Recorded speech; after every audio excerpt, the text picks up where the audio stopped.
Hello, everybody, and welcome to Cracking Time, the movie zone. We've got Terminator 2, Judgment Day, and I've got a great little panel for you. There's a bit of confusion which cut we're watching. Well, the version I have is 2 hours and 35 minutes, so I am informed that that's the ultimate cut. So that's the version that's on this site. So it's apparently it's the ultimate cut. This site that I use seems to put all the extended cuts of these movies on it. Chris, I see you're in the chat. I did send you a message, a DM on Twitter. If you still want to watch that movie, I've told you where you can go and watch it if you want to join us, because I know you like. While you're moderating, you like watching these movies with us. My DVD cover says the special edition director's cut is 147 minutes. Well, that would be over 2 hours, wouldn't it? So I think it's the same cut, David. So hopefully, you're okay. Right, let's bring on our guests anyway, because we got a good old panel for you. And as I said, I did send out emails to a lot of people to see. A couple of people are busy, which is fine. They'll be joining me the weekend. But we do have someone with us tonight, a couple of guests tonight, 3 guests, I should say. We've got our regular panelists, and we've got a surprise special guest for all you guys there. So let's bring them on. Let's start in alphabetical order. Yes. It's the one and only Alpha Omega. Hello, no. You looking forward to this? Yeah, I am. Yes, I can't wait. Good movie. I have to say now, it's been a while since I watched it, but I used to watch this movie quite a lot. I do like the second one. I have to say, sequels get a bit of a stick, but I think when it comes to the likes of Terminator and Alien, both of them had great sequels. So so I'm looking forward to this because it's been a while. And believe it or not, I don't think I've ever seen the extended cut. So this is going to be interesting. I've only ever seen the original cut of this movie. That's what I was going to say too. It's like it'll be first for me to see the extended. Yeah. So I'm looking forward to it because the extended cut of Independence Day that I did with Cheryl made the movie 10 times better, actually. And they updated the CGI and stuff. So we'll see if they've done the same with this movie. But let's bring on our second regular panelist. It is the one and only Real Super Doctor. Hey, Noel, how you doing? I'm not too bad, pal. How are you? Not bad. It's kind of dark here, and I think we're going to get some rain. Yeah, we've had a lot of rain today.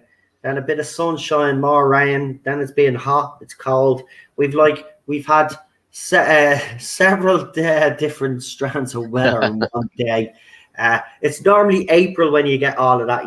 April showers. That's where that came from. But yeah, I tell you, for the end of the month, it really is end of July. This would be classed as the height of summer. The weather is god awful, I have to say. But I'm not going to complain because I was complaining when it was too warm, and now it's got a bit cool. So I'm glad. At least I'm not sweating tonight, which is good. Oh no way! Google kicked Chris out. Holy moly! Sorry about that. Yeah, I don't know what's going on with YouTube and Google and all. But as I said, Chris, I did send you a site that you can watch this movie on. Just type in the name of the movie, and it's down on the second or third block. You'll see the movie there if you want to join in, because as you said, you never got your box set back. I'd be pissed about that, actually, though, to be quite honest, if I lent out a box set and I didn't get it back. Right, let's bring on our next guest. And it's a pleasure to have him on. I used to love having him on, and I'm glad he's here for this one, because like myself, he's a fan of the movie as well. It's the one and only, and a big say hello to him in the chat, folks. It's the one and only Retro Dicky. Hello. Hey, Retro. Hi. It's, Oh, there he is. There he is. There he is. There he is. Oh, There he is. all right. He forgot he was on. He forgot he was on. How are you, Retro? It's nice to have you on, mate. I have to say. Brilliant. I absolutely love this movie so much. Saw this in my early 20s, and it's stuck with me ever since. This was an absolute fantastic sequel to the original Terminator, which is just as brilliant. This, when you come out the cinema after seeing this, it was like, oh my god, that was so good. And this is brilliant. And again, I've got my special edition here. You'll like it. You'll like the special edition because it's got some nice extra scenes in it, which just sort of like pan it out a bit more, and it's like, oh yeah, I can see that now. So it's definitely well worth watching the special edition. Right. Well, this is actually, me and Alpha have said this. This is our first time watching this special edition. So some nice little scenes. Well done. You go, I can't wait now. Yeah, they're good. They are good. They're well worth it.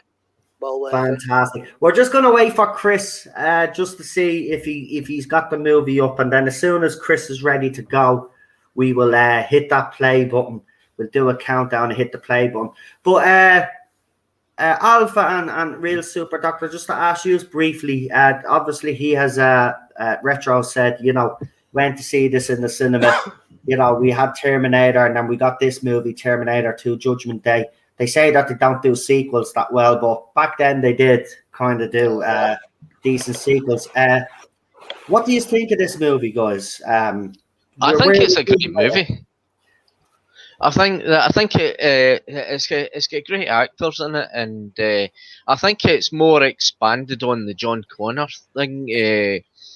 Finding his mum in a psychiatric ward and that, because they don't believe her because of the Terminator and that, and the machines and that, and she's completely psychologically unstable because of the previous events that took place in Terminator 1, and then when Arnold Schwarzenegger comes back, she has a complete meltdown in that.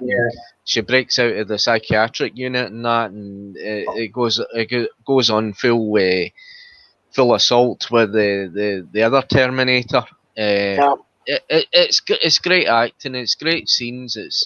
It's great special effects for the time, because it was the start of the CGI kind of the kind of Terminator thing, and that, and becoming like a kind of shapeshifter, like molten metal and that. And I thought the effects were really quite good. And even towards the end of the film, we saw it die. I was going to ask you though as well, and Alpha, you can answer this question as well as the first question that I asked. But what did you think of the kind of switch in base? So in the first one, he's obviously an evil Terminator. In this one, he's actually a good Terminator. Did you like the fact that he was reprogrammed and sent back? I absolutely love that idea. I mean, because if you look at Arnold Schwarzenegger, the majority of the films he's done, he's always the good guy, isn't he? He's always the good guy. He's very rarely like he plays like a bad character. Yeah. So this was like, yes, get in there. It was like, it was brilliant to see him as the Terminator, and it was like, wow, that's an awesome thing. And again, like Sarah Connor, her character is totally flipped round on its head, because like she was like, you want to call her a sort of, a softer individual. Yeah. But she, after going through everything she's gone through, she has become battle hardened. So it's like, in some ways, it's like the roles are slightly reversed, whereas like the Terminator acts more like a father figure to John Connor, whereas like Sarah Connor is like the guardian of him in ways. It's like a bit of a role reversal.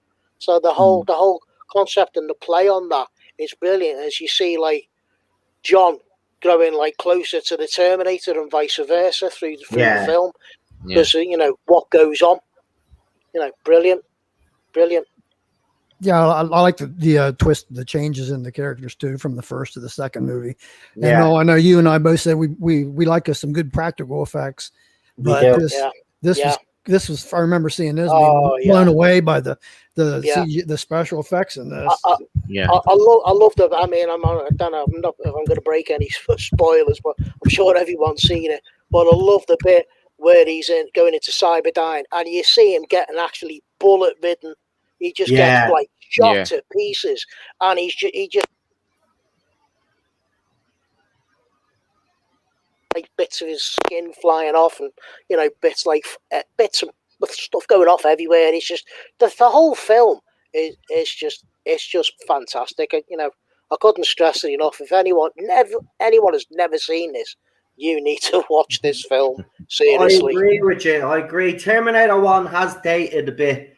This movie hasn't, though. But I will say both movies. I mean, watch the first one, but the second one for a sequel. Not many sequels are successful, but this was hugely successful. And it did have a bigger budget, but that didn't matter. The storytelling was so good. Even if it did have the special effects, it was the storytelling, was the actors. Arnold, I know they've tried to do Terminator movies since, right? Now, for me, this is just a trilogy. Now, even though Rise of the Machines, I think, is the weakest one, and they did try to make it a bit more comedy, it's still, for me, that's the trilogy. Any movie after that, I kind of dismiss. And I have seen them all. I have seen them all now, but likewise, same here. The first two, definitely. But I didn't mind the third one. Third one was a bit nostalgia because it was a long time since they've done it in Terminator 2. So I was glad to see Arnold back in the role. But Jesus, if there was ever a role made for anybody or tailor-made for anybody, this role, the Terminator role for Arnold was perfect casting as well, by the way. Absolutely. I don't see any other actor being capable of playing this role. And I know there's been talks of Dwayne Johnson in the past and all of this. No, Arnold is the Terminator, and that's it. Now he's gotten to the stage where he's a bit old now, so leave the Terminator movies alone. It's done now. That franchise is done. It's sad again. It's like most of our favorite IPs. You're seeing it just get tanked, and it's so sad because the Terminator films were absolutely fantastic. They just needed that creative writing. If they were going to make the other ones after the third one, but it just wasn't there. We won't speak about Dark Fate. We'll say nothing about that movie. I was shocked when I seen that scene where, for anybody that still hasn't seen it, if you've been I saw the leaked footage of it, and actually sat there and I watched it, and my jaw just dropped. I was like, that just makes everything else completely irrelevant. I was devastated.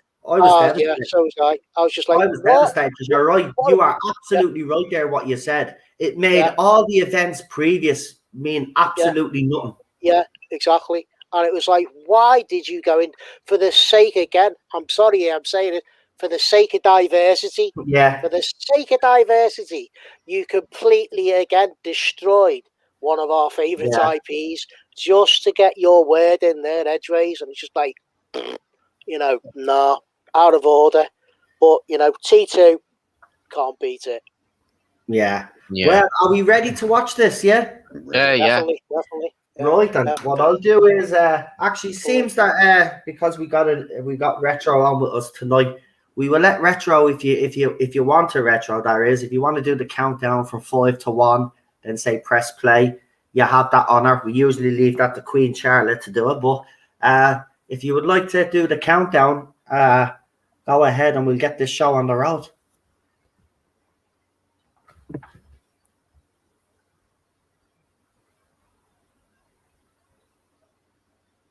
Can you hear me? The internet was just dropping out there. Sorry, guys. Right, okay, then I don't know if all the chat can hear me, but if you're ready to go. 5, 4, 3, 2, 1. Press play now. Yay, here we go.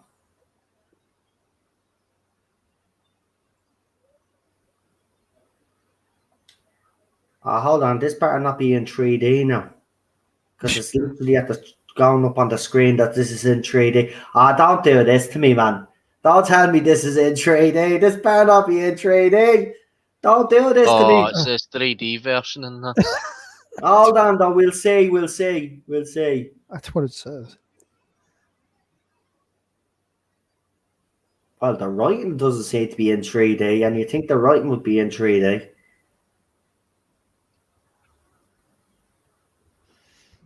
Oh, I think it is in 3D, isn't it?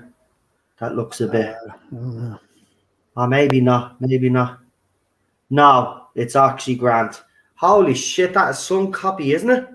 Look how crystal clear that is. They might add a few little effects in this, all right, to make it look like 3D, but nah, it's grand.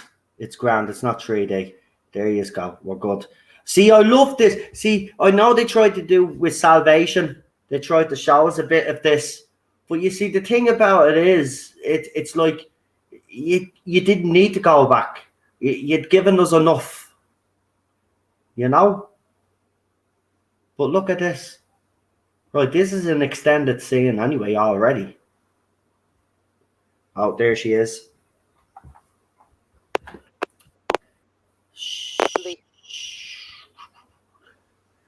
Right, it's not in 3D. We're good. Oh, look at that. Tons of killers. Seriously, man. God. Imagine if they were real. We'd be screwed, mate. Yeah. We'd be screwed. Just watch up what for Alexa's up to. Right, we're good. This isn't in 3D, so we're good. I got a bit of a fright there.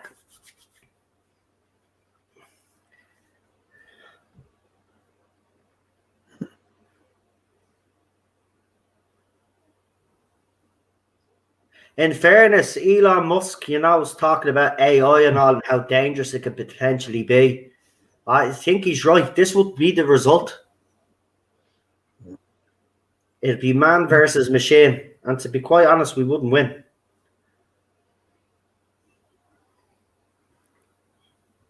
Wow.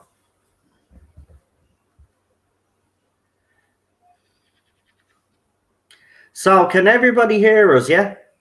Just want to make sure. And guys, remember, if you have any opinions or you want to add something, a bit of trivia or you are more than welcome to.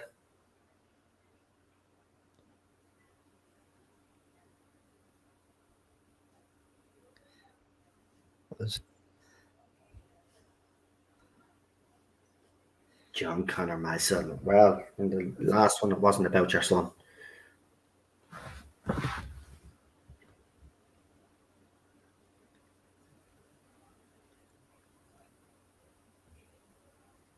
All the pulse rifles in my headphones are powerful. No, it's grand. Once we talk over it, it's fine because, No, I'm just saying it's good. I like it.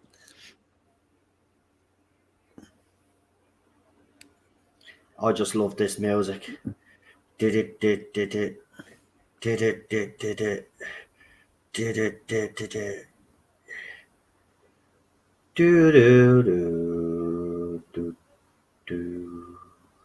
I wonder why she came back for a movie that was going to basically destroy the lore. I don't get that sometimes, but money is a very powerful thing, I suppose.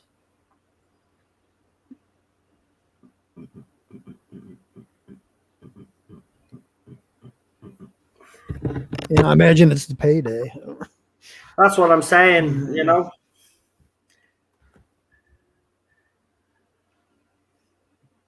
And the way they treated Edward Furlong's character in John Connor's disgraceful in the latest one. I mean, they did that because obviously he was having problems. It's like what they did with Ejeb in Picard. Like, it just seems to be a cynical thing that they done for Dark Fate.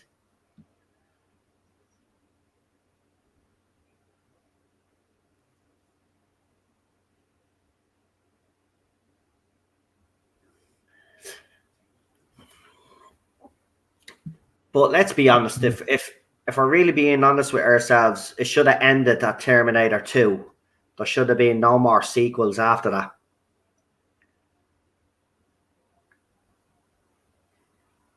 And I know with Salvation they tried to do a prequel, but Christian Bale is great in it. All the actors are great in it. It's just a poor story, in my opinion. Look at that. Yeah. Oh, give me a Terminator right now. I saw this movie when I first came out disaster area because I was old enough. This movie came out in 1990 something, if I'm correct. Hold on, 92 was it? Hold on. 91. It came out in 1991. My mum and dad are huge Terminator fans.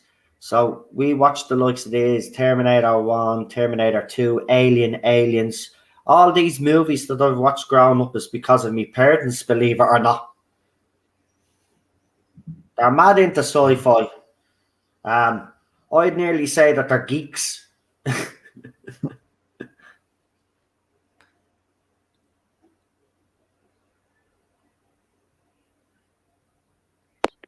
So yeah, in 1991, I would have been, how old was I? So, 12 years of age.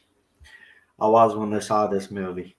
I remember my mum and dad getting it on VHS, going to the videotape. They got that, and they got a couple of horrors because they're into horrors as well. And I think this was the first time that I watched a movie where my mum and dad didn't get me to turn my head when there was stuff going on, even though it was violent.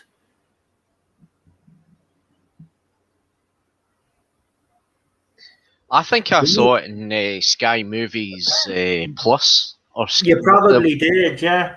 I don't know if it was the movie channel or Sky Movies Plus, because back then it was on that. It was on that, and it was repeated week after week. So I kind of saw the film over and over again.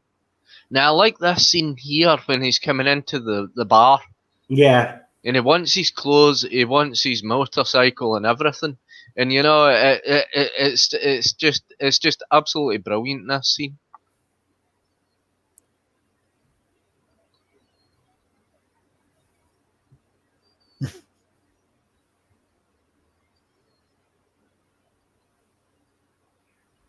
I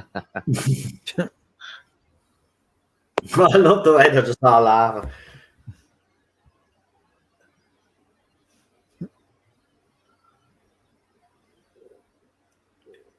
Please.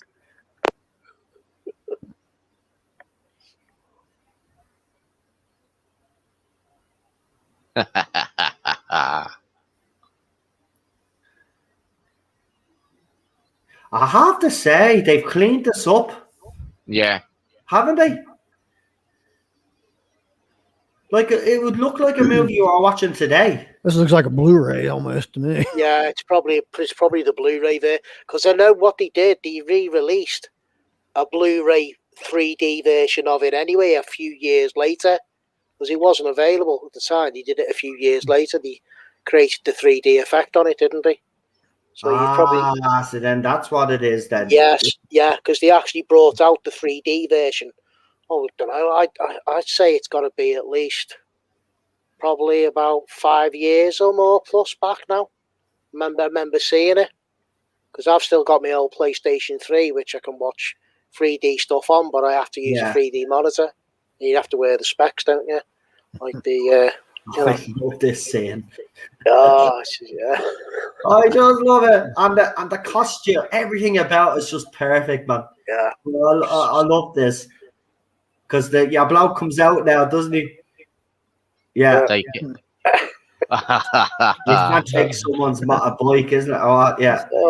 The Ray-Ban puts the Ray-Bans on, like, and it's just like... I'm glad he didn't kill this outfit, though. I thought he would, because obviously watching the movie, I thought he's got to kill him now, but he didn't. Yeah. He takes his sunglasses off. Yeah.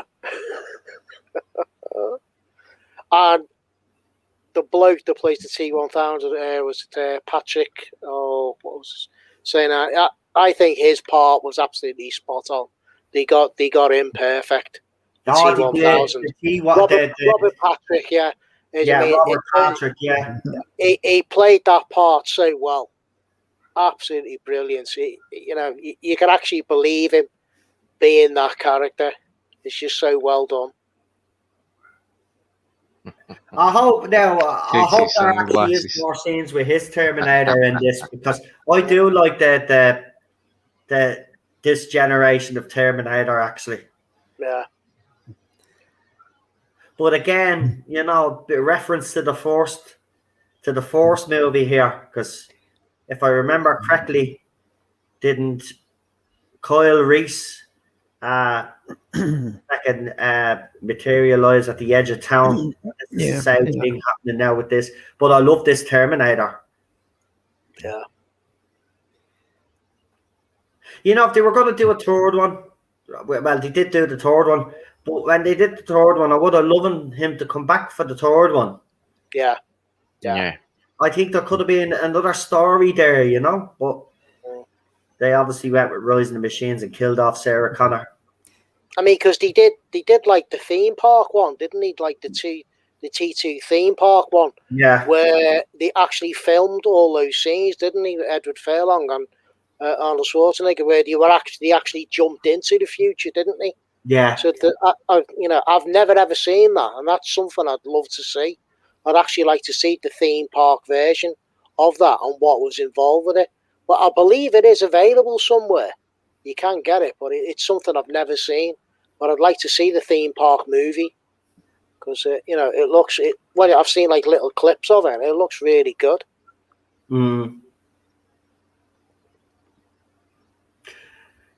The reason why he worked for this role was he was a serious kind of actor anyway, but he had that face. Yeah. Don't F with me face. I think that's where they got him in.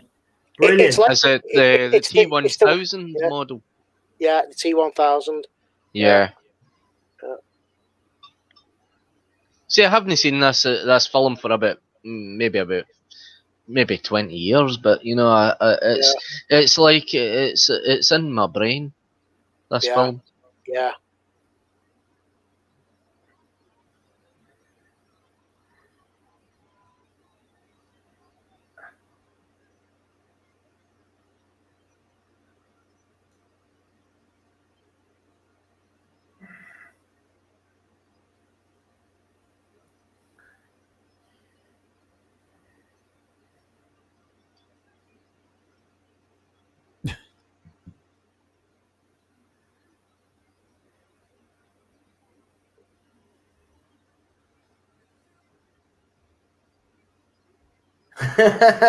Well, he's a typical dad.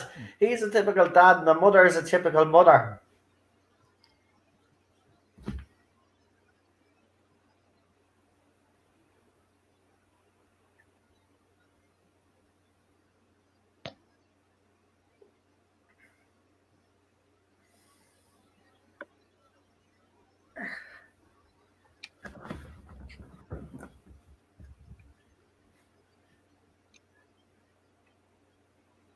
By the way, this is how you do a kick-ass female character. Oh yeah.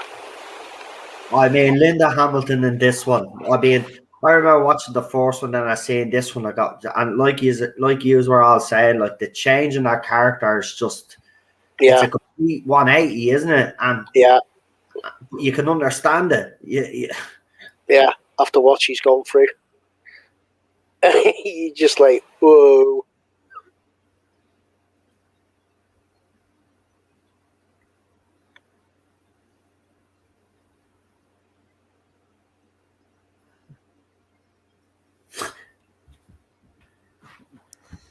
Stupid psychiatrist.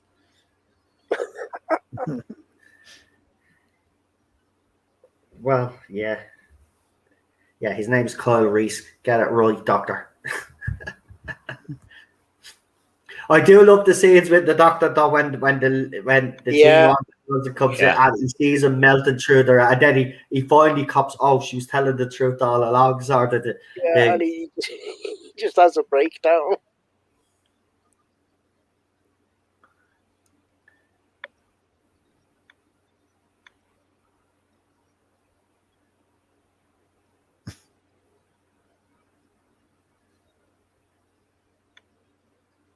This is an extended scene, anyway. I think.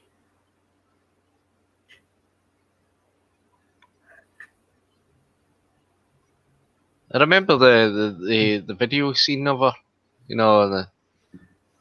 they're talking about it, their experiences.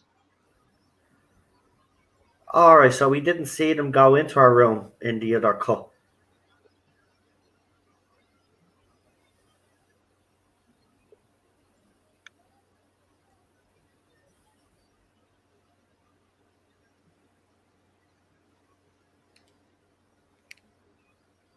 Oh, the dirty bastard! Yeah, and this is what they're Oh, going to do to her. oh my god, I didn't see this in the first one. No wonder, yeah, beat the shit out of him later. Yeah. That's it. Yeah. What the fuck? Holy shit, man. So Yeah. they're going to drug her up.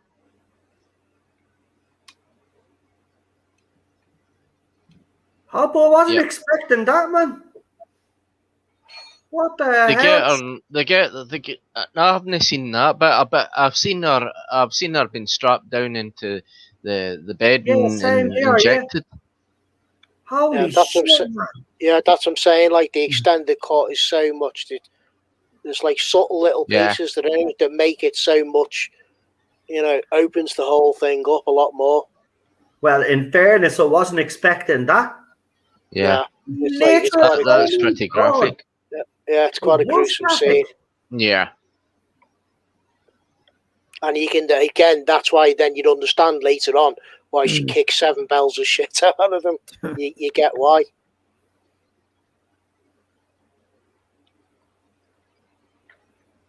In fairness, though, a copper, would you hand over a photo that easy, like? Well, this is the thing, isn't it? It's like you think, well, they're like, well, if you use to serve and protect, to look after people, that's what you think. So you wouldn't necessarily question it. Because I certainly remember when I was a kid, you wouldn't have said boo to a goose. You wouldn't have said anything to a copper.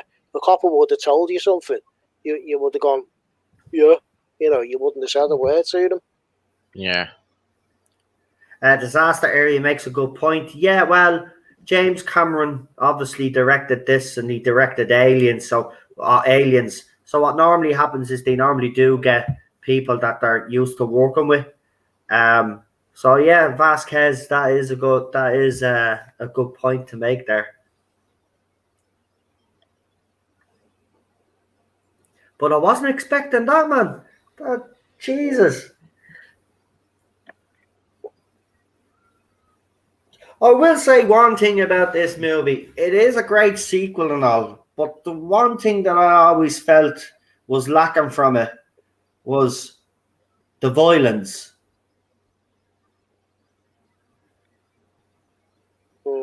Like, this one was more action-based, right? Which is a good thing, but there wasn't enough violence in it compared to the other one, because if you think about movies like RoboCop and Terminator, they would be called ultra-violent movies, Yeah.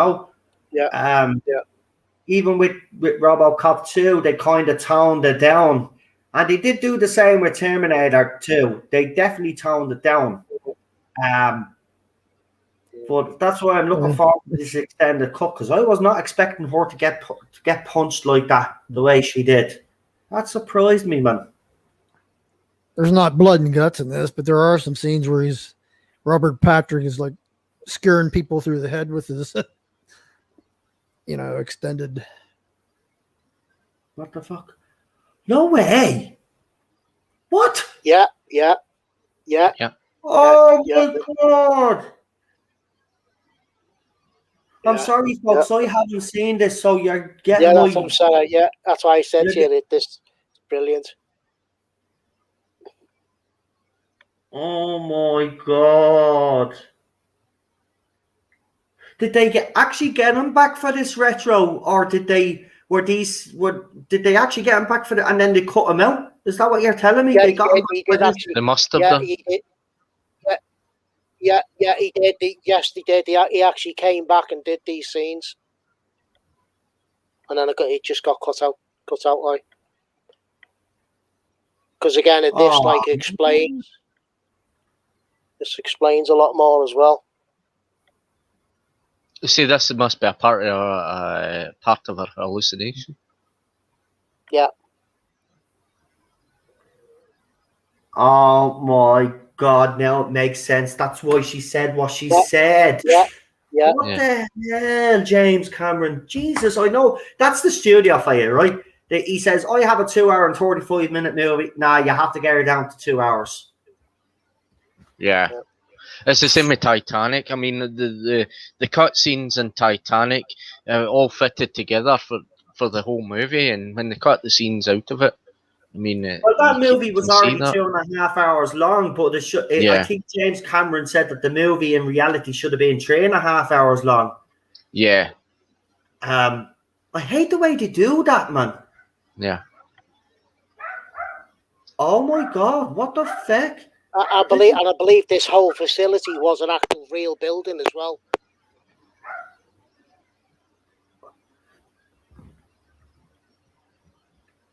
Did they not show this because they probably thought it would show Sarah Connor's character as with a bit of weakness?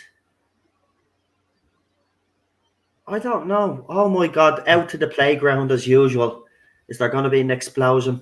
And she's holding on to the railings like we've seen before. Let's see. She'll start screaming now for her son.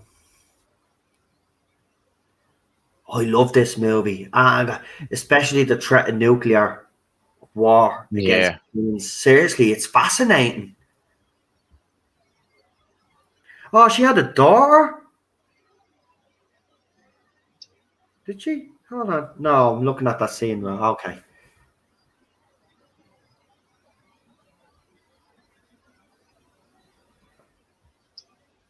Now, they did show this scene, if I remember, but it was as a dream, but we got to see the extended version of it. So, yeah. Yeah. Holy shit, man, this movie. Oh, I'm missing loads. Is there any other movies out there with extended cuts you want to let me know about so I can check them out?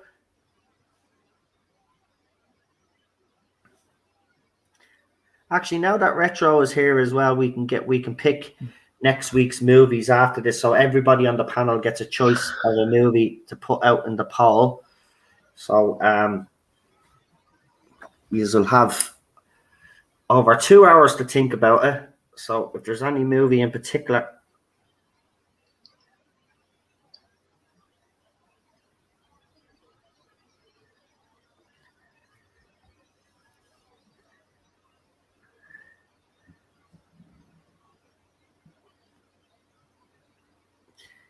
see, I looked up to this woman. This is the thing. They say they don't do strong female characters, and strong female characters can't relate to men or anything like that. I related to Sarah Connor, like a lot of people did. Same with Ellen Ripley. You know, we're not opposed to female characters. You got to do them right.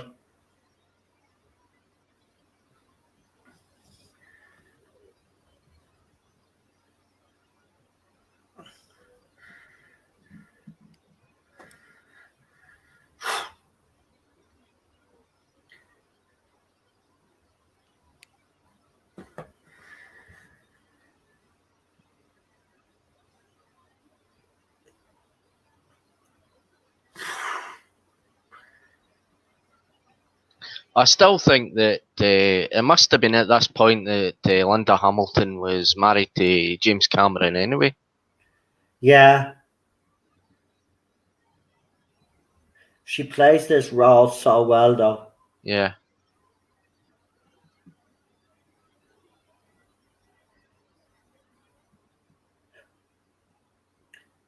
I can't wait for that fella with the glasses to get his comeuppance later on. Yeah. Because even in the version I seen, he's a dick anyway. But my God. Retro was right. That just blew me away.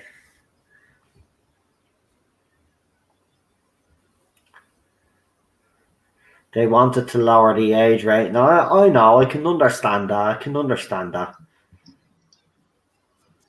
And don't get me wrong, it doesn't take away from this second movie. I'm not saying it was a bad idea to kind of tone it down a little bit. You know, I mean, they've really upscaled this for HD. Yeah, it looks impressive, doesn't it? Yeah, it looks more impressive than what I saw in Sky One. No Sky One, but the Sky movies. Yeah, she did work out for this, Chris. Compared to what she was like in the Force movie, think about it. That's what I'm saying. Look at her in the Force movie. As Retro did say, she came across as vulnerable. You know, not necessarily weak. You know, and Retro said that, not necessarily weak, but vulnerable, and you know, she was a bit softer. She had a better outlook on life. And then the events of Terminator, then obviously, then by the time it gets to the end of that movie, you can already see. Well, not even at the end of the movie. If you even see when Kyle Reese gets injured, she says, "Stand up, soldier." You know, she starts to grab the bull by the horns herself. Then, hold on. So there's just some scenes in this I just cannot. I think they're new scenes been added. They are. It's the extended version. Yeah. The ultimate cut, apparently. Little product placement there. But you see, even Dark Fate did. See, this is what I don't understand. Even the third movie, though, kind of screwed up with this as well. You know? Because in the third one, they tried to tell us, well, it doesn't matter what they did in the first two movies, it was still going to happen. When we got to the third movie, everything was still going to happen, which I thought was a bit pointless with Rise of the Machines. But in fairness, Arnold coming back, walking out of that graveyard with the coffin in his hand, and he's being shot at, that was just classic Terminator. And that was the first scene they actually showed, or the first photograph they showed people of the promo snaps, was him carrying the coffin out of the graveyard. Yeah.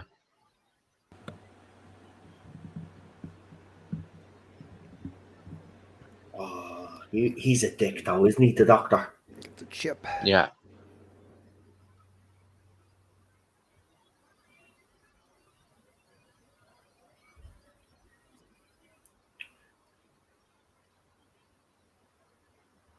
You could already see her face.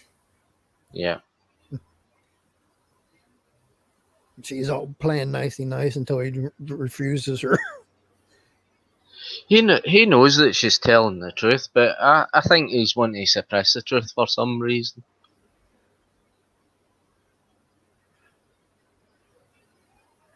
No, I can understand the Doctor's point of view. I mean, she did stab him in the knee with a pen. Yeah. You know, and he is a doctor. He's a professional, so he knows she is only saying all of this to get out.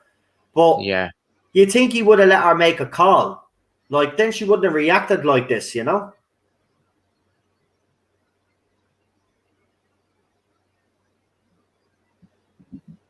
They have a special edition of the first Terminator as well. Yeah, I'll have to check that out as well. Whoa. No. I remember this. Bloody citizen. Ah. By the way, they really did do the stunt with the truck. Do you know the truck where it breaks through the bridge? It was a specially retrofitted truck. It was for that stunt. They actually did that stunt.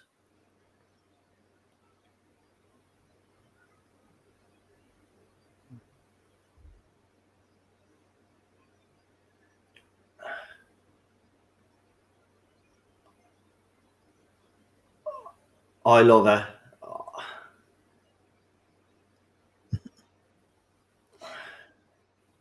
We still don't know at this point that he's actually good, Arnold. Exactly. Which was very good and very clever. Oh, I never seen him park up his fucking bike, though. Did we? No.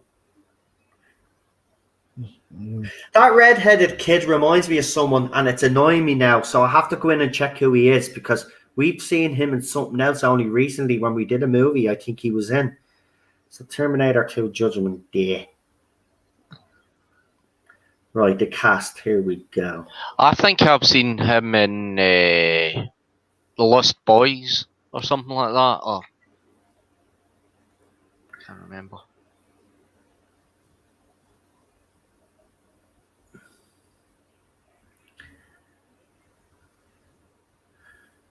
So this is all very sinister. Right, It keeps you questioning. is that him there? Let's see. Yeah, it is him. So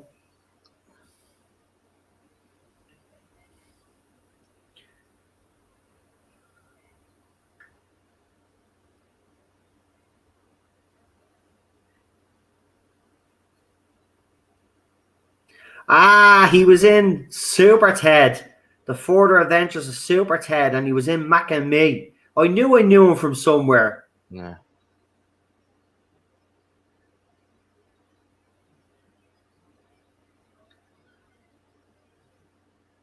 I don't really like that film, Mac and Me. I can't stand it.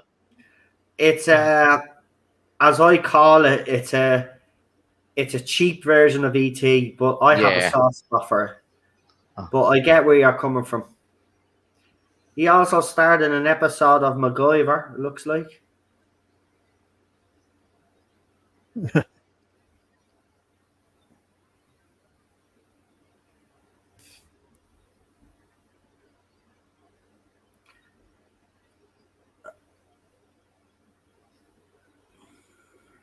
And the good thing I liked about this, remember, John doesn't believe his mother. He thinks his mother is a bit of a crackpot. Yeah. So the fact that he gets confirmation that everything his mother said is true kind of shocks him as well.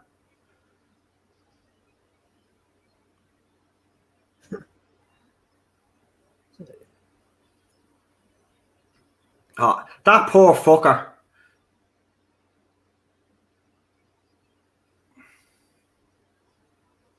Get down. Get down. I just loved it. I was amazed by this. I was like, what's going on here?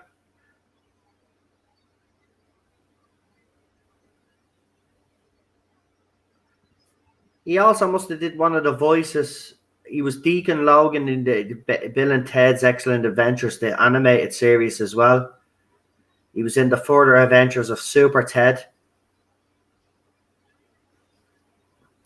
Jesus, he's this kid. Well, he's a grown man now. He's done a lot, I have to say. I mean, that was state-of-the-art special effects back then. I have to say, it holds up well. Yeah. It holds up well. Obviously, I mean, they jazzed them up a little bit because of today's technology, but even if they didn't do that, I think it still held up well. They even used the same technology for the Doctor Who TV movie in 1996. The Master.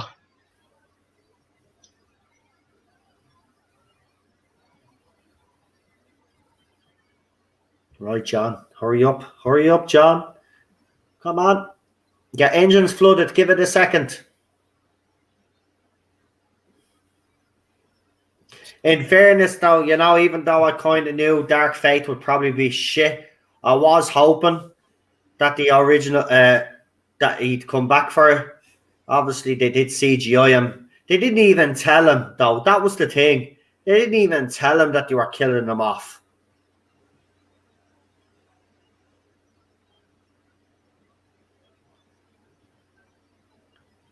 Like, that's what annoys me. They didn't tell him they were killing them off. Get out. Ha.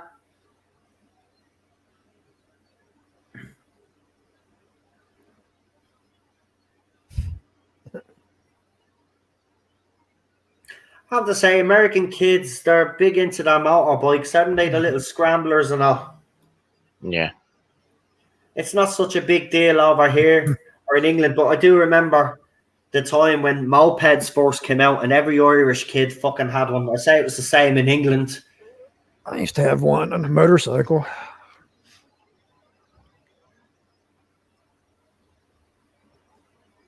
I mean, you fuckers get a license at 16 anyway. Yeah. We have to be 18 before we can get a license.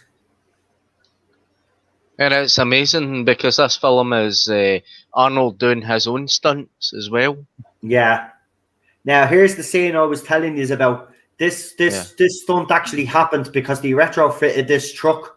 So they actually did this.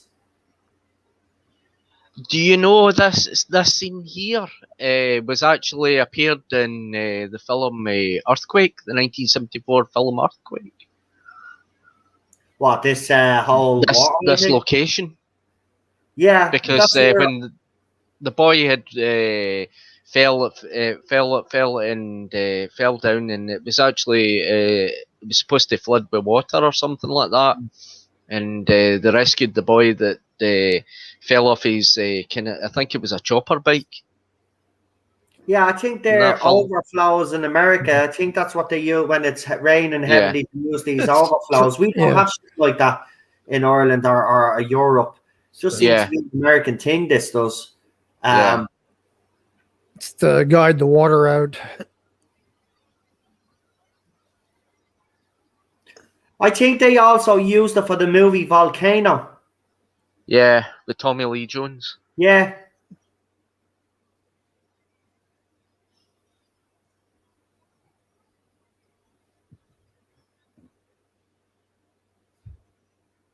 I just love the way he keeps flicking the shotgun.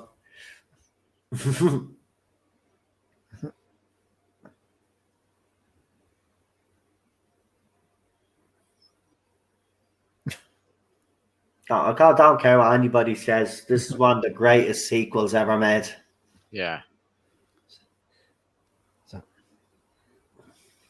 pretty durable truck, I'll tell you that. Yeah. Look at all the garbage down in there. It's like, this scene is deadly. Watch.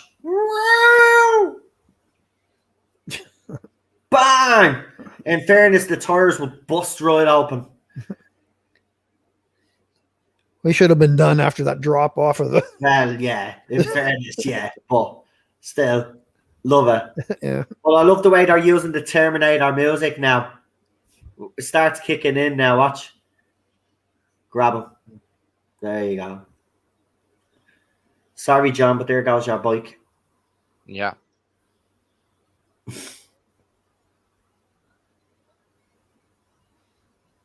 Bang. Jeez.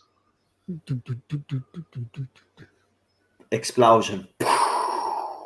And he just grabs him up and picks him up.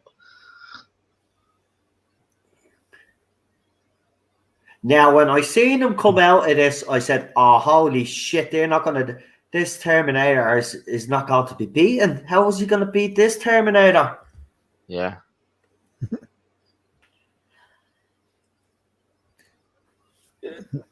But look at the way John's looking at him. He now realizes, holy shit, was my mother telling the truth all along? Yeah, she was. And you treated your mother like shit. So go and apologize to her.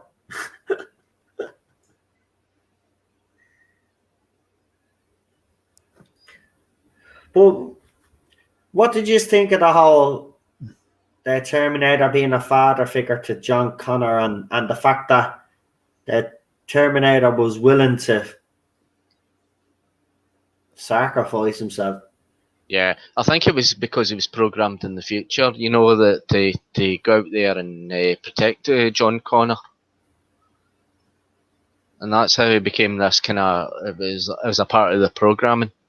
Yeah, but I don't think the part where the father figure kind of part, you know, where they have their moments and he's teaching, John's teaching the Terminator. I know he was programmed to listen to John. Yeah. I do love this part. You would freak, wouldn't you? Hasta la vista. Now here he is. Uh-oh.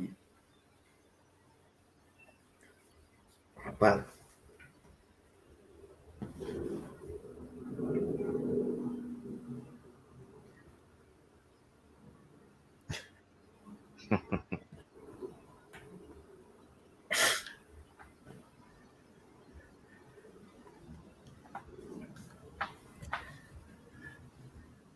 They both complemented each other. I have to say the casting was spot on with the John Connor.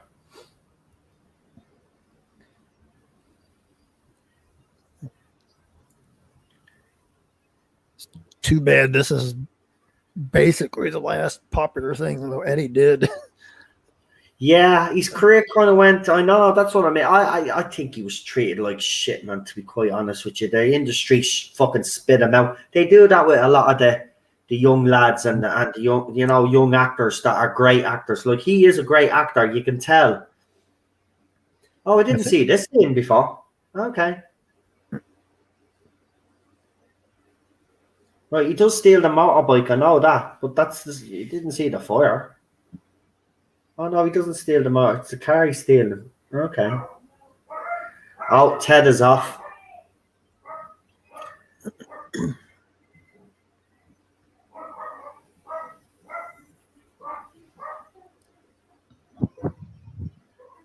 Jesus, you think? Hold on, there must be someone outside. Oh, what's he at?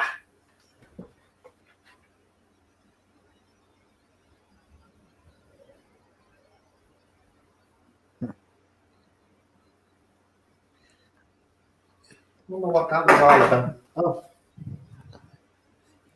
He had an upgrade. Liquid metal.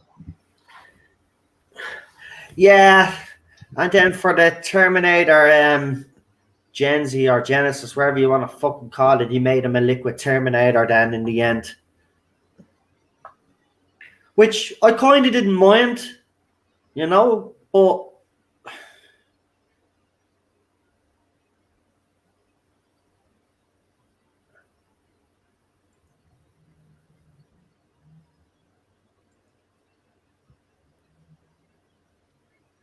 at the time, it was the most expensive film ever made. Wow.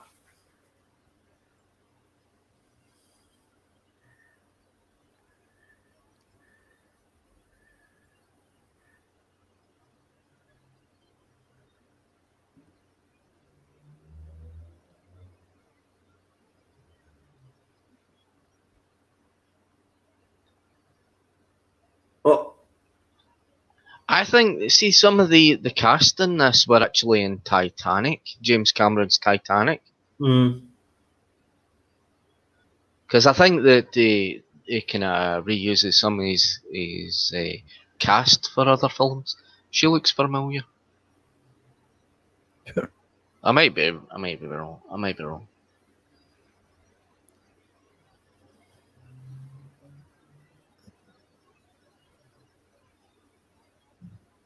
What's the dog's name?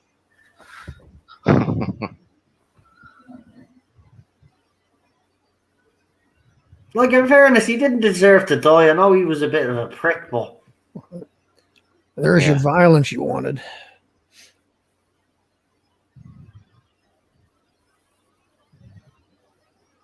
One thing, though, that doesn't make sense, right? So it's a liquid Terminator, yeah? Right? So it could turn into objects like that. But then how come the mother had the wedding ring on her finger? Well, it's a part of the deception, I suppose. What, you mean to tell me that they created the wedding ring on the finger? I thought they wanted to take the ring off and put it on. I don't know. Maybe you're right. Maybe I'm overthinking. He does a complete copy of whatever he's touching or has to touch first or something.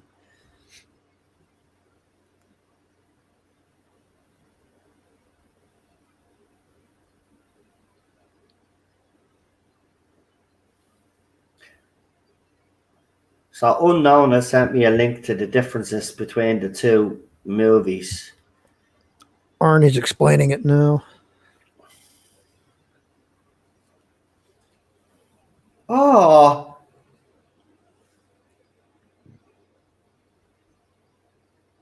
Why would you kill the dog, you sick bastard? It's a machine. It doesn't matter. Don't kill the fucking dog. No.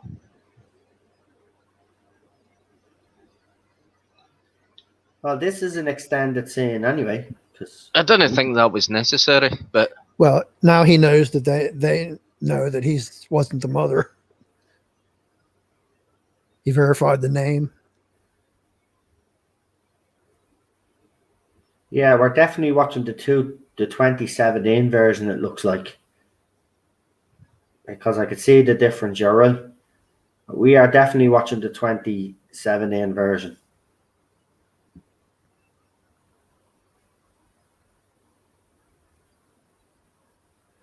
It looks so much better. Oh, damn it. See, I don't remember any of this. No. So this is how he knew how to go to the hospital to find Sarah Connor. So Retro is right. This actually does make more sense. Because, like, I know he could probably check on the computer to see where she was, but now you can actually, it makes sense now.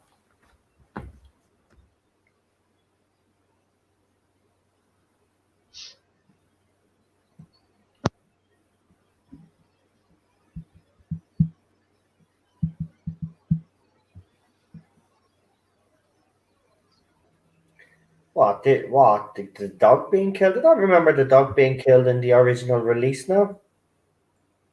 Unless that's when my mum and dad probably told me. I don't know, because no, at this stage I was allowed to watch movies like this.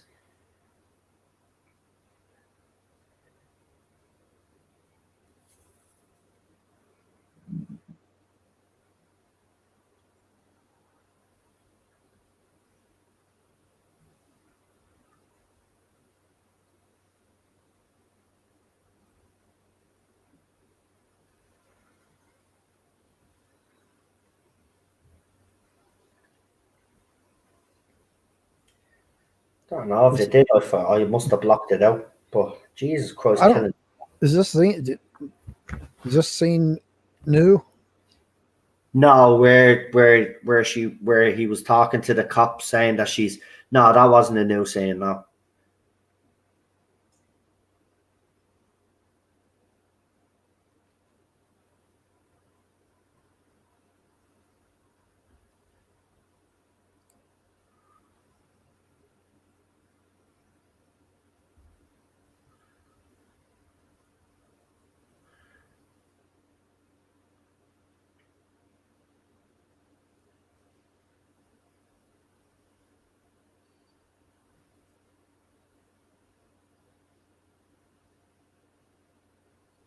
Yes, it was true, John. So how do you feel? You must feel like shit now, do you?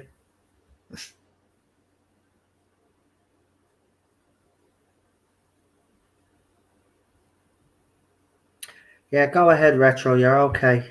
You can stay there if you want. Just do what you have to do. Not a bother. We're watching the ultimate cut or the extended cut, whatever it's called. Yeah.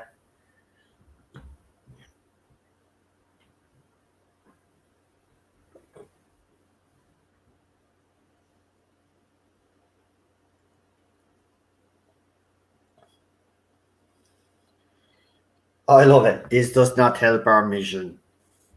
It's like if this role was made for him, because I don't think, let's be honest, I don't think Arnold's the greatest actor in the world, right?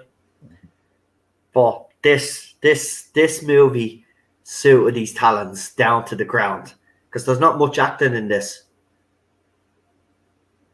Not saying what he's doing isn't artistic or anything, but you know what I mean? There's not much, he just has to stand there, act stiff, and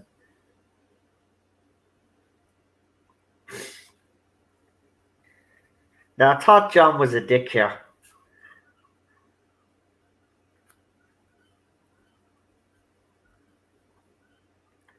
Exactly.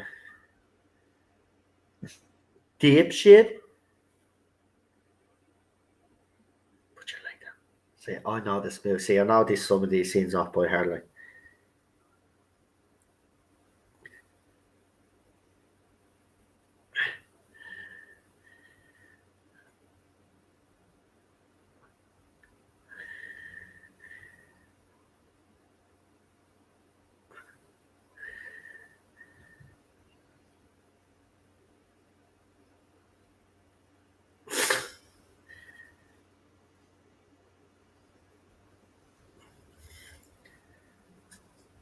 Well, in fairness, John, that was your fault.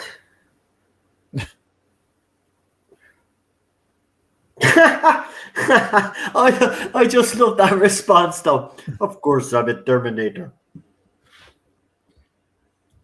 You're not a Terminator anymore.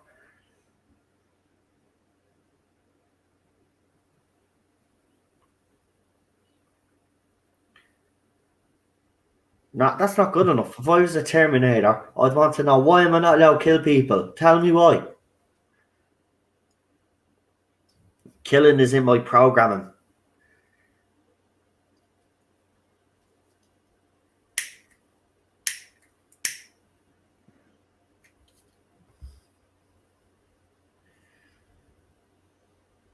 I tell you, this has been a real treat, seeing some of these extended scenes, and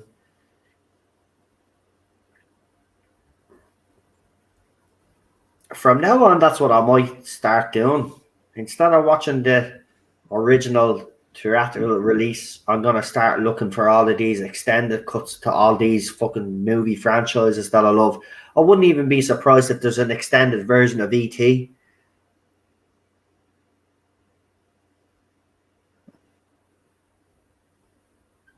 I love the way she escapes.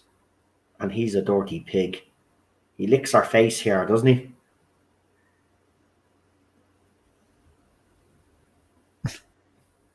Yeah, he licks her face here. Watch. Dirty little animal.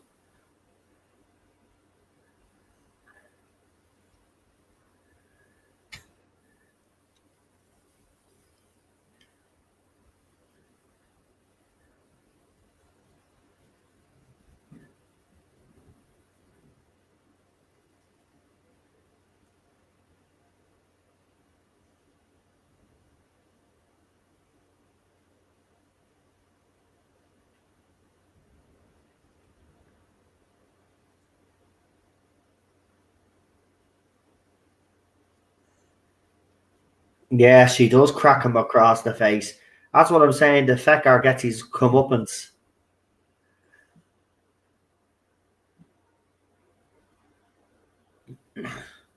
Like, he's a dirty little. Think about it. If he's licking the face off Sarah Connor, which, context is everything. Like, but if he's doing that to Sarah Connor, what's he doing to all the other female patients? So he deserved to be. When he gets the smack in the face that he does, he deserves it.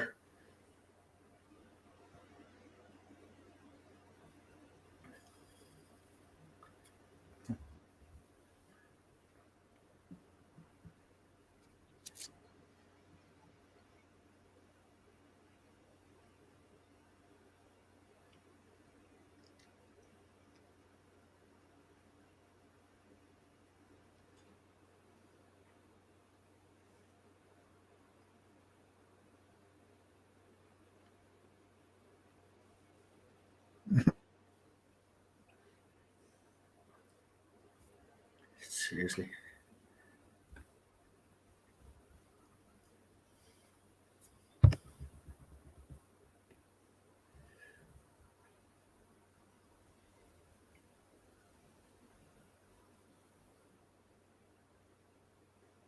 I know, yeah. But Disaster Area, this is one of these movies. It's such a cultural icon, isn't it? I mean, the two movies are, forget about the third one. The first two are cultural icons. They shaped pop culture, just like E.T. did back in the day. Jaws, all of these movies, they were cultural icons. They shaped our pop culture.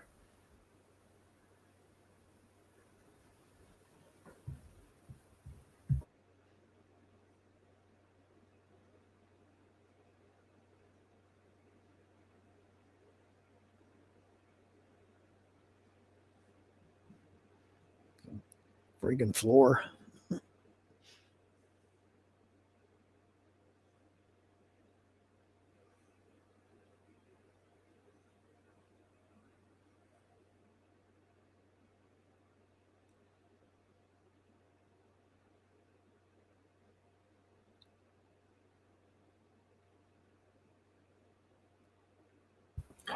I remember they were a big thing back in the day. We even had coffee machines like that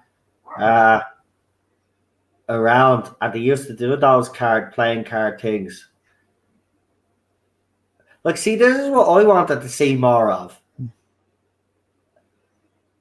I just love the way he pulls them here. Those guys were both twin brothers.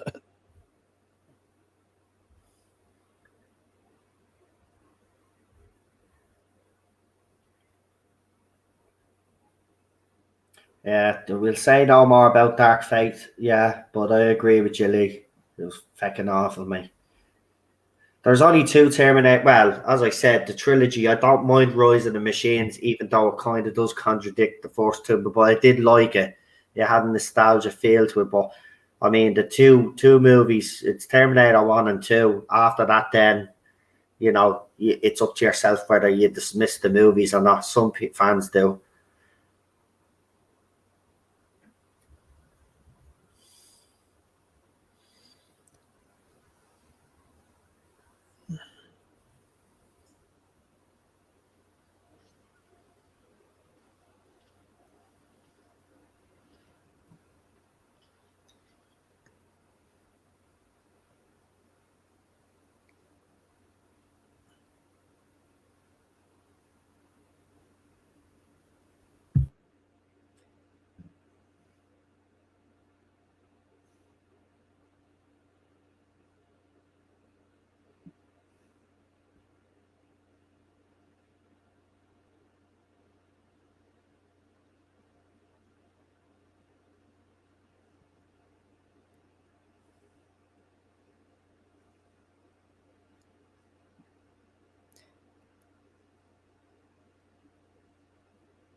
She goes through all that to finally get out of there. And then guess who she runs into?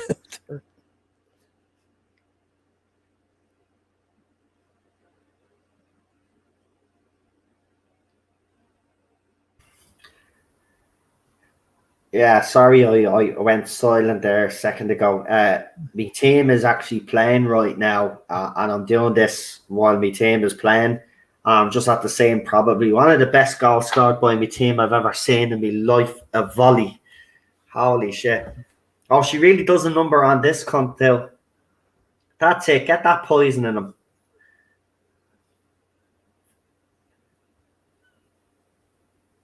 Well,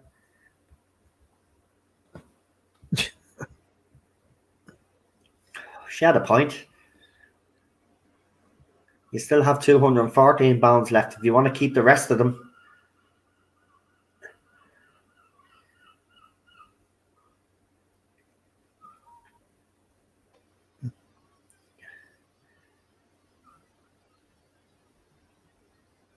The Sarah Connor Chronicles were good though. Yeah, I watched them as well when they were out at the time. And Daniel says hello. How are you? Hello, legend. The ledge is in the chat. Welcome. I love this. Well, He just doesn't kill him. He just shoots him in the kneecaps.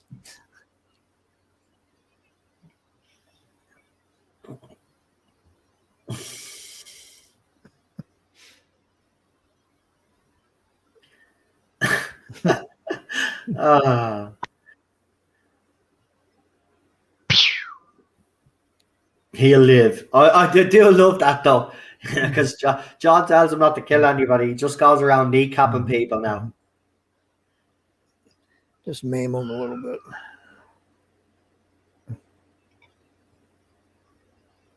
He'll live.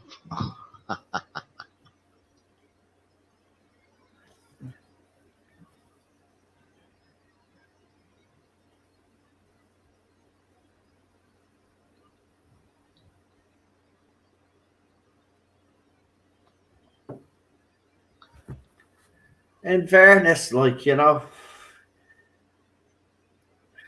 he should believe her because she'll bleed and kill you.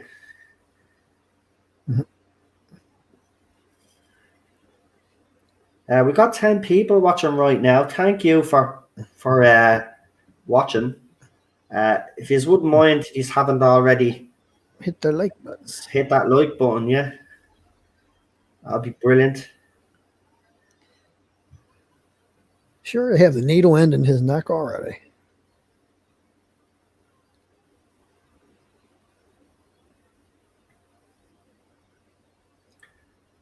Ooh. Oh, yeah. That's it.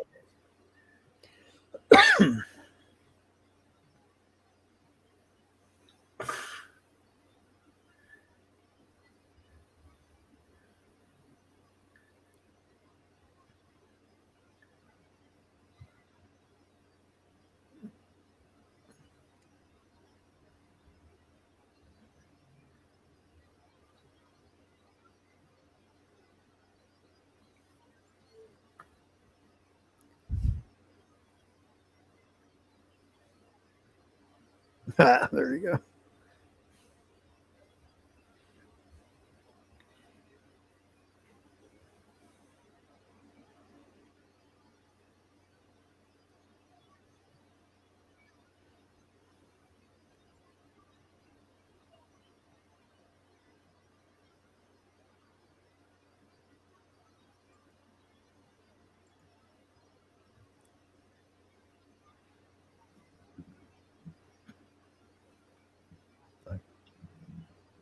Her face here, her reaction.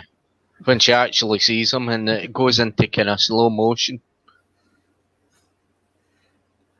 So I was saying earlier, she goes through all that crap and Yeah. just about to get out, and then who she have to run into?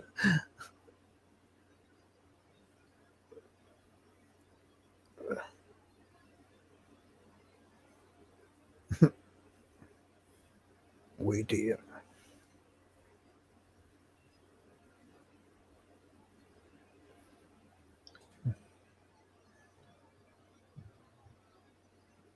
Well, you deserve that. So I always thought he didn't deserve that, but then when I see that extended scene and what he actually did, he deserved it. So I just love the way he just shoves her.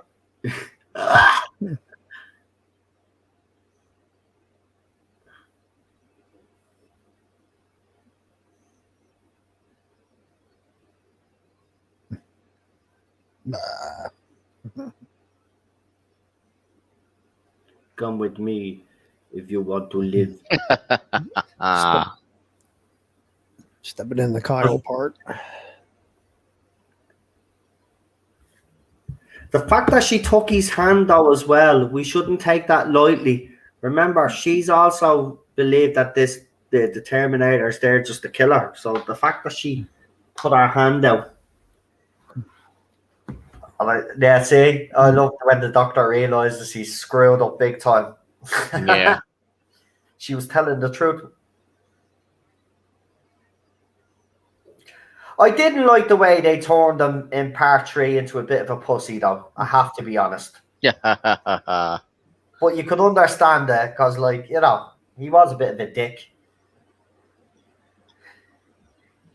Oh. Headshot. Oh, right in the head.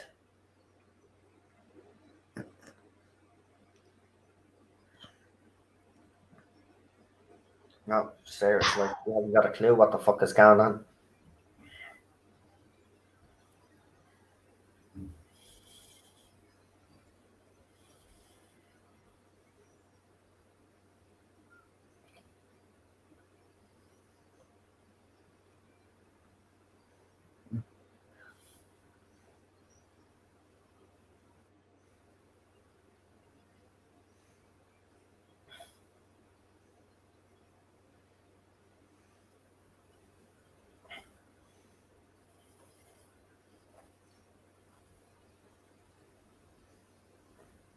Like, I mean, the special effects, the lighting, everything's just Yeah. perfect. I did pity this poor fucker. Because he was actually going to do what he was told. Look at him. But you weren't fast enough for the Terminator. Oh, That's gotta hurt.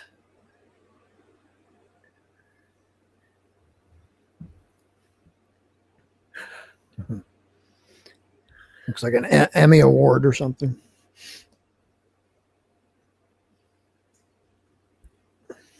This scene's just brilliant. Yeah. The speed of him. Bam, bam.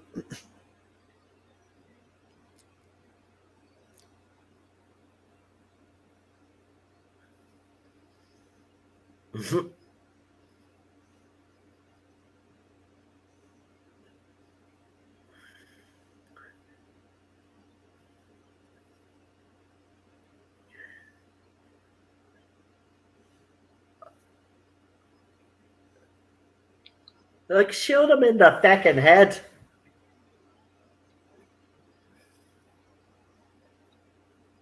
Yeah, but shooting him in the head will not slow him down. I mean, he'll just heal up again. It'll just slow him down a little more.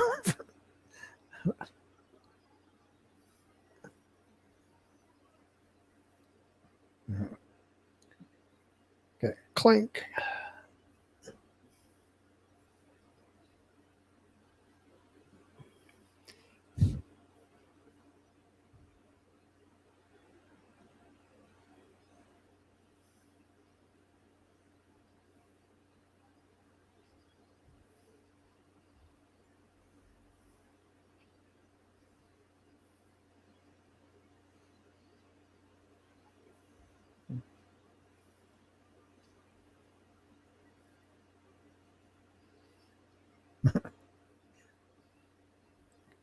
Hear the metal on the road. Clink, clink, clink. He's still going. Look for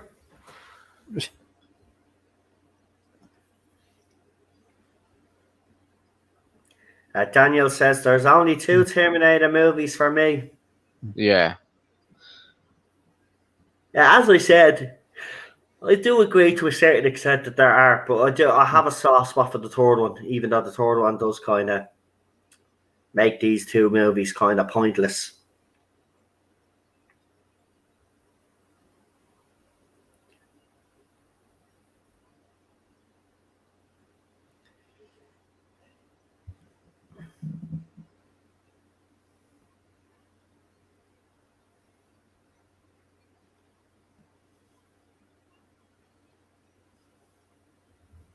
I see everything. I love when she says to him, well, what's your story? Doesn't she? She actually uses that line, I think. What's your story?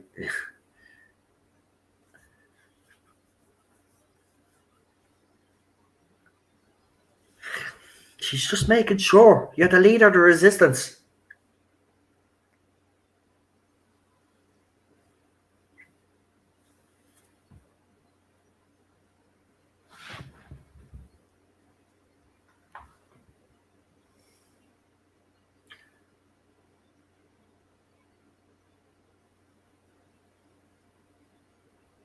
Oh. He was only trying to save his mammies.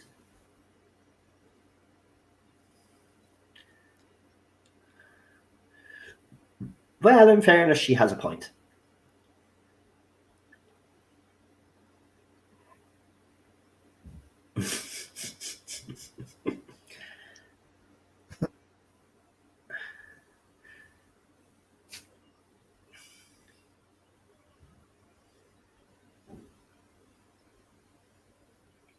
There you go. See, I've seen this movie too many times.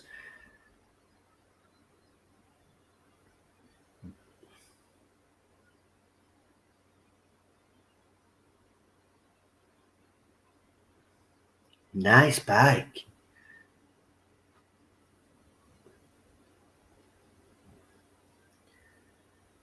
It is. It is a nice bike.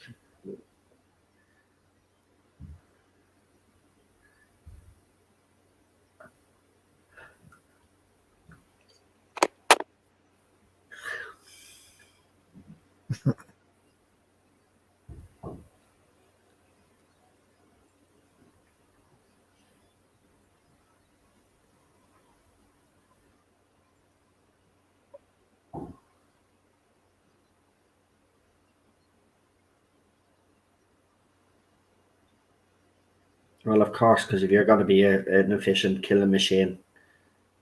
Oh, there you go. See, I've seen this movie too many times. I need to shut up now.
Yeah.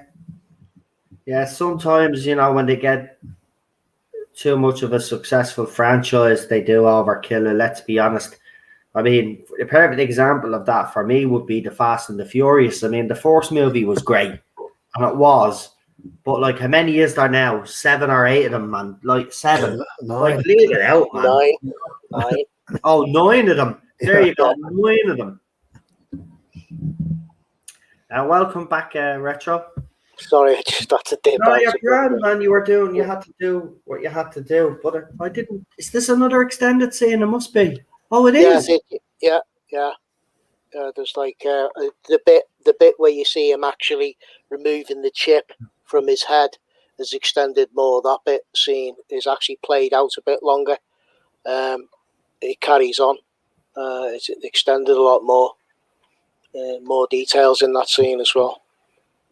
Because the whole idea of it is about the fact that he's flicked the switch over on the chip, so he's now basically enabled him to learn. So that's the whole point of it. So she could destroy this chip now if she wanted to. Yeah. But the whole point was like with him taking the chip out and flipping the chip over, because it was like in the write only mode, and now he's like enabled it. It's enabled the Terminator's AI to actually grow even more. So that was the whole point of it. Oh, she does pick up a hammer.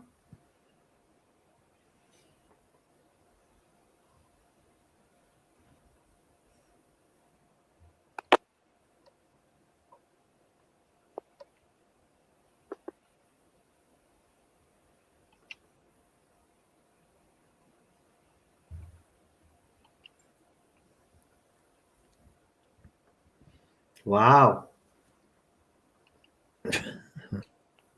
Wow.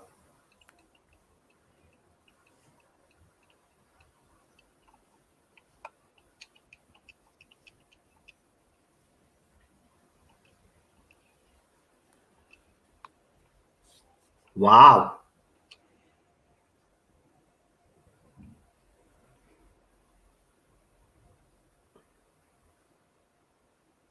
So that whole scene is extended. This is fascinating. Oh. Oh. Yeah. Well, obviously she didn't, but still, I was like, yeah, you could say it like she was like literally, she was gonna like whack.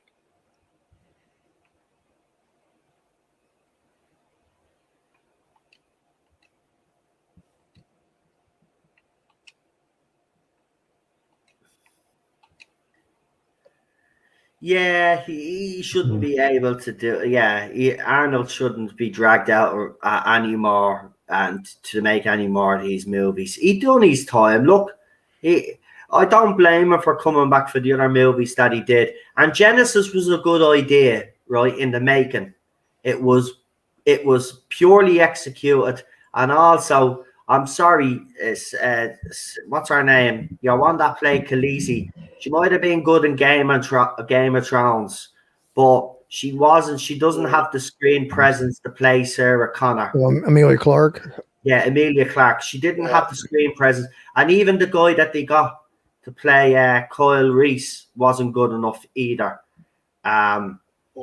So while the movie did seriously, the one thing I didn't like about the movie is they concentrated on the other timelines, but they didn't concentrate on the 90s. This one, and that's why a lot of fans were giving out as well. But it was very poorly executed, and that's why we got Dark Fate. And then people didn't realize that, okay, Gen Z might be bad, but nobody thought they'd fuck up with Dark Fate, but they did big time. Well, I kind of figured they would. Arnie should have gave him a pass on that. He should have realized they were going to take a dump on his character. Yeah, but in fairness, I don't blame him for coming back. What actor would or actress like if they enjoy the role, which he clearly does enjoy playing the Terminator, you can't knock him for coming back. It's just a pity. He deserved better scripts. Yeah. It was an abomination, that movie. That movie had so much potential. Now, I do love the time travel part in it, where they play the music and all, and he's going back. I thought that was brilliant, that scene. And then it just goes pear-shaped after that. Yeah. It had potential, that movie. I'm pissed at it, actually, to be quite honest with you, because it had so much potential. And it could have been one of the greatest Terminator movies made. Link up the two, but bringing in new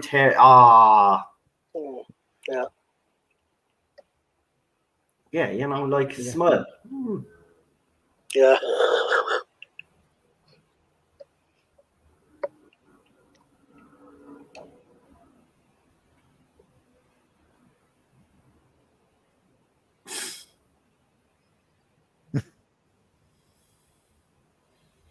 I love when he does try to smile.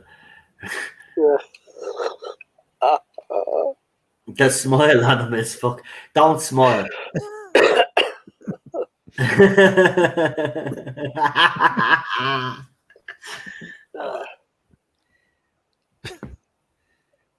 Looks like you ought to be driving an ice cream van or something.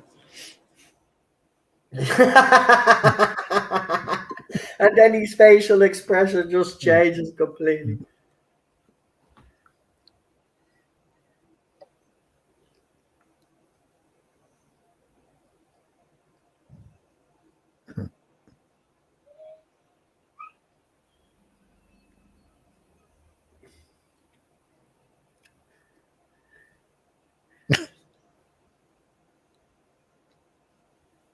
Yeah, you're all gonna die.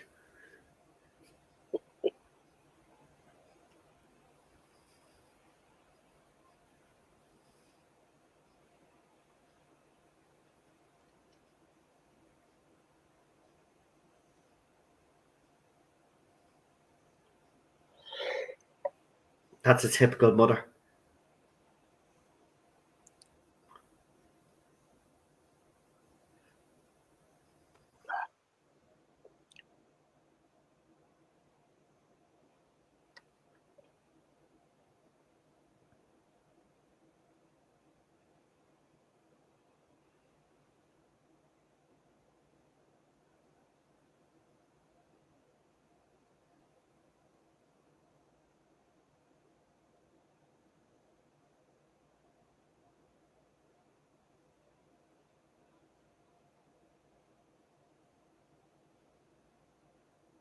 See, this is the thing. You give artificial intelligence, you know, the keys to everything, like they're thinking they're doing with military and all.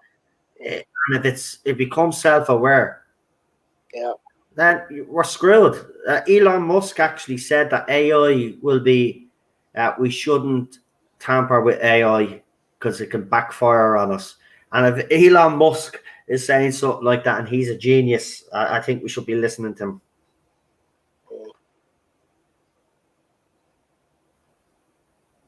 There you go.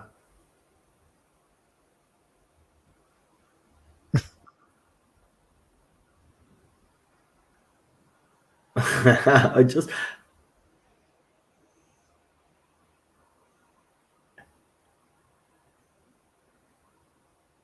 Oh, this is a new scene. Yeah. Yeah. This is in the Miles residence.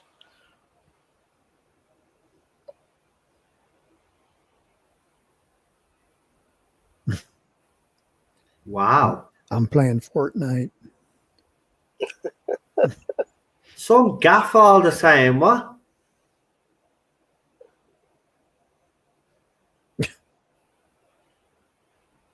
Harassment. Yeah. And there's the large chip there you see on a larger scale. Yeah.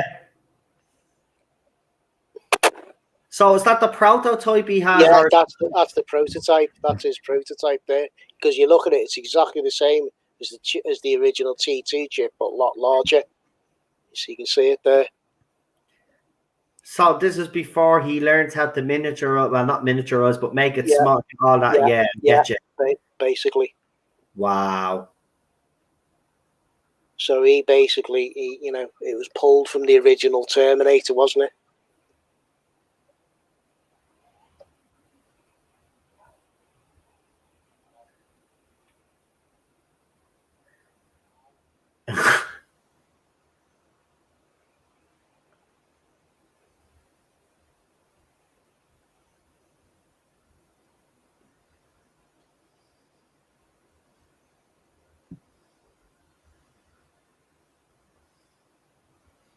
Right, so he's going to explain it now. Good. Right.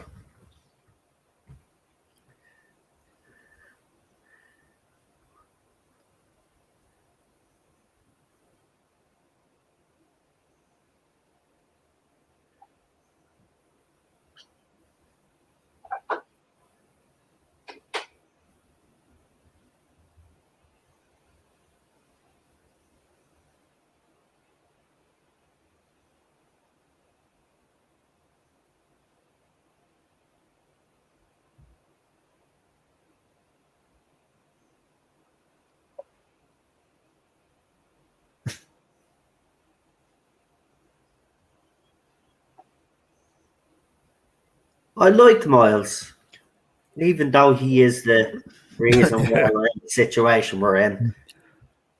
Well, that adds a whole new thing to his character. With It does, doesn't it? yeah, The family man, you can feel something for his character now. Maybe that's why they took it out, because they didn't want us to feel that for his character. So then when it came to the crunch, we're like, oh yes, Sarah is right to do what she's doing, but she wasn't actually. Taking him out wasn't going to change anything anyway, because someone else would have picked up his work.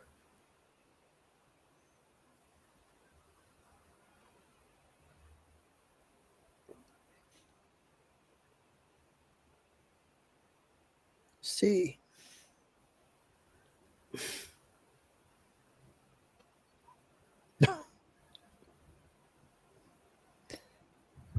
He's lucky Arnie didn't shoot him.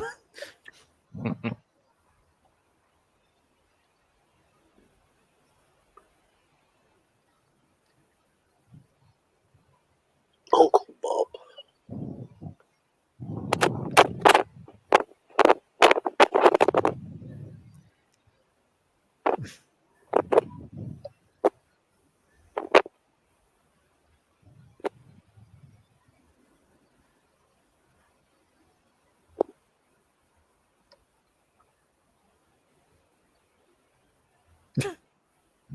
It's Uncle Bob. Bob. He couldn't come up with a more original name. This is Uncle Bob. I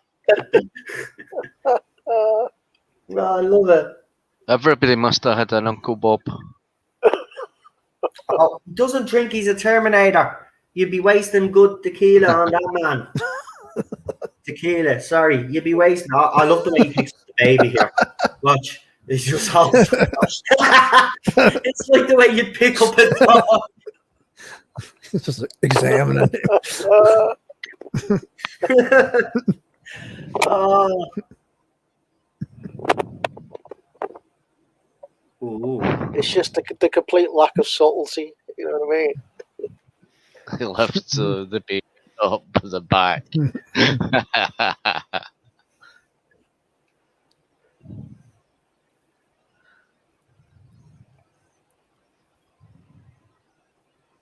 They've got a nice little supply there. Oh yes. Oh yes. Now, you know, I'm not American or gun toting Irish, man, but if I was living in America, I'd say I'd have a few guns of my own now, to be quite honest with you.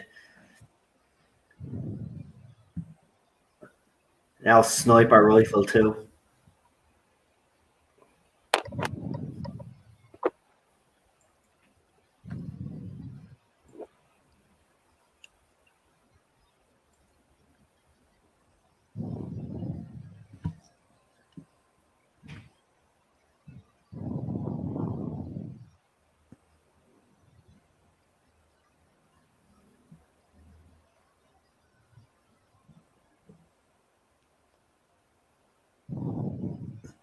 Oh.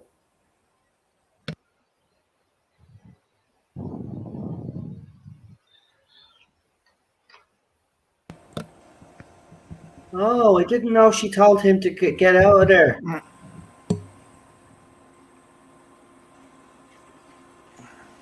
Again, so sometimes I think like that they hinder themselves. Like, don't get me wrong, the version that we got was still a good version, but this is so much better. Yeah, I'd rate it so much better. Well, yeah, it is. But the thing is, they're told that, you know, to give a certain time constraint, and then they have to pick and choose what they want to cut to meet the time. And sometimes interesting stuff gets cut. Well, You know, they could actually have done with some anti-tank rockets or something like that. ATRs. Blow the thing apart.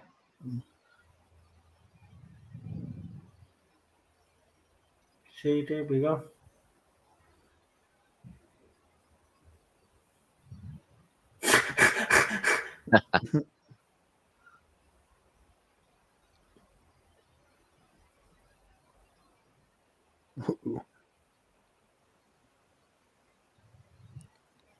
It's like a Predator gun. Ah, see, this is his gun. Like, I mean, no other gun suits the Terminator, but I love it.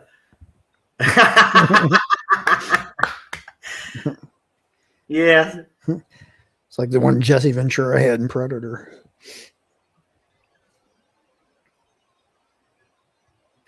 Like, seriously, she really got toned up for this movie, didn't she?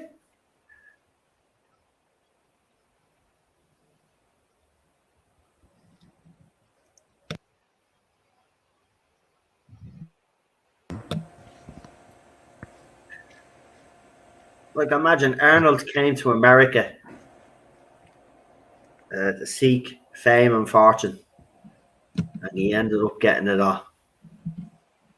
That's the true American story. You know, when they talk about, you know, America being the land of opportunity and stuff, people like Arnold are just the epitome of that. I mean, he literally went to America with nothing. Obviously, he was a weightlifting champ, but, you know, and he ended up getting himself into Hollywood. And he's been in great movies. I love the Conan the Barbarian movies, like. Conan. Hercules, New York. He's been in some good movies, I have to say. Or they dubbed over his dialogue. Actually, you know a movie I do like him in? The one with Steve, what's his name? Red Heat. That movie. Do you remember that movie, Red Heat? Mm-hmm. Where he plays the Soviet cop. He's deadly, man, in that.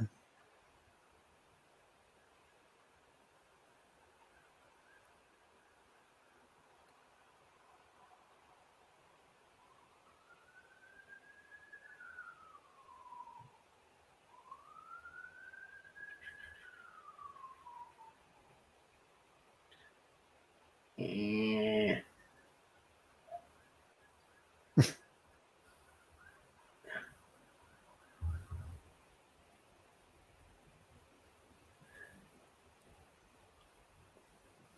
No, well, I won't be reading that article from that magazine because they'll end up fucking banning me. But new Predator movie will be a prequel with a female lead, and it might be PG-13. Well, then it's not a Predator movie. Predator movie has to be at least 18. Yeah, but of course they got to go back and mess that up. Of course they do. Of course they do, Alpha, because we can't have Anton anymore.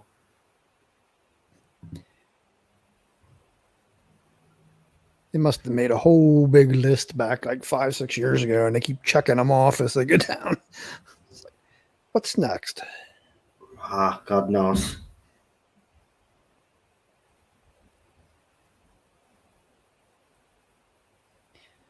There she is doing her father's speech. Yeah, but see, this is where she realizes now that the Terminator won't kill him. So,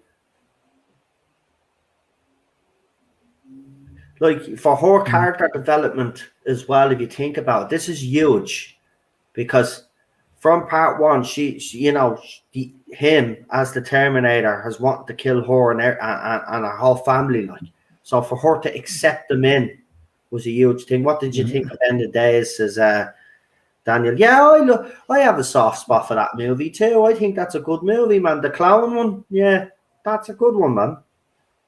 As I said, I like Arnold movies. I really do. I like Sylvester Stallone movies as well, obviously. You know, the Rambo series is great. Even the latest ones weren't too bad, actually.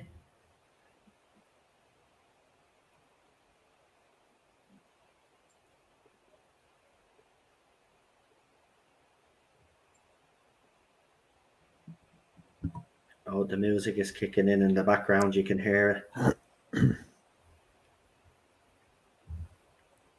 Now we get that nice nightmare sequence.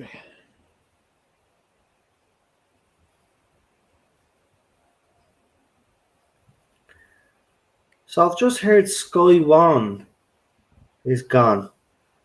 So is it being renamed or is it actually being replaced by a new TV station?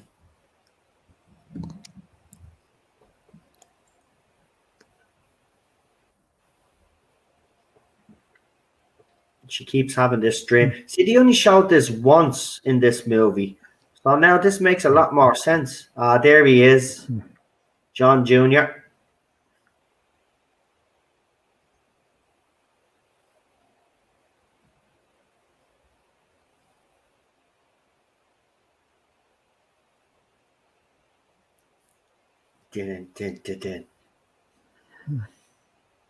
It's actually quite scary, this scene, though, because it actually show you what a nuclear attack be actually like.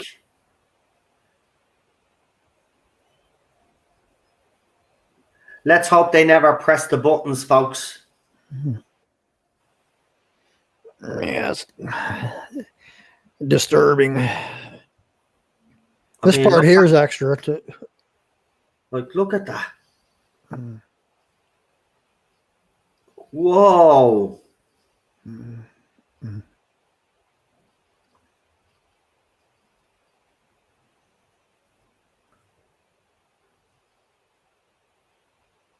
Oh, that scene is seriously impressive with these new, with the updated effects.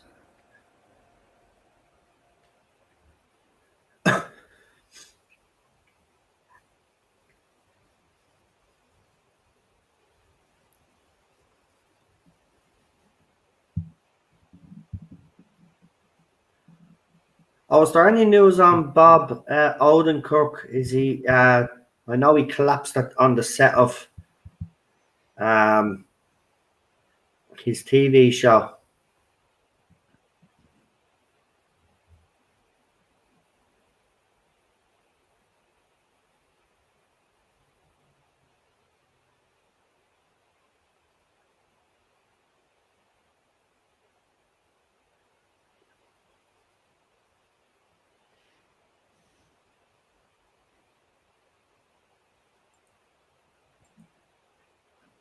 Bryan Cranston asked for prayers following Bob's collapse. Oh, it must be a lot more serious because there's been no updates on his condition.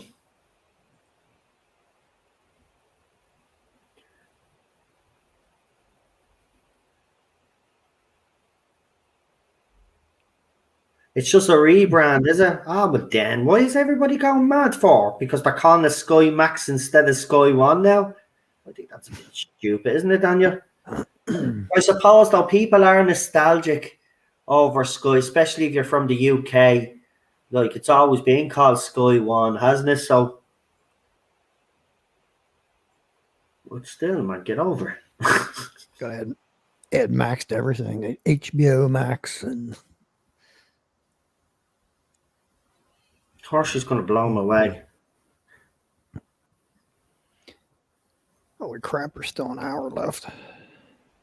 Well, extended cut. I'm happy. I'm enjoying this. I have to be honest. It hasn't dragged. But just to remind you, you do have an hour now to come up, which is our next movie.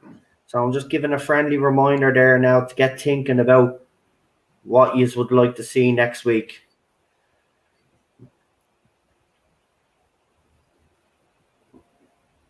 And remember, we're not doing sequels unless we've watched the first one first. But Alv, I have to give it to you. This was a good. Even though I didn't want to, I would have preferred to do the first one first. I'm glad we did this one now because this cut is just epic.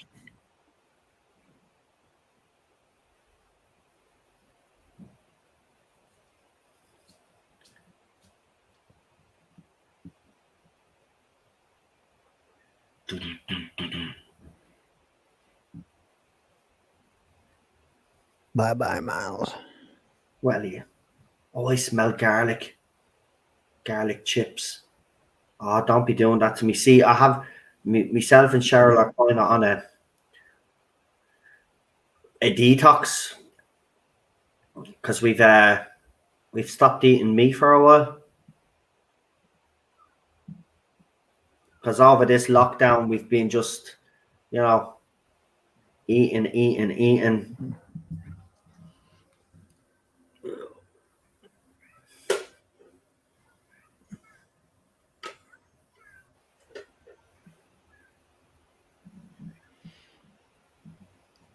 Oh, garlic chips. Don't be doing that to me. Seriously, man. Oh, Cheryl, I want some garlic chips.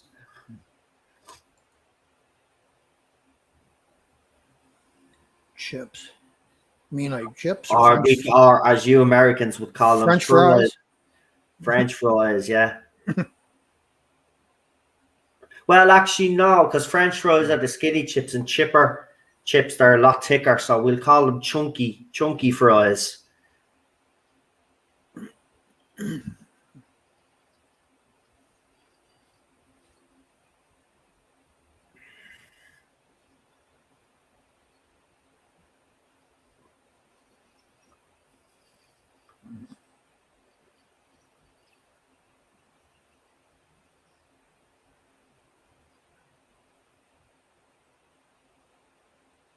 I don't know how she thought, though, by killing him, though, would prevent it, because killing him wouldn't have prevented it. Anyway, because she was gonna.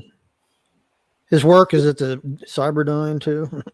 Yeah, that's what I mean. All the stuff is in Cyberdyne. And think about it. He'd have other people working on it as well. So he wouldn't be the only one. I know he's the main scientist, but he'd have his work there. Chips and curry sauce for Daniel, he says. Don't get me wrong, Daniel. I love a curry chip. But because I can smell garlic, I have a hankering now for fucking garlic chips, man. Ah, Daniel, man of me own heart. I used to watch. Daniel, do you know what? I'm going to try find that. We should do watch-alongs of that because do you remember the season where they kill everybody? I was devastated, man. That show really punched me in the guts.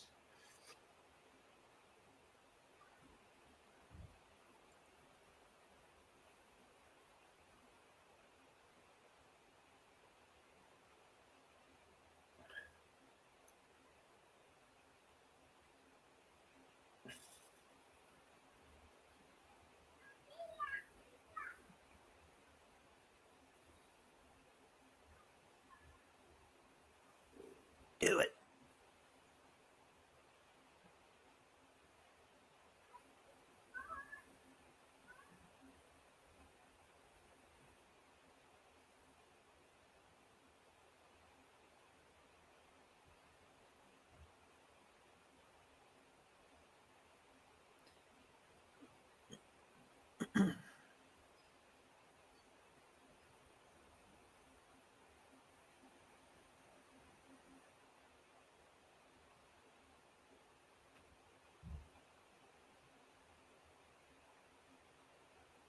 I'll try out the name Batman, the Michael Keaton version. Be interesting if there's an extended cut on this site that we're watching the movie on, because with the way things are going with all these movies that we're picking, there seems to be all these extended cuts that I never knew about. So, do you know what, Chris? I will give you that option in the poll because you're with us every week, no fail. So I'll put your Batman down.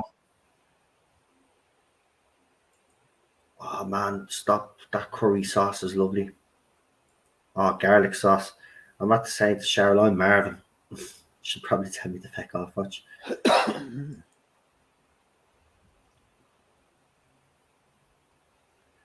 Says she's online. Are you ignoring me, woman?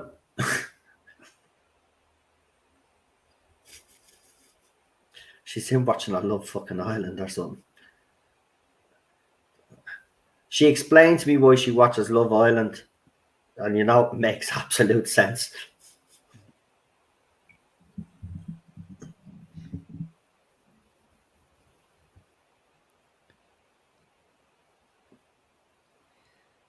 This is cool. Show him.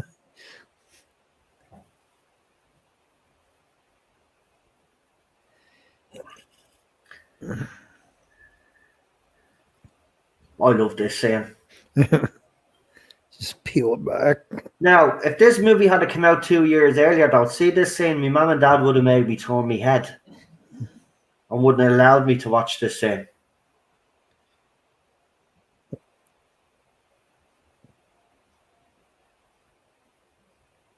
I love his face because he gets it. Watch Miles' face.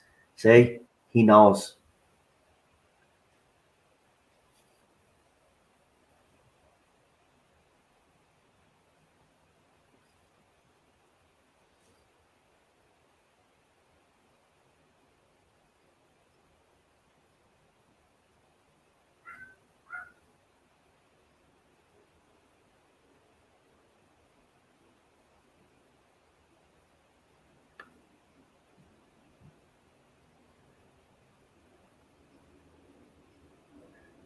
In fairness, yeah. Again, I can sympathize with Miles here because that's his job.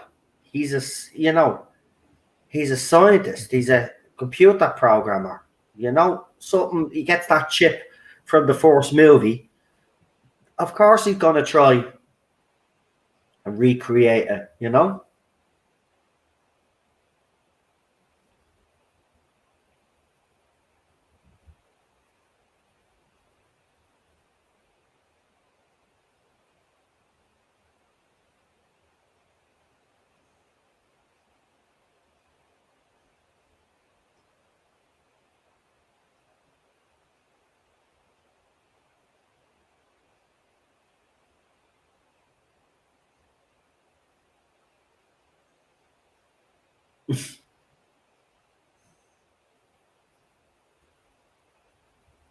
Disaster area said he had fish and chips later. Get out of the chat.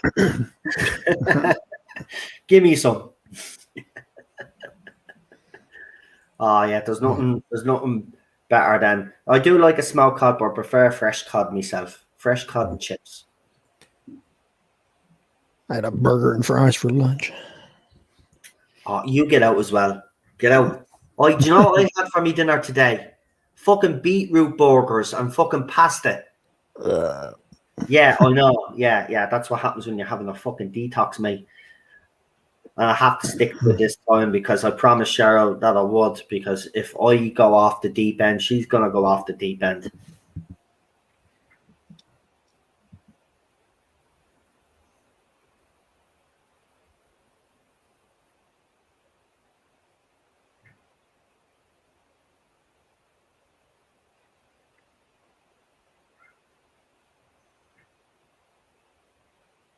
Even his wife is looking at him here. Did you not hear what they just said? You're going to be responsible for the whole world, like, being destroyed.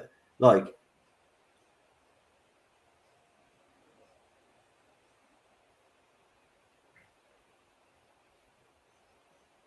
oh yes, we got to save now. Get up off your ass. It's been a while since we've seen Robert Patrick. Yeah, we haven't seen him in a while.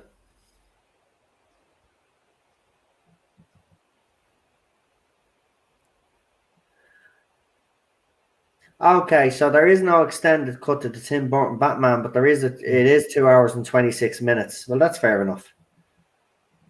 Near the Holix is in. Hello, Sean. I hope you're doing well. He says, "Hail no, panel and chat. Watching the greatest action movie of all time, eh? Yeah, extended version, by the way. I've seen scenes in this movie that I've never seen before, mate. I've been blown away. This movie is so much better. Even though it was great to begin with. This is brilliant."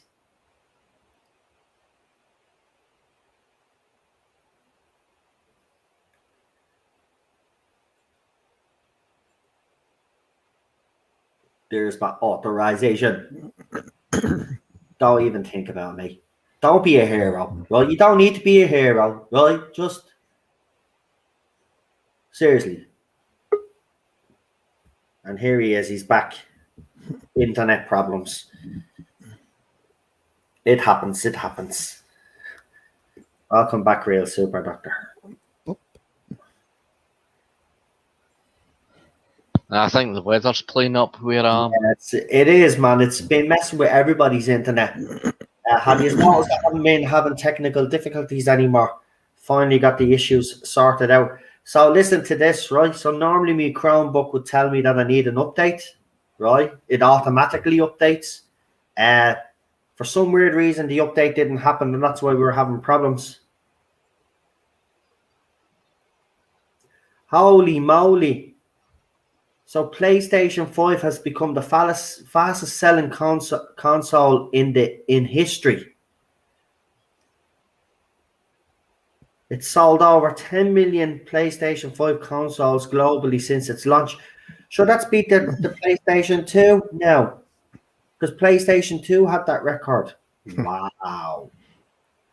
I wonder if the PS5 is even worth getting, though. That's the thing. I always wait a few years because it's going to be around a long time because it's next gen now. So there's no need to be making a PlayStation 6 anytime soon.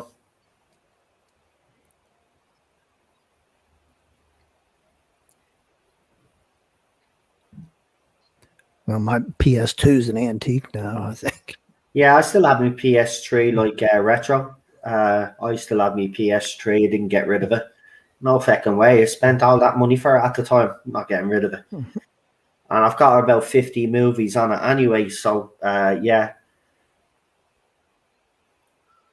And there's still a few games that I bought that are on the store.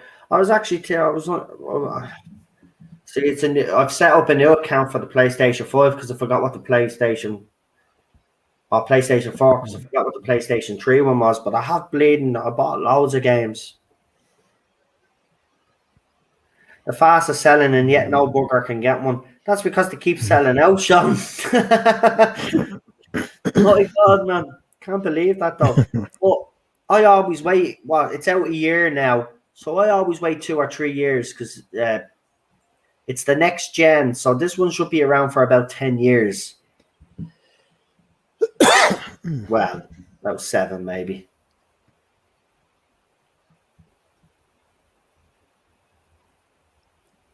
There he is, finally. Yeah, with them actually cutting this movie down, it seemed like he had more scenes a lot more scenes in the movie, but he had the same amount of scenes. It's like about a good half hour he hasn't been in for the last.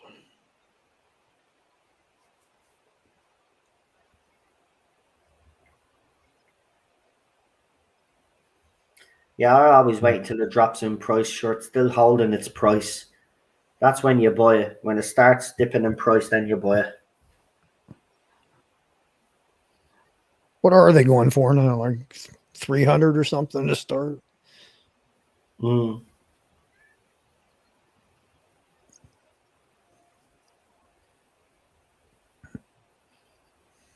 Oh, I didn't see. Oh, okay.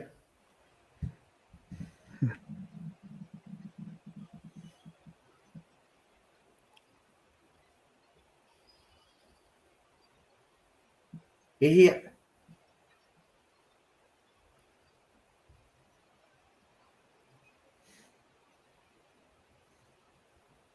oh, is he actually gonna destroy his own creation?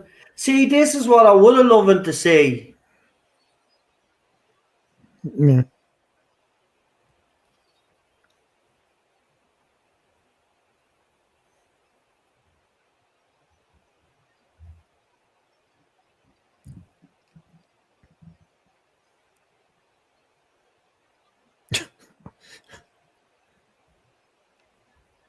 What are they even aiming at?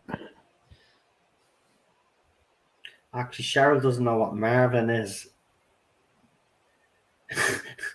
I suppose she is American. How did I think that she'd know what Marvin was?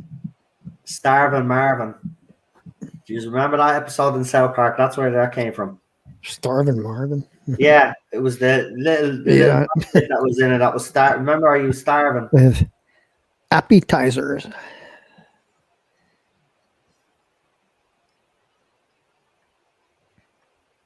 She finally got it. Brilliant.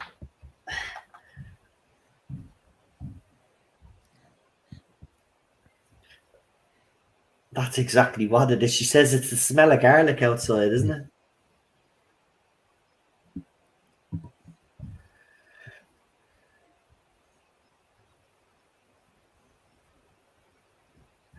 Now, I do love this scene because, there's a choice to be had here. He can kill them all and they get out clean, or he doesn't kill them and does what he's told.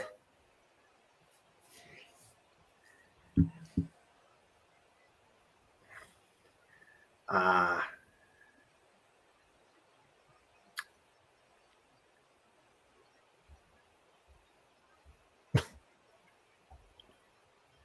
How many? All of them.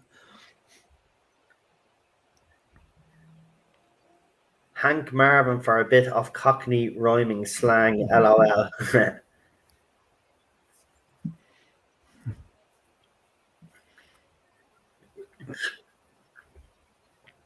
This is my favourite scene out of the whole movie, though. Because you got the music, you think something sinister is going to happen here. And then it's like, look at my big ass gun.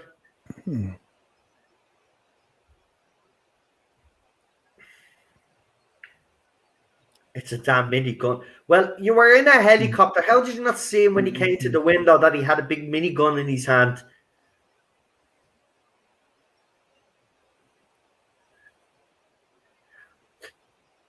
By the way, I might get emotional at the end of this movie, right? Groundman might cry here. Because, like John Connor, I didn't want him to die. Even though technically he didn't die, if you know what I mean. But still, as a kid as well, this traumatized me.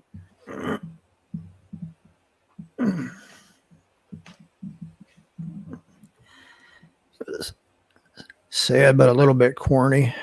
Exactly, Nerdaholic. The thumbs up gets me every time as well. I agree with you, man. It does. It does. Like, see, do you know the modern fan? They don't get it. They don't get that. Yeah, this is an action movie, right? But we get attached to these characters. We feel emotion towards them. So when something happens to them, we're gonna get upset. Like, I loved him in this movie. I really did. I loved the way they flipped it in this one, where he's good in this one and he's there to protect. And when he dies, it's devastating. Well, he doesn't technically die, but you know what I mean. But it's devastating, man.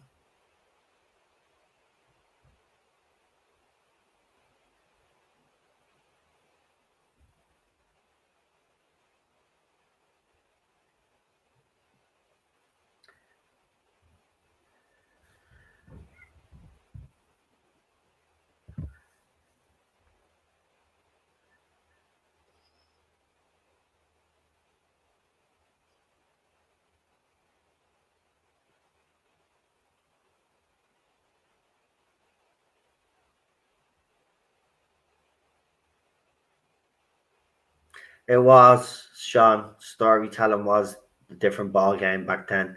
But we did get emotionally attached to these characters. That's what I think the modern fan doesn't get. And they'll never get. Because they're not emotionally attached to any of these things.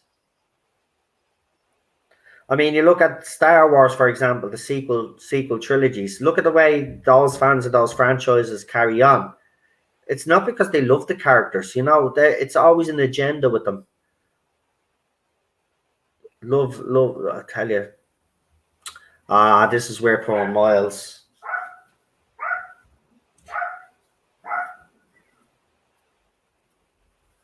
Poor Miles.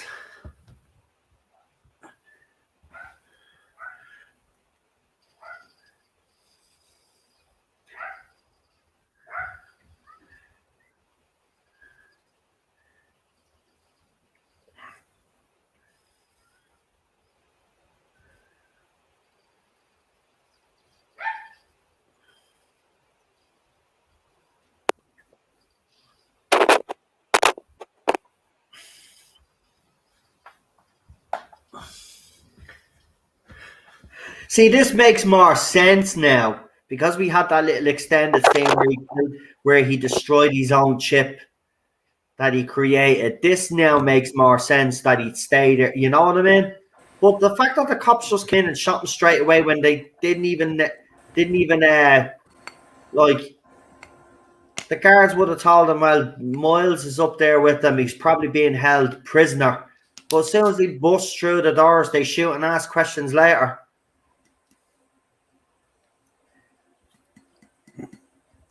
And you're right about that, Nerdaholics.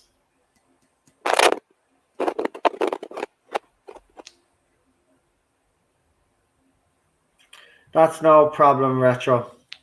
All right, dude. So I'll say thanks very much anyway, but I've got to get up for work tomorrow, so I'll have to bail out. Thanks for having me on, and really enjoyed the movie. It's one of the best. 11 out of 10. All right, guys. All right. Thanks for joining. Good night, everyone. Take care. Cheers. Okay. Bye. See ya. Bye.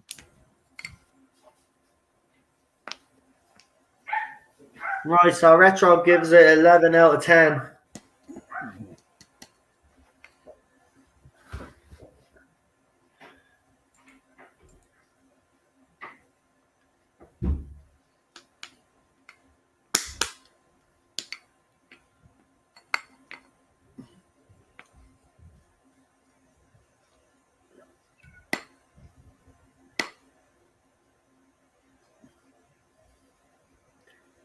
No, sure, even the Terminator movies they've made now are devoid of any proper. It doesn't have the cutting edges that the first two movies, as I said. Like, even though they did tone it down for the second one, there's still scenes in the second one that, it's still pretty graphic. But even Rise of the Machines and after that, it lost something.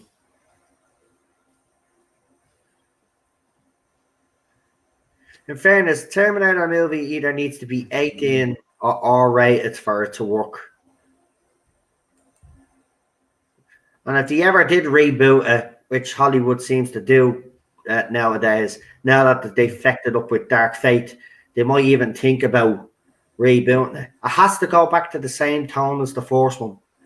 It needs to be ultra violent. It also needs to either, as I said, an over 18 or an R-rated for it to work. If you go PG, what's a PG 15 or whatever it is now, it's not going to work. Look at what with Deadpool 2, right? They did two versions. They gave us the 18 version, and then they did the PG 12 version or PG 16 version, which was shit. Deadpool is an R-rated or an 18s movie. It's not a PG, a parental guidance. You know what I mean? It's not. Oh. I do love this scene. Because the music is about to kick in.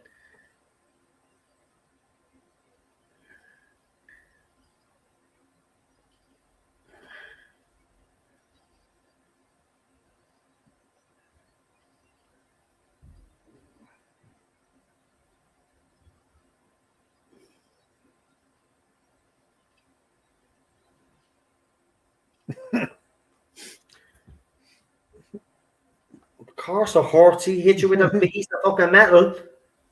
Did you hear him? Oh God, it hurts. He hit you with a piece of fucking metal. Of course it hurts. You're lucky you didn't get kneecapped like the other two. So be grateful.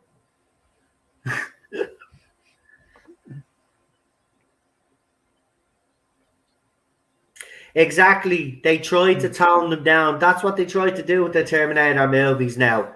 They tried to tone them down so they could redo it again and make the franchise more accessible to people. But that's not necessarily a good thing. People say, you know, in some cases, you do need to kind of bring in a general audience. But Terminator had the cult following. It had the fans. So you didn't need to bring in more fans. Feck the modern fans. Now, what do they know about Terminator? They've probably never seen the first one anyway. Or the second one, for that matter.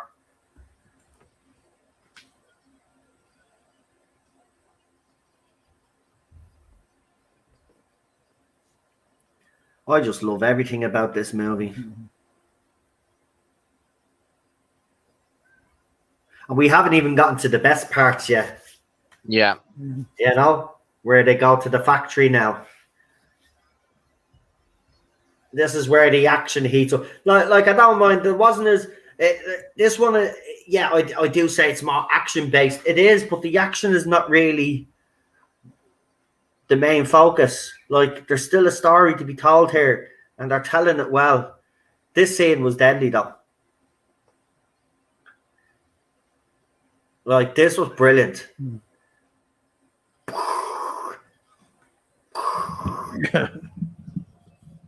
I love to get out. Just sort of oozes into the helicopter. Yeah. And when your man sees this and he tells him to get out, he obliges.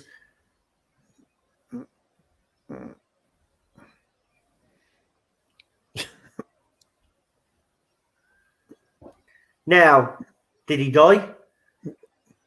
What do you reckon? He didn't seem that. I don't know. If not, he'd have some pretty severe damage. That was a good job. I agree with you. Salvation was a missed opportunity, though. You know, it was kind of like supposed to be a prequel, wasn't it? Yeah, I love Christian Bale. It's the reason why I watched it, because I think he's a terrific actor. And it was not the movie set where he had the big rant at people because he's a perfectionist. But Salvation was a missed opportunity, definitely. But I think that franchise has had its day. I know Hollywood would disagree with me on that, but I think this franchise has had its day, just like the Alien franchise. Now, if we're not getting Alien 5, I'm not interested in any other Alien movie. We're getting a TV show now, which apparently, you know, is all going to be about gender equality and all of this other rubbish that they want to insert. Then we're getting a Predator thing now with a female lead. And don't be surprised if there's female Predators now going to be introduced. They probably already have introduced them into the other Predator movies. I haven't watched them because Predator 1 and 2 for me. And then Alien versus Predator. That's as far as it goes for me with those movies. But I have seen the extended version of Alien versus Predator, though, which is so much better.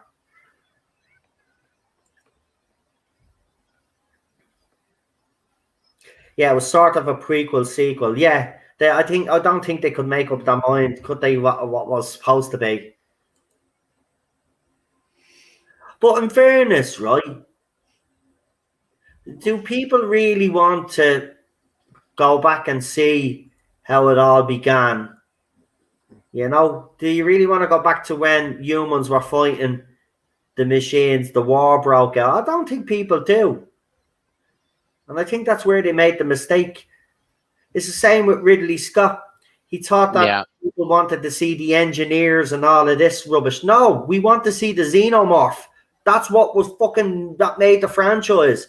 And that's why we didn't get Alien 5, because that moron wanted to do his movies. And now he's fecked it up, right? They're not doing any more Ridley Scott movies now. And the Neil Blomkamp movie now, has been just tossed aside. Ripley was getting the end of our story, man. And Ridley Scott, because his ego was too big, well, it's my franchise. I'm the one that did the first movie, so if anybody's going to tell the story, it's going to be me. Well, I'm sorry, Ridley, but you lost it.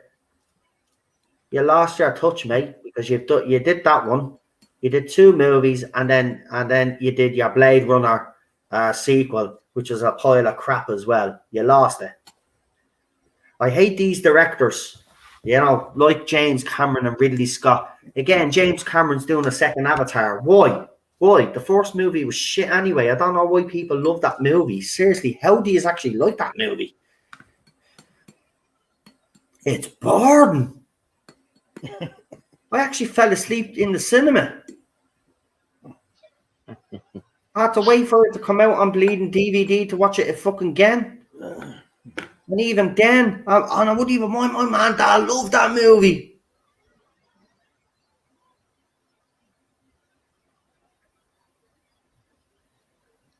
Yeah, jump, mate. Jump, quick. That's it. Yeah, he's doing far. I know, mate. He's going to drag this feckin' out. And watch, each one will probably be a record-breaking movie because people out there are just thick.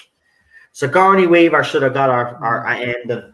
I actually start following Neil Blomkamp, and then I watched this YouTube channel last night that was talking. Now, I already know what was going to happen in this movie, but you got to see the concept art and what he actually wanted to do.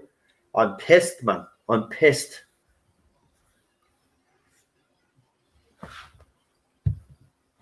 There's not many things I ask for Hollywood, but Sigourney Weaver is still okay enough to do this movie.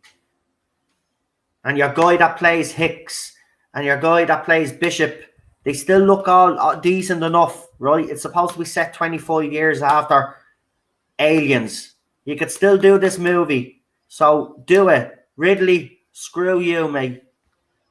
You actually ruined. He actually ruined their chance of a proper Alien franchise, because I guarantee you after the Ripley one, Neil Blomkamp probably would have done another one to carry on the franchise, and we would have got so much more better movies. But Ridley Scott thought, well, fans are sick of the xenomorphs. They don't want the xenomorphs anymore, so I'm going to tell the lore. Now the aliens are shit. Now they're not as frightening anymore. Because now we know man creates robot or machine android creates alien. So like a god complex kind of fucking thing going on. Circle of life. Get away. We don't want any of that religious crap in our bleeding movies. Just give us fucking aliens ripping people's heads off. How can Hollywood not see what fans actually want? This scene with the liquor and nitrogen, though, is deadly. The one thing that actually did kind of confuse me here, though, I have to see this scene for a minute. Hold on. Oh, no, he gets thrown off the truck. That's what it is. Yeah, that's why he survives the liquid nitrogen. Yeah, I forgot.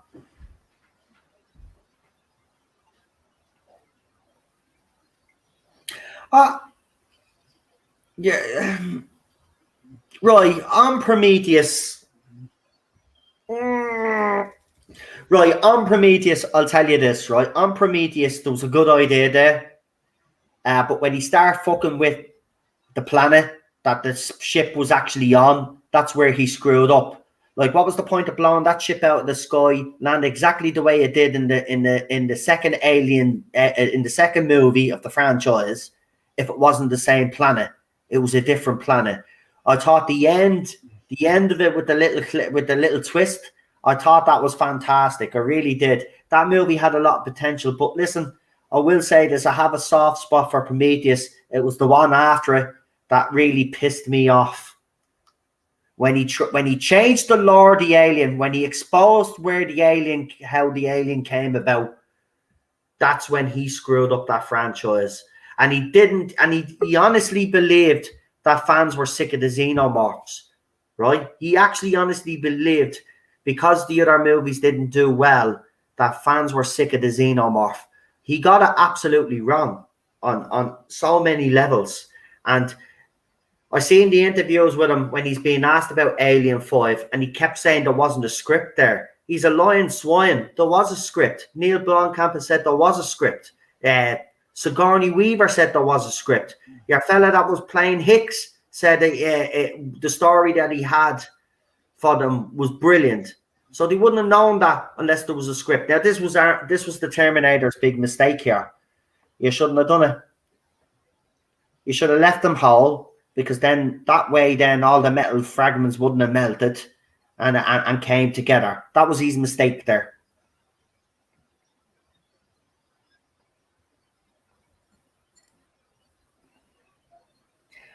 No, don't watch. Please don't watch. If you haven't watched the show, don't watch it.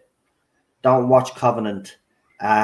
Because I'll tell you now, that ruined the lore of the alien. Right? Now, there was some pretty cool moments in the movie. I will not deny that. But what Ridley Scott did was he basically bastardized his own fucking movie. He did a good first movie, right? And remember, this is the man that was actually asked to do the second one, and he wouldn't. So they gave it to James Cameron. So I don't know why he decided to come back all these years later to ruin it.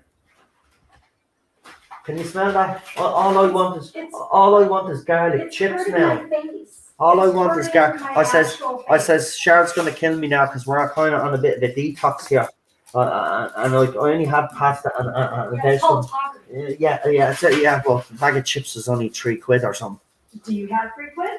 Yeah, on the table there. Well, then go get I'm not going. I'm in the middle of watching one. My face is burning off.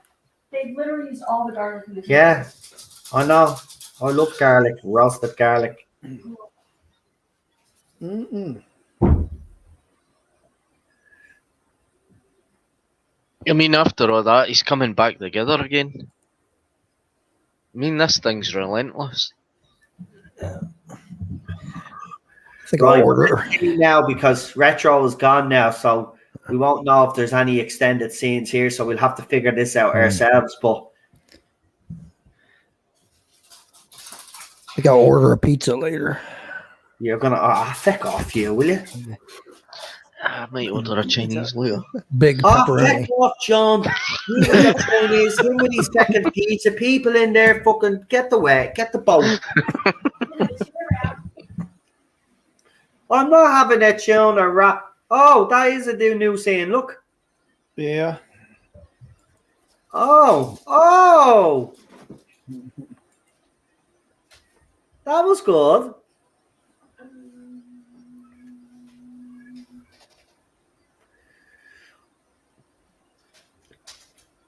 I wouldn't even mind. I don't even like the chipper that's here, right?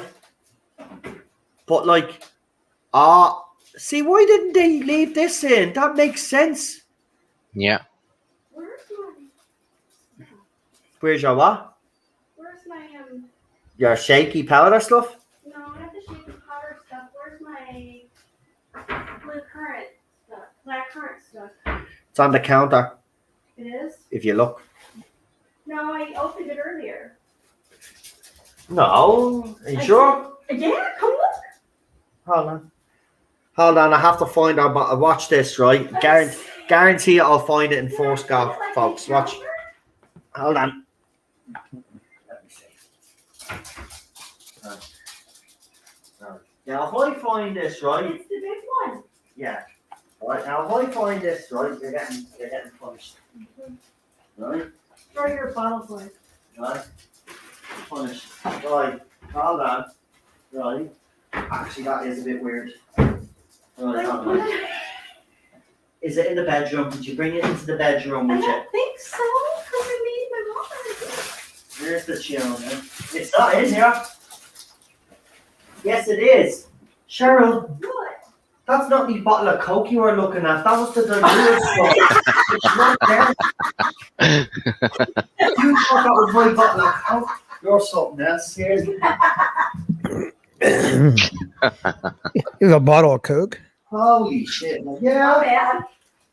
Yeah. Well, Unlike everybody else that's claiming to boycott Coca-Cola, I'm just going to tell you out straight. I'm not boycotting Coca-Cola because it is one of the best drinks out there. So, I don't eat Ben and Jerry's anyway. So, but if you have to boycott the parent companies, if you're boycotting Ben and Jerry's, then you got to boycott Unilever.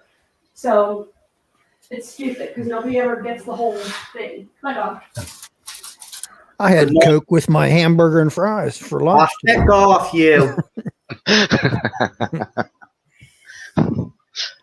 Big, large, 32-ounce Coke.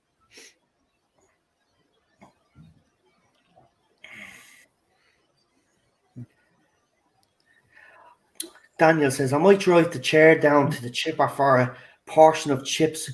Could do with a... can you all stop now?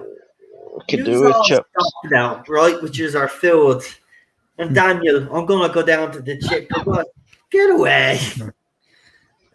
Who needs Coca-Cola when you can have Dr. Pepper? Cheryl does prefer Dr. Pepper. I do like Dr. Pepper, but I drink Coke Zero, by the way. I don't like the thing with the aspartame in it and the artificial sweeteners. No, I do agree with you, but a lot of drinks do have it in it. But there are a few that don't. Actually, I like this Mountain Dew. I think it's quite good. Yeah, I like Mountain Dew. Yeah, it was when I was away up at in the train for the journey. I'd kind of stopped into a local co-op and I got some Mountain Dew stuff. And it was quite good. I agree with Nerdaholics there. Pepsi Max Cherry Raspberry and is lovely, and cherry. Of course, cherry cola was a big thing in the 80s in the States. It wasn't so big over here. We just had the normal Coca-Cola back in the day. Yeah, they still have cherry Coke. Now you've got so many different variations of Coke now. It's unbelievable. But they have vanilla Coke and I love vanilla Coke. Even had an orange Coke for a while.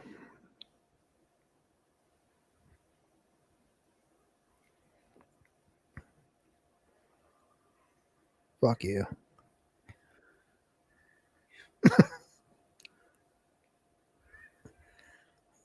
Slice.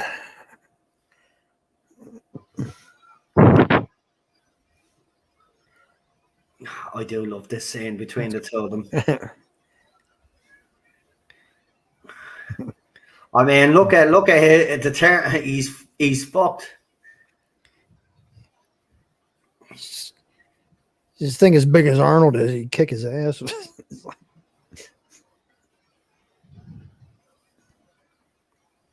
Yeah, you can make chips. Get yourself some oil and cut up some potatoes and make them in the shape of chips and cook them. Homemade chips are always better anyway. Cheryl's like you. She prefers chips. She doesn't like the French fries. You can maybe we'll have to do a food stream, talking about food. Yeah. I mean, you make your chips. I'm not eating all of these things. I'll bleed and drive myself crazy, man. Can lightly brush them with oil and even do them in the oven. That's it. Instead of deep frying. Exactly. You could do that as well. Or you could buy an air fryer, even better. And trust me, chips out of an air fryer, a little teaspoon of oil, nothing better.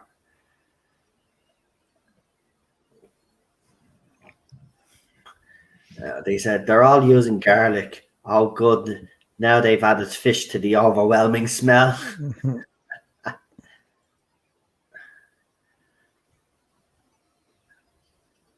No.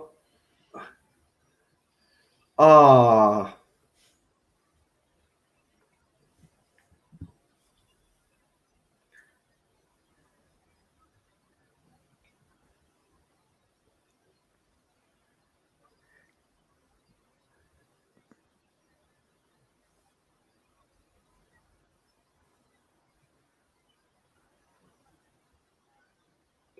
That's unfinished. You're what?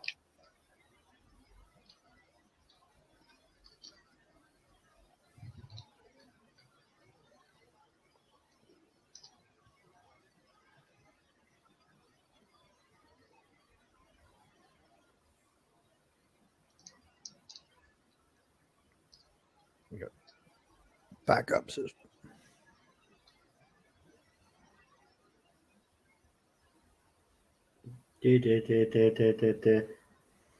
It's this music that makes it.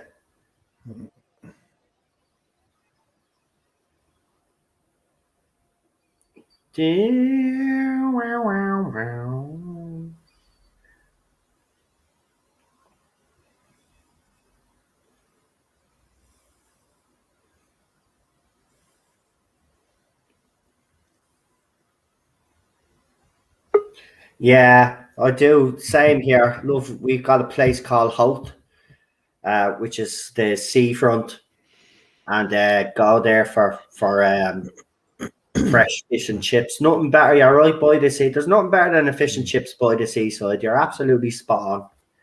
And the fish always tastes 10 times better for some weird reason. Well, I suppose it is beside the fucking ocean, isn't it? So they probably catch it fresh. John seems to be having problems with his internet, folks. So we'll just so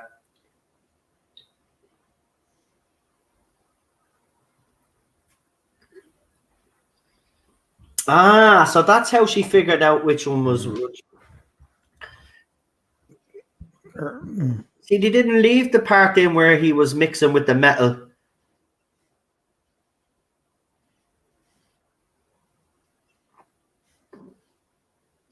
Like you're rooting for her here, and then when she runs out of a bullet.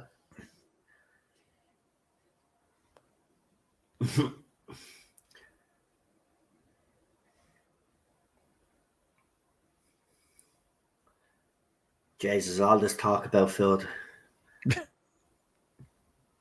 Yeah, here we go. I love this. You find it comes up on the cog.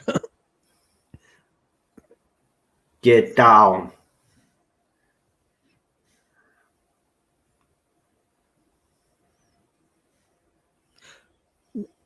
Boom.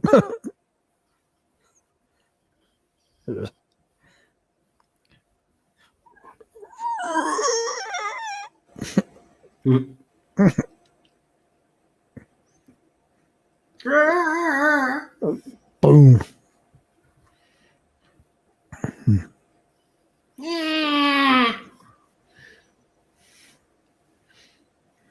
Nice. And it changes into different places now. All the different people we became. Yeah.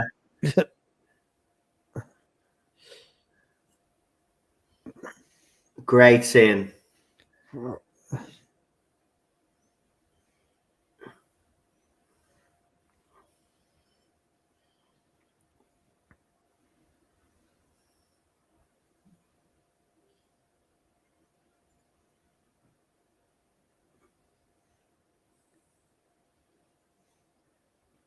Oh, this is an extended scene.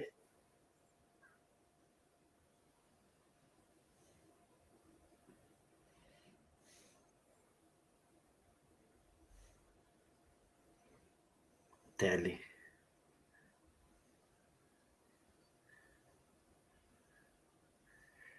That bit used to scare the crap out of me as a kid with all the faces. LOL. Yeah. Same here.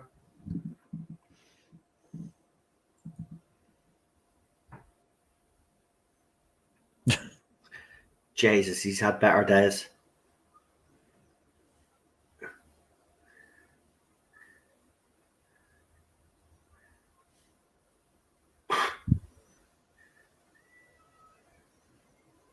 Dominated. Terminated.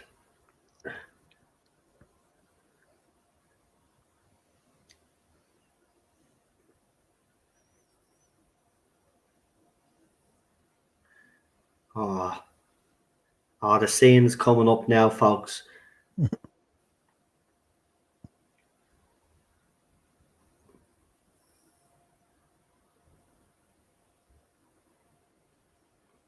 I know, this part does get to me, man.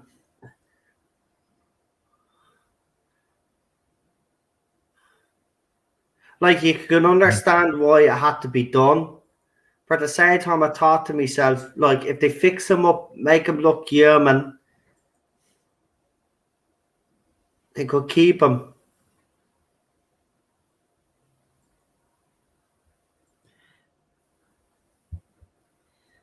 but he But then can't. they wouldn't have this tear jerking scene at the end.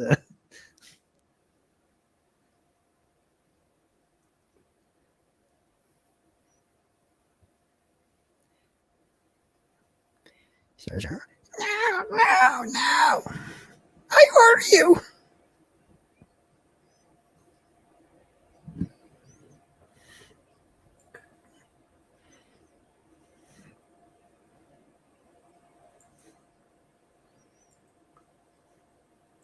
Oh man.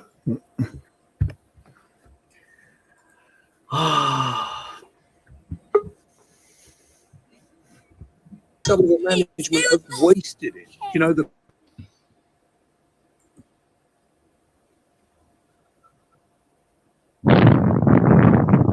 Welcome back, John. I kind of dropped out there.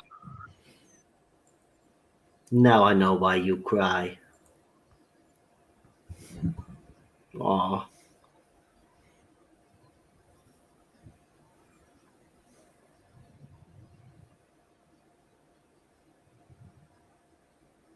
Yeah, well, if you choose to ignore the other movies, it still has the same impact. But this scene where she shakes his hand.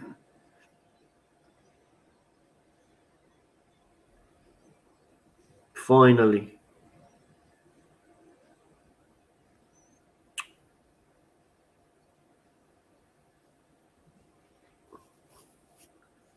Oh no.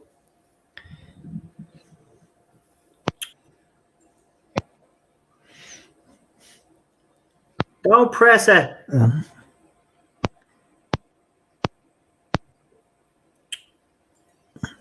That's what I mean. And in that moment, the one decision by a robot showed he developed empathy, and better still became a sentient being, more human than many people. Exactly. This is why this hits you, man.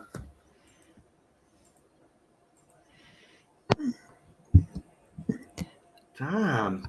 I still think the thumbs up is kind of corny, though. Ah, who cares if it's corny?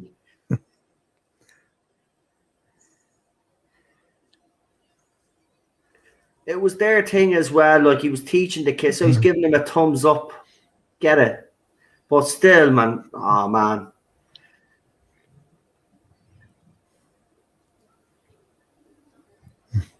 You could have flipped him off instead.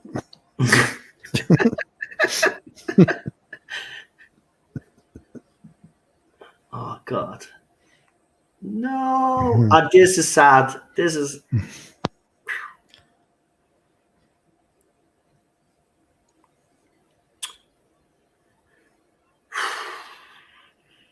It had to be done. I'm pissed.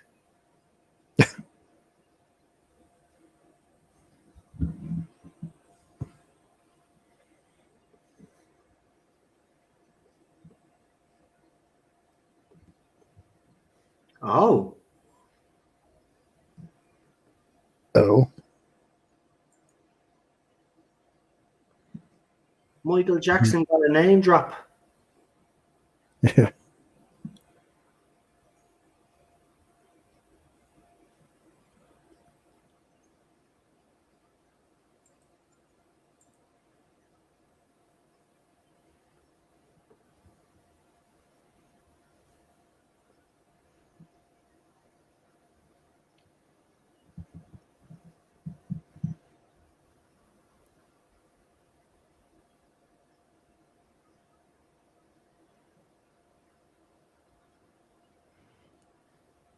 I thought she had cancer. Or was that just the TV series? Wow. So that was our son and the grandkid. Yeah. Yeah.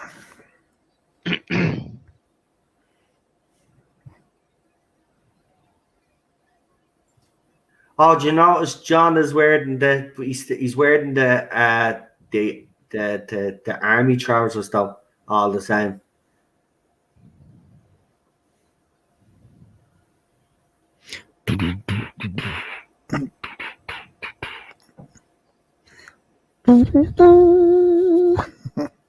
Wow. So there you have it. Wow. See, that's why Terminator Terminator Rise of the Machines now doesn't actually make sense, because if they had kept that end scene in there, well then, like, they survived. They got to live their lives, and it was 30 years or 20 years later or whatever it was. Yeah, Nerdaholics there in the chat. Same here. I bought the first and second season. I was starting to get into that, and the last episode of the second season, I was like, oh, I can't wait to see what's going to happen next in the next season. And nope, it's done. Yeah, I hate when they do that to TV shows. It was the same for me with Firefly. I got into that, and then it was like, someone told me, you do know that, like, this is like that Fox cancels it, and I go, what? Yeah. But then I heard about the movie then. And while the movie did tie up some loose ends, I wasn't satisfied. I'm sorry.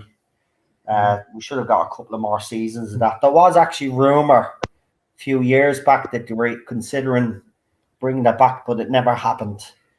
But Firefly is another one. Well, I have Serenity in like 3 different versions, like a regular, extended, and then the Blu-ray of it. Mm. Yeah. Jesus. Yeah, I'm going to give him a rating for this. I'm going to give it a solid 10 out of 10.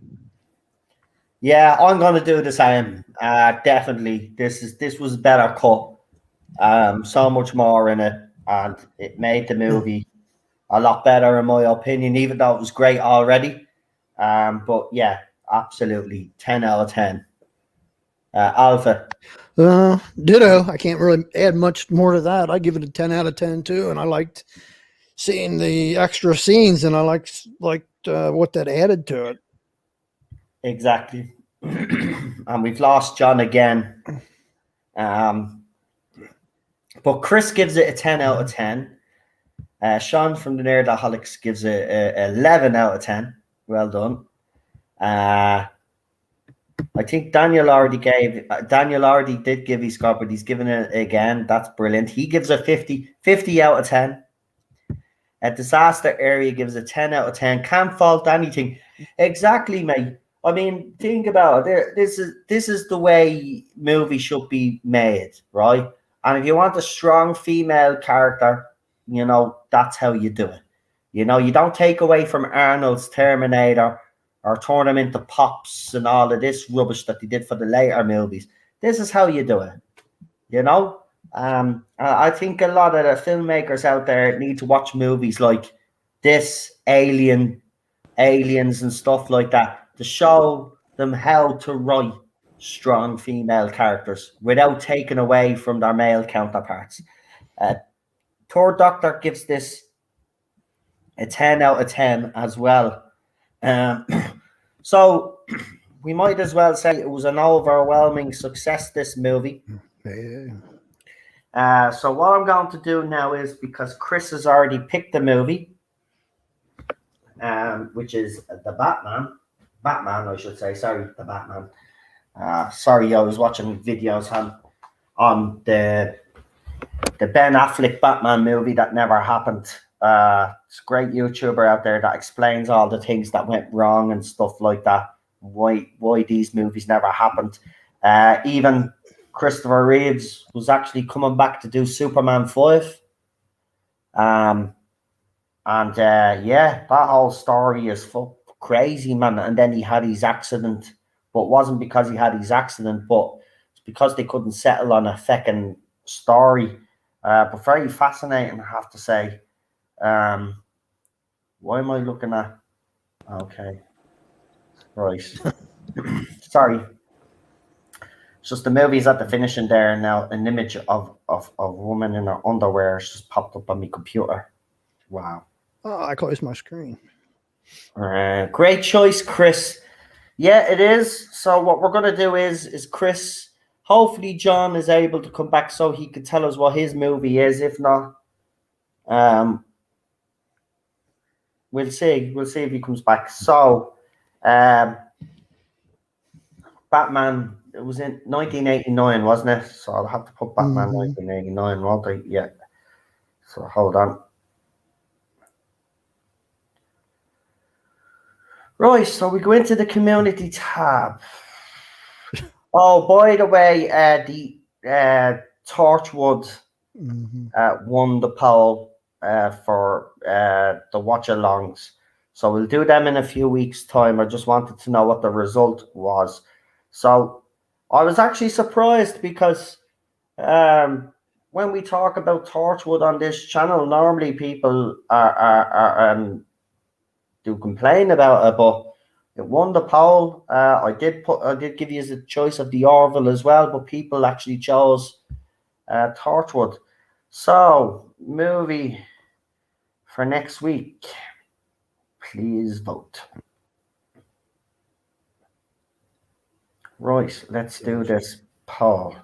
So we've got Batman 1989, isn't it? Yeah, 1989. Right, Alpha, what's your choice? Do you want something serious or something You can go with whatever you want. It's your something movie choice. lighthearted? It's Should up to you. It's your movie, man. I go back to my losing ways again? I'm going to pick a comedy. How about Team America by the South Park guys? What's it? Team America. Oh, that thing. The one that Team America, the fucking With the yeah, puppets and stuff. the fucking like Thunderbirds. Yeah, I know it. Yeah. So we got Batman 1989. We got Team America. Fuck John, yeah. if you're in the chat, if you can hear us and you're in the chat, if you could tell us what movie you'd like us to. I'm just making sure that you haven't sent me a message, but it doesn't look like you have. But if you're in the chat, let us know what movie you want to pick. Now, my choice. America. What do I want?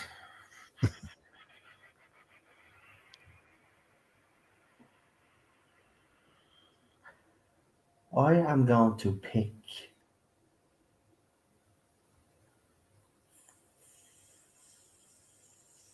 Do you know what? I'm going to pick Superman.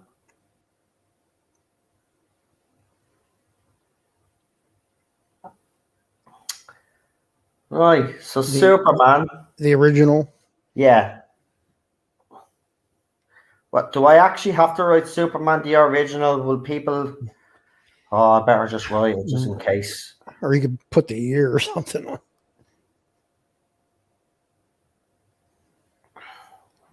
Right, so Superman the original movie. Did we ever do Gremlins or RoboCop? No. Gremlins and RoboCop actually didn't finish first in the poll. So we will get around to those again, but what we like to do is we kind of like to put Superman 1978. Okay. Okay. Superman 1978. There you go. Sure. Right. Batman versus Superman versus Team America.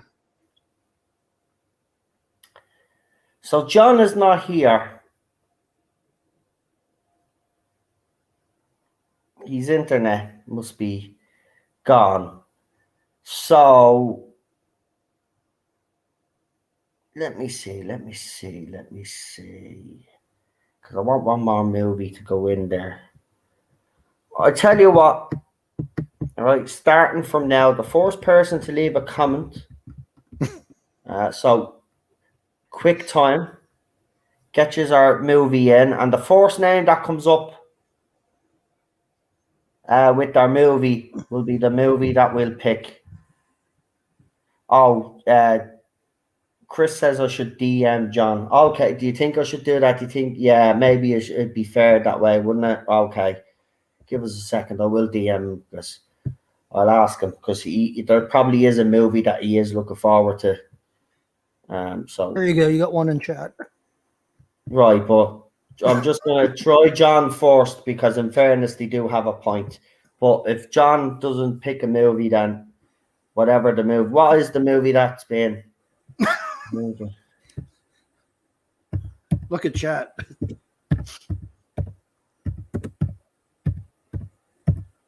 Hold on, I'm texting.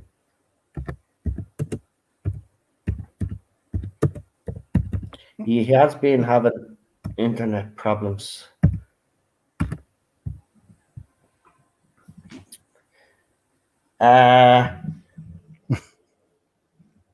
No, but you can't. No. Your vote doesn't count. You've already got Team America, so Rambo is the next one. Rambo. Okay, but we'll wait and see if John doesn't text me back. We will go with Rambo.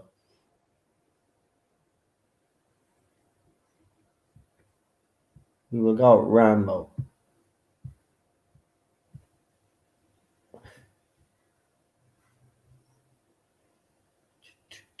No, we don't do those type of movies, Third Doctor. Sorry. It's not that type of channel for that shit.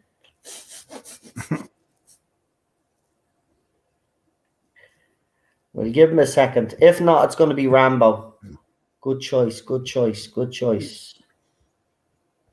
Let's see. We'll give him a second because he does have internet problems. Do you know what? Hold on. How many spaces have I got? Can I add another option? Keep writing. Yeah, can I add another option? I can. Right. What I'm going to do is, Sean, I'm going to put your movie in because I can put another. So there'll be 5 movies to choose from this week. I'm just going to wait on John. So Rambo. Now, are we talking about the very, very, very first Rambo? Yeah. Are we talking about the movie that he did recently called Rambo? First Blood, the original. So Rambo First Blood. That's what it's called. First Blood. Right. So we got Right. So Batman 1989. We've got Team America. We've got Superman 1978. And we've got Rambo First Blood. And I've got a notification. Is it John? It's not.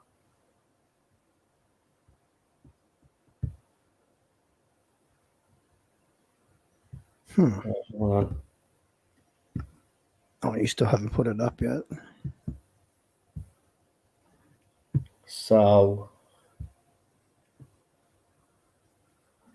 he's probably trying to get back because he doesn't just leave like that and not leave a message. So he must be having internet problems. Because he always responds back to me. And he hasn't. So do you know what I'll do? I'll put a choice that he put in a few weeks back because he did put in Gremlins a few weeks back and it didn't do well in the poll. So because I don't think he's going to be able to come back, I'll pick a movie that he picked a few weeks back, which was Gremlins. I hope he won't mind that. But it's because obviously we can't get in touch with him.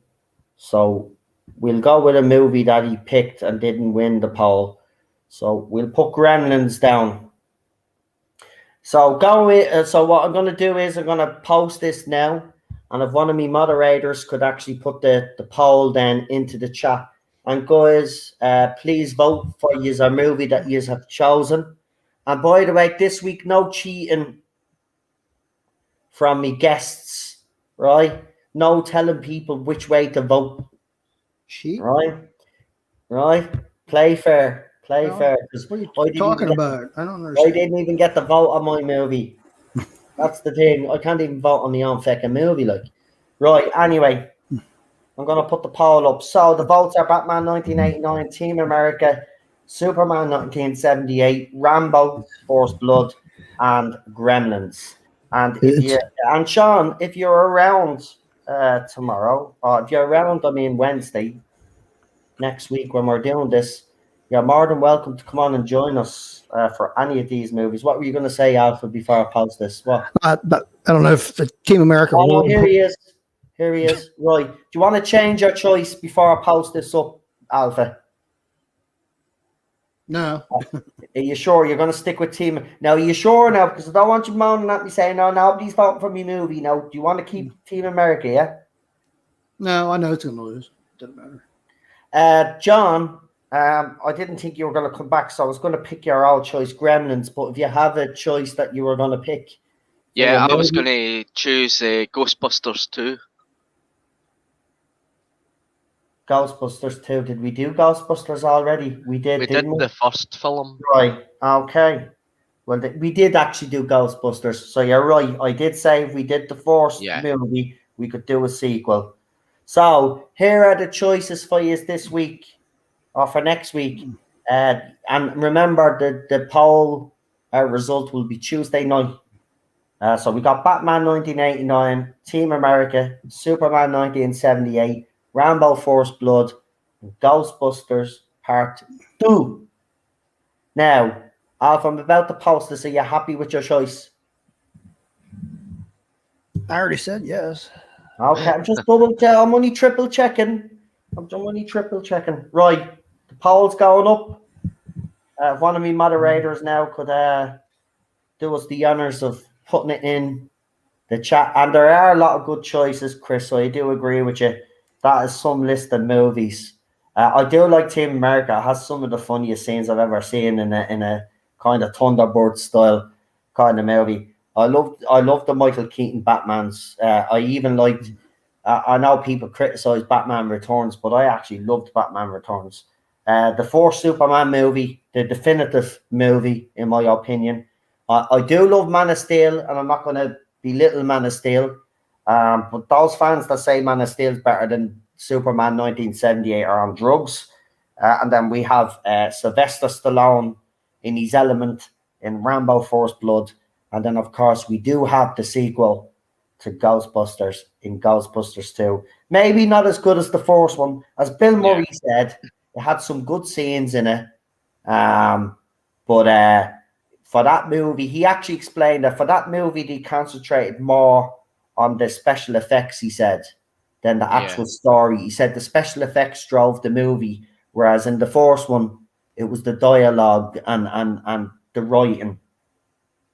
So, there you go. So, there are the movies now. Let's see. Oh, we've already got votes. Right. So, Team America and Batman are leading so far. And Ghostbusters 2 is in second place. There's 5 votes. So, even if you're not going to be here next week, please do vote anyway, will you? The last one, as I said, we get about 96 votes. I think the last one was about 90 something it was. So we get about 90 odd votes anyway. So vote for your favorite movie. And the disaster area says we have. And listen, look, there are movies that people have picked that haven't happened yet, right? For example, Gremlins was put out there, RoboCop. We will do them all eventually. We're not dismissing them. We just like to do a poll, and because it saves all the messing of deciding on what movie to watch. So we leave it to you guys to choose. But tonight's movie was great. Really enjoyed it. So look, the movie streams are doing well. You are picking cracking movies, and this is the thing. That's what I want. I want to be able to pick movies like this, even if it is going back to the past. And remember, if there are new releases that you would like to do, I'm not opposed to doing a new release. By the way, okay.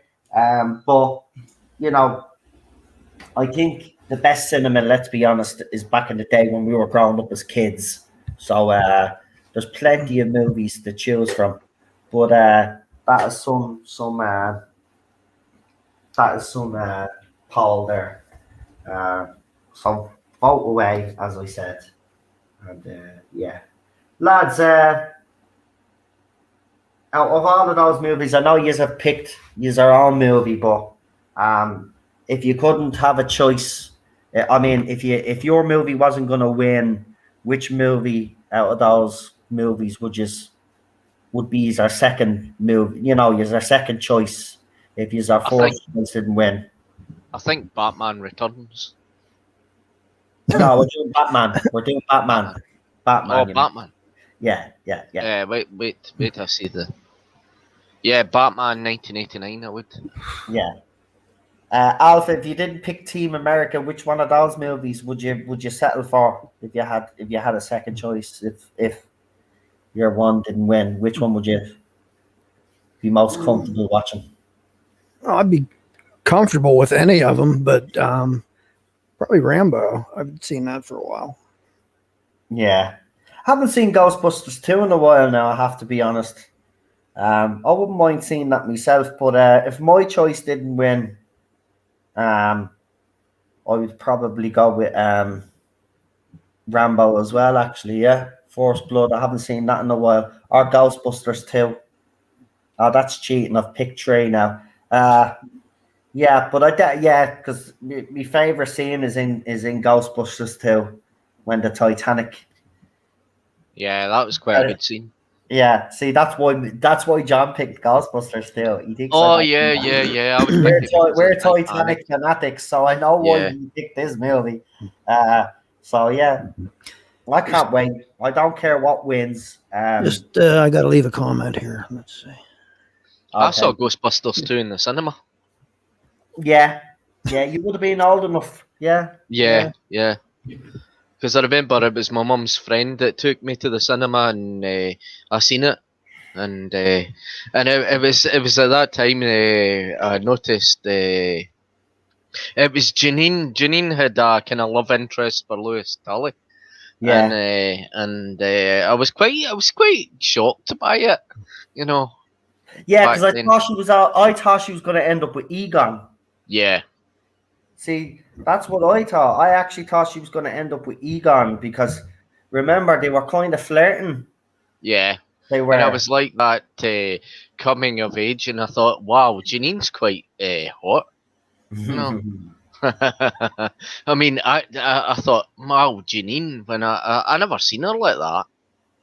And I mean, it was like she kind of had kind of short hair and glasses in the first film, and I mean, she looked kind of a bit kind of, I would say, sexy, her, you know, in the Ghostbusters too.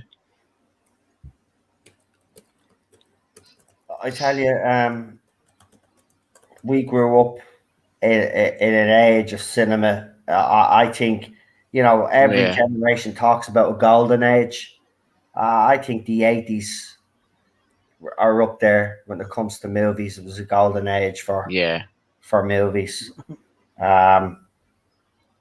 What's this? Why is Alpha laughing? Right, and why is Sean actually saying "Good man, Alpha"? Ha ha ha! No, and you know what makes sense. What's going on? What am I missing? What am I missing? Is he in there now cheating? Is he in there now, like telling people what to vote for Team America?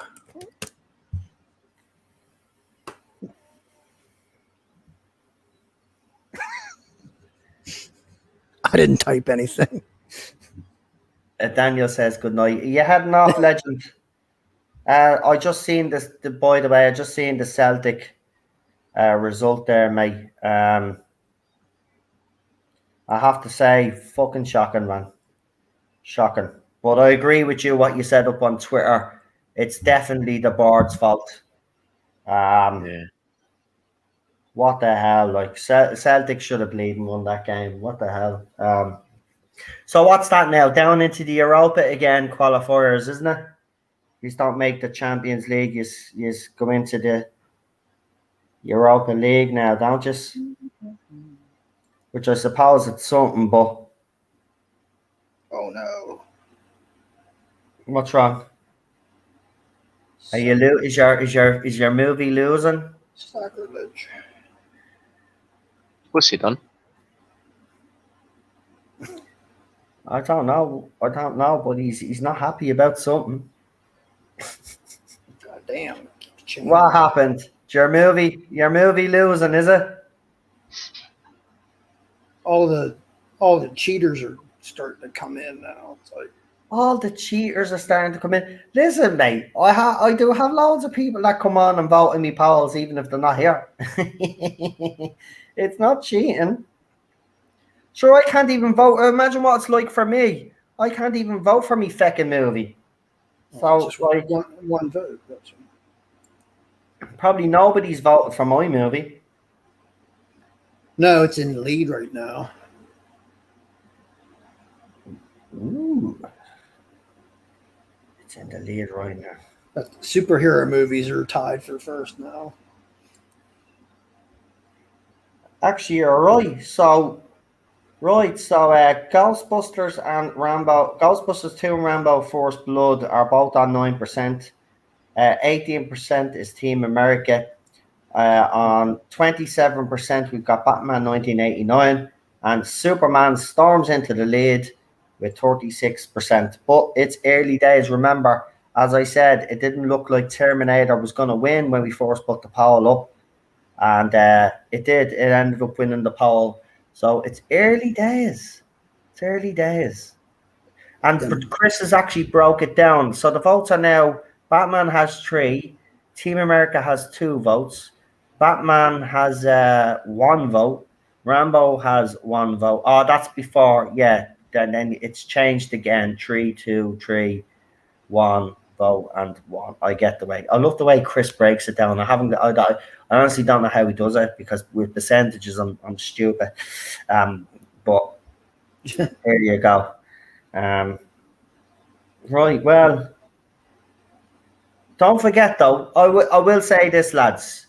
You two lads on the panel and lads in the chat as well. If you just want to make people aware that there is a poll up on the Tardis Zone. See, the stupid thing about this is, right, you could share videos and all, right, on your Twitter account, yeah? But see this poll, like, you can't share the poll on Twitter. That's what annoys me. I'd love to be able to share, because if I shared it on Twitter as well, I'd say we'd get a lot more votes than what we get. So if you want to remind people, lads, that there's a poll, and of course you can tell them who to fucking vote for, because I can't really control what you all say, but there you go.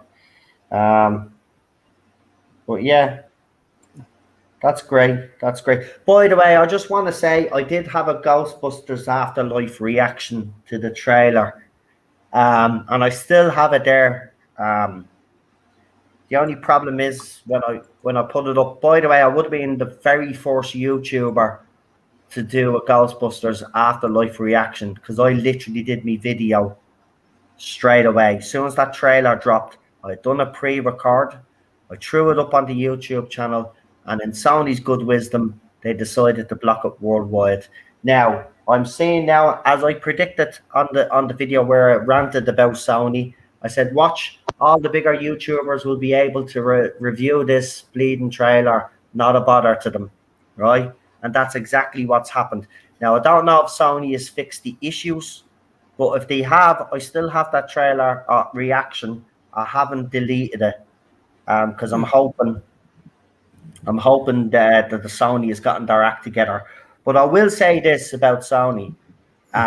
If this is to sabotage fans because they didn't like the 2016 movie, and you are doing this because you're afraid that people might give out about it, listen, that trailer was epic, right? But you're at the spoiling it for me now. You are doing everything in your power to spoil this. Listen, I know you are bitter because the female Ghostbusters that you plugged didn't work. It didn't work because it was an all-female Ghostbusters team, even though that may have been a little bit part of it. But overall, that movie was shit. The CGI was crap. The movie was shit. And nobody wants to hear queef jokes or vagina jokes and stuff like that. That's not what Ghostbusters is all about. So this Ghostbusters Afterlife looks amazing. But Sony are doing everything in their power to piss fans off like me. To block 3 times I tried to put that review up, and 3 times it was blocked worldwide. And get your act together, because every other company out there allows us to review trailers. You always seem to be the ones that have a problem with people reviewing your trailer. So cop on to yourselves. You said before about you thought that they would be other ones that would be allowed to put it up. I've seen quite a few, but they've been using stills instead of live, the actual footage, whatever, just still pictures. Yeah. And as far as I know, they still have theirs up. So I don't know if that makes a difference or not. But. Yeah, I have actually seen videos though that videos of people that are actually watching the trailer and they're not even talking through the trailer. Okay. I'm actually talking through the trailer. I'm actually doing proper commentary. This is what I can't understand. I was just trying to think of a reason. It didn't work because it was a smearing piece of shite. Exactly around the Ghostbusters franchise. But Afterlife, do you know, I think this movie has elements of all the scripts that were ever written for Ghostbusters 3. Because in the original Dan Aykroyd one, he was going to do one where he trained new Ghostbusters. But Bill Murray's character was supposed to be dead in it and come back as a ghost. So I think they're going to do that with Egon instead. But that's the thing. I think this is an amalgamation of different scripts, and Jason Reitman, along with his dad. And by the way, Jason might be working on the movie, but I can guarantee he's getting as much input from his dad, because his dad has been there's actually footage of him and his dad talking about why they're filming this movie, and he's showing his dad what he's come up with, and you could see him. He's laughing, he's smiling, he's having a laugh. Listen, if you can get Bill Murray to come out and react to a little trailer, which they did, well, then you know this movie is going to be good. By the way, spoiler alert. So if you don't want to hear this about Ghostbusters Afterlife, I suggest that you put your fingers in your ears right now. But what's his name? Ninja Knight put up a photograph. It looks like that Bill Murray and co will be back for this movie because they've already got toys ready to go for the Afterlife. And Bill Murray has grey hair in it, so it's definitely an older Bill Murray. So Bill Murray is going to be back for Ghostbusters. At the end of the Afterlife trailer, we got that was Dan Aykroyd on the phone for anybody that didn't know, and that was Janine talking to the mother. So we got a few little surprises there. Where I thought the best part of the trailer was for me was when we saw the extended scene where the girl comes out on the chair and she has the gun in her hand, and then you see the little fucking trap come out of the car and it's got wheels, the trap with wheels. I thought that was brilliant. Seriously. My reaction was great, but Sony won't let me put it up because they're dicks. So there you go.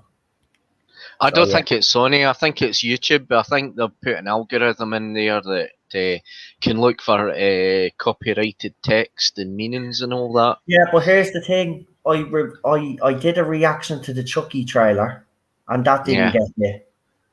It didn't get hit. It didn't even get a copyright claim. It's because the Ghostbusters thing is new and that, and it'll take time to rectify that.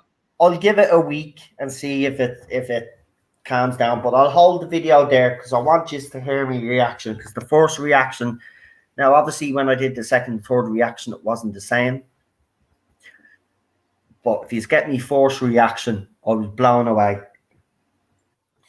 Now I have heard people say they better not mess this up, and people saying looks great but Hollywood always screws up. Look, if you're going to have that attitude, right, even before the movie comes out, I'm just going to say shut the fuck up, right? Yeah. 2 trailers in and a little teaser. And so far, right, even though I didn't like the teaser myself, the little marshmallow Stay Puft, I didn't like that, right? I thought, what are they doing with this?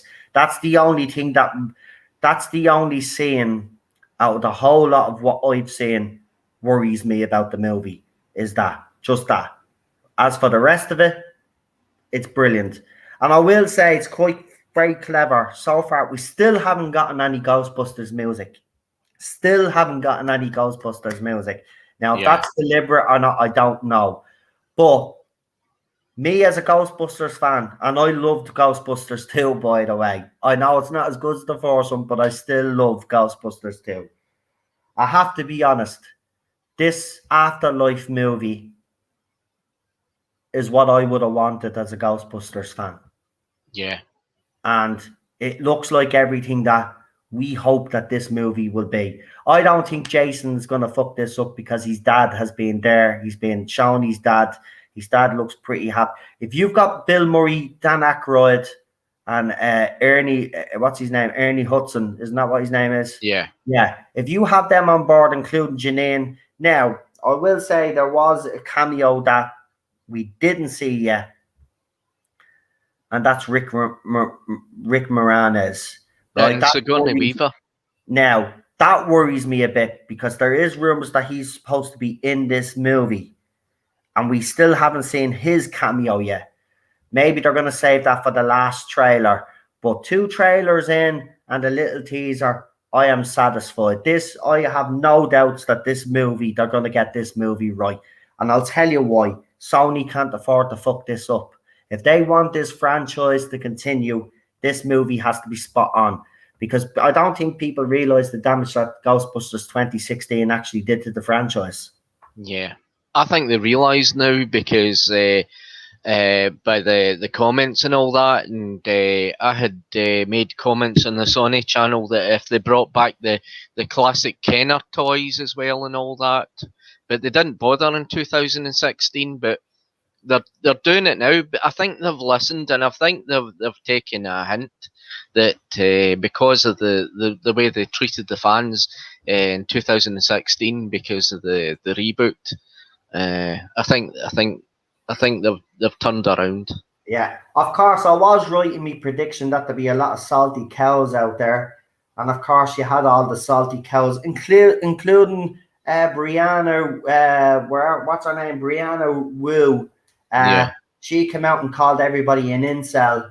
Hope yous are happy. Now yous are getting a Ghostbusters movie. Yous all gave out about female Ghostbusters. Now yous are getting a mother with kids. And I was like, I look at this salty bitch. All salty, right? At the end of the day, it's about time that these companies listen to their fans, listen to their consumers, not people like you, right? And then someone put up, when are we getting a sequel to the 2016 movie? I'll tell you when. Never. There will never be a sequel to the 2016 movie. Never. Because the movie flopped. It didn't even make a profit. Right? They lost money. Nobody wanted the movie in the first place. Right? We wanted Ghostbusters 3, a carry-on of the original story and hand over to a new generation. That's what we always wanted. We knew they were too old to carry on as OG Ghostbusters. But the fact that they would have trained, that's what we wanted them, training a new crew. Right? And this is what this looks like this movie is going to be. His Egon's grandkid finds all the secret little compartments. And then I guarantee what's probably going to happen in the movie, because I can predict it, right? What's going to happen is the kids are going around in Ecto 1, right? They're doing their little thing. And then one of the OG Ghostbusters, here's a news report from this town. And then they all decide to go down. Moranis, yeah, he did retire. But he recently came out of retirement to do an ad with Ryan Reynolds. With Ryan Reynolds. It was an ad for his telephone company. If you haven't seen it, it's absolutely funny. Nerdaholics. But the thing about it is, yes, his kids have grown up now, and I think he's ready to get back in. But he has always maintains, though, if he was to come back for Ghostbusters 3, when they were talking about it at the time, years back, that the script had to be right and they had to send them everything. So they obviously sent him the script because there was rumors that he was coming out of retirement to be in this. And he's the only cameo that they haven't. And Bill Murray got the voiceover. If people listen, all of the Ghostbusters got a voiceover in that trailer. And then you get the scene with Janine talking to the mother. And then right at the end, then you get Dan Aykroyd's character answering the phone and saying we're closed. Now, I reckon that's him actually in the old Ghostbusters building. They closed it because this was part of one of the scripts as well, that the Ghostbusters thing had closed down and all of this. So I reckon he is recycling 3 different scripts and has come up with one good story. And trust me, if Bill Murray is coming back for this and he's lent his voice to this, I'm telling you now, he believes in this movie. He believes in this movie, and we should get behind it. I don't mind the salty little cows out there because they are salty, right? I even seen people say, "Oh, we got a Ghostbusters trailer. Where's our Spider-Man?" Nobody gives a shit about Spider-Man. Spider-Man Homecoming was a pile of shite, right? Don't give a fuck about Spider-Man. It's Ghostbusters for me, right? You can get your Spider-Man trailer later on. It was all about Ghostbusters. Jesus Christ, man, these people. When are we getting a sequel to 2006? They have to get away. That movie will never get a sequel. Never get a sequel. Never, ever. And if it ever did, do you know what? If you want to do a sequel, fine. You get Kevin, wherever his name is, to come out and say that it's a parallel universe or something, right? Or something. Then you can have your female Ghostbusters. But other than that, no. Sure, they fucked it up with the trailer anyway when they tried to say it was 25 years after the main events. And then they had to come out and say, oh, no, it's not. So they messed it up, right? They didn't even know. They even got the characters wrong, what their occupations was and all in that trailer. No wonder it was voted the worst trailer ever on YouTube. It got the most downvotes of any trailer I've ever seen. They were all robots. Outrage erupts over the abuse of He-Man, and who gives a crap, man? You all need to cop on choose ourselves. Anyway, we'll leave it at that because I don't want to be giving out. Not really, Super John. I know a small YouTuber who only added his intro to the start of a trailer, no reaction, no interaction, and it's still up. Yeah, I mean, listen, I was talking all the way through that trailer because ever since I got hit by Escapist magazine, I've been extra careful when I've been doing these kind of things because I didn't want to be hit. By the way, they have brought out a new article, but I can't even do it, even though the article is ridiculous, and I normally would highlight it, but these pigs will come after me, so I can't do it. But I'm talking crap about Doctor Who again as usual. But there you go, can't. And no, it wasn't the fire station that was raised, a cult bookstore from Ghostbusters 2. Are you sure? Yeah, I agree. It's Dan Aykroyd's actually, voice. you're probably right, Chris, yeah. Well, you could see in the window, you could see the occult. No, man, they better not bring back the 20s. No.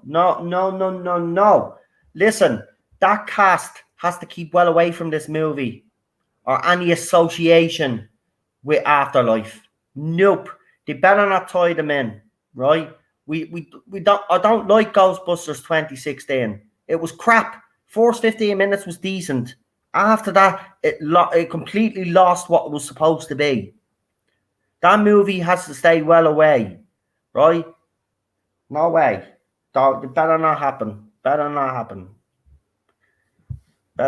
I've waited, like everybody, I've waited years for this sequel. I've waited years. And I'm sorry, as a fan, I'm not going to be screwed over again. They've got one chance to get this right now with me, right? If they mess this movie up, right, I'm done.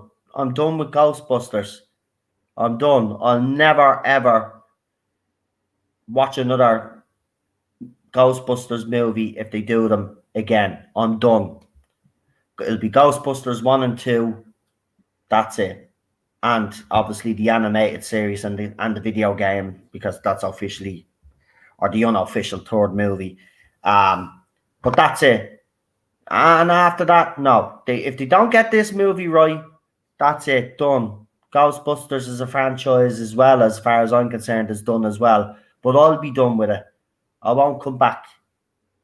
Never. They have to get this moved. They've got one chance now. Sony have been given a second chance. They've been given a second chance, and this is their chance to get it right now, right? So if they're really truly sorry about the abomination that was 2016, they'll make sure that this movie is right, and they don't interfere with what Jason wants to do. That's the big thing. Don't interfere with what he does. So then if the movie does fail, it's down to him, right? But don't interfere. But they've got one chance now to get this right. And that's it. And it's the same with this sci-fi movie, or this sci-fi show with Chucky, right? As far as I'm concerned, Sci-Fi Channel has one chance to get this right. Right? Because if they get this wrong, I'm done with the Chucky franchise as well. Right? Now, I did like the reboot. Controversial, I know. I did like the reboot. I liked the different take on it. Right? I did like it. But I prefer the original. Always will. Right? But the original wasn't supposed to be like that. Anyway. If you actually listen to Mancini, he'll tell you he didn't. It was never about. It was never supposed to be about black magic and all of that stuff and voodoo, right? It was never supposed to be that. But that's the way the franchise went. But they better not mess up Chucky either. These are things from my childhood now. They're messing with, so they better get this right. I will say, right. I will say there are two shows that I have watched, and I'm actually going to see if the rest of the episodes have dropped of Turner and Hooch, but I watched the first episode, and it was brilliant. I also watched the Mighty Ducks Game Changers, and if you're a fan of the original franchise, this show was done properly. And if you want a bit of a nostalgia, all I'll say is episode 6 is absolutely brilliant. But there are two shows that they've actually gotten spot on. Right, so they better not mess up Chucky. I don't care about Alien, and I don't care about the Predator stuff that they're doing now because they've lost the plot with those franchises. But these franchises here better not mess up. They better not mess up Chucky. I'm telling you now, I'm sick of the way they turned him as well.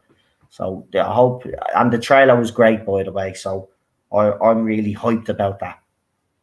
So there are a couple of shows that I am looking forward to, and a couple of, and they do bring back the nostalgia factor. But if they're done properly, I don't mind. Now, I guarantee you mark my words, when all these shows start dropping and they end up being good, which most of them do, wait and you see, right? You're still going to have people complaining, look, they can't come up with an original. They're giving us all member berries. What the fuck do you want, like?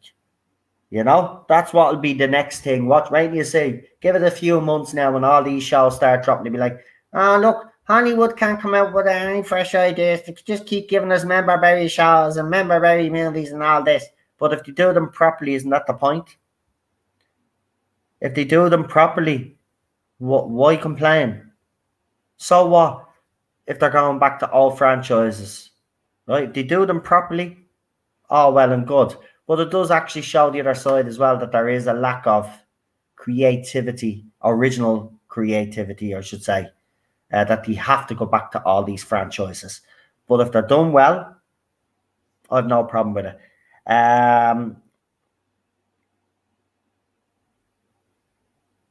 Yeah, no problem. Okay, so Chris is saying good night, and remember to vote. Have a good one.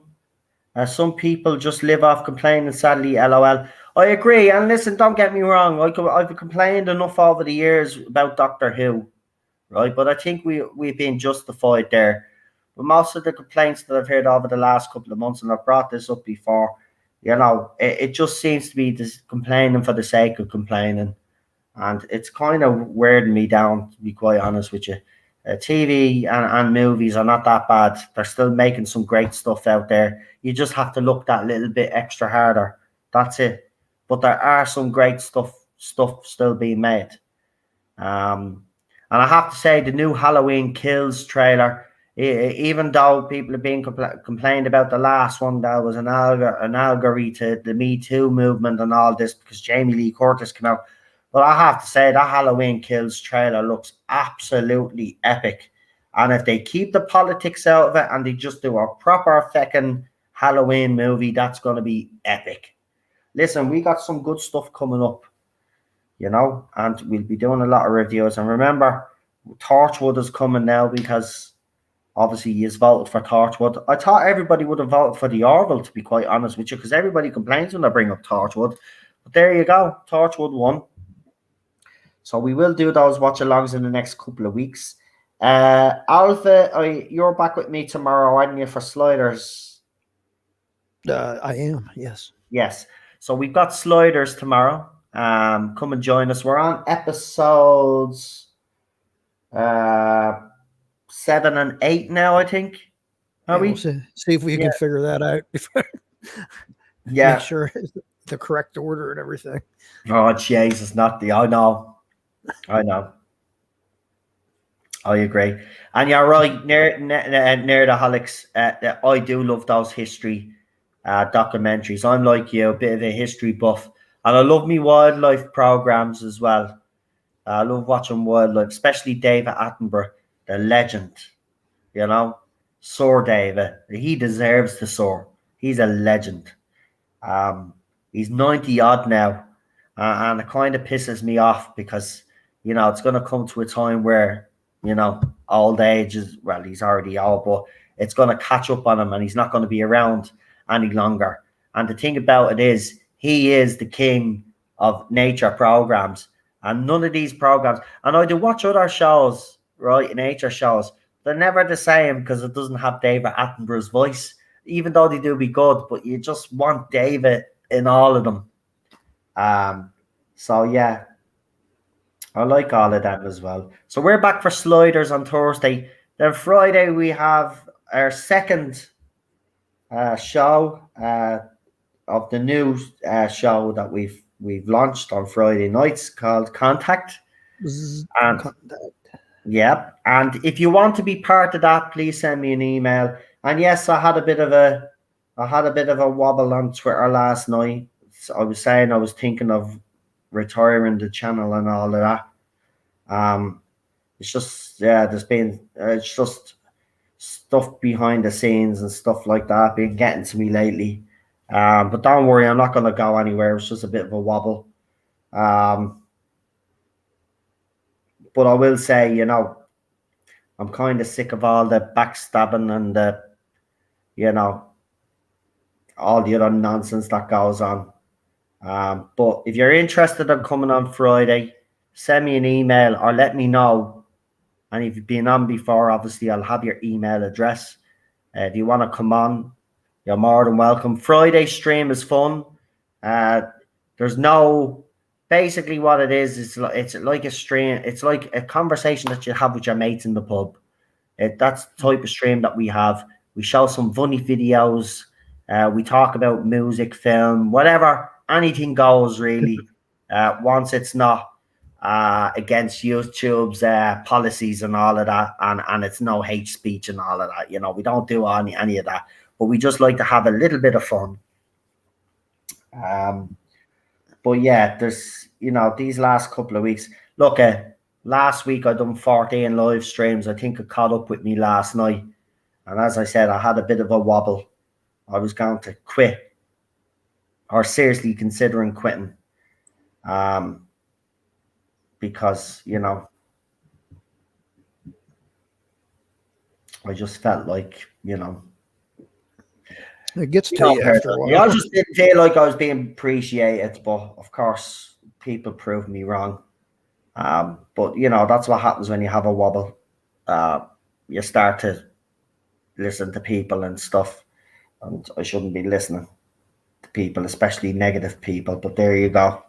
But I'm all right. Nobody has to worry about me. I'm grand. I'm here to stay. You know, I will have a wobble the odd time. Listen, I haven't had a wobble in over 2 years or something. So, you know, it's probably due.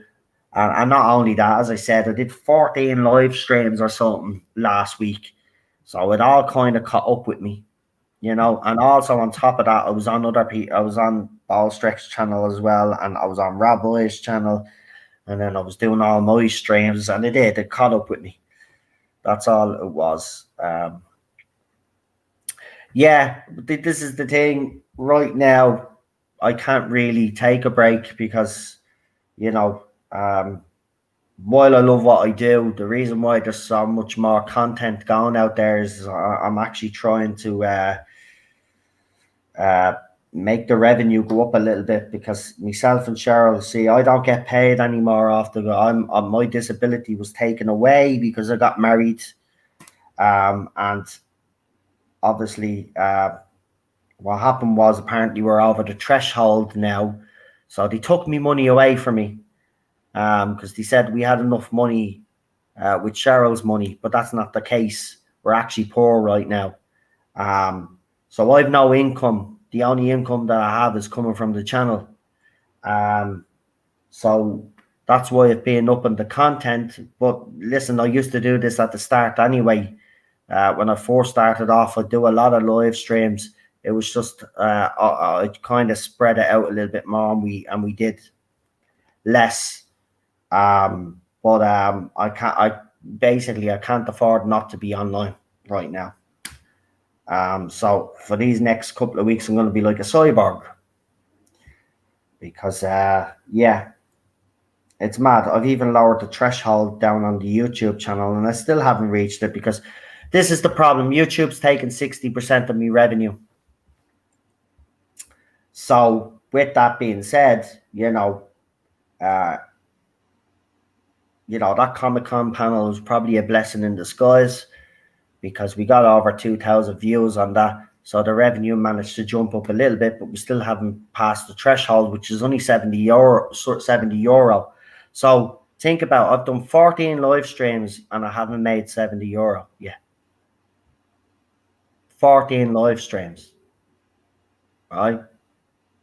Obviously, if I was a bigger YouTuber, I wouldn't have that problem, but I'm not. So that's what it is. So that's why I'm doing a lot more, because I have to. Because if we don't, we're going to end up losing the apartment and all of this rubbish, because we won't be able to pay our bills. So that's the situation I'm in. We're living off her money, and she's running out of money now. She's actually digging into her savings now, which is a bad thing. And I don't have any income coming in now.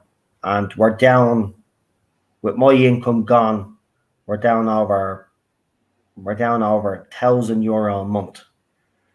So the system has screwed me over, and I'm only over the threshold by 20 quid or something, and they still took all my money away. And what they don't understand is, when Cheryl gets paid, all her student loans from America are taken out of that. So by the time that's done, she's left with about 200 quid a month. We to live off €200 a month.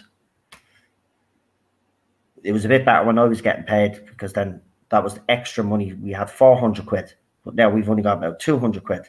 Everybody says that, but see, this was the thing. I never wanted to do Patreon, and the thing about merch as well.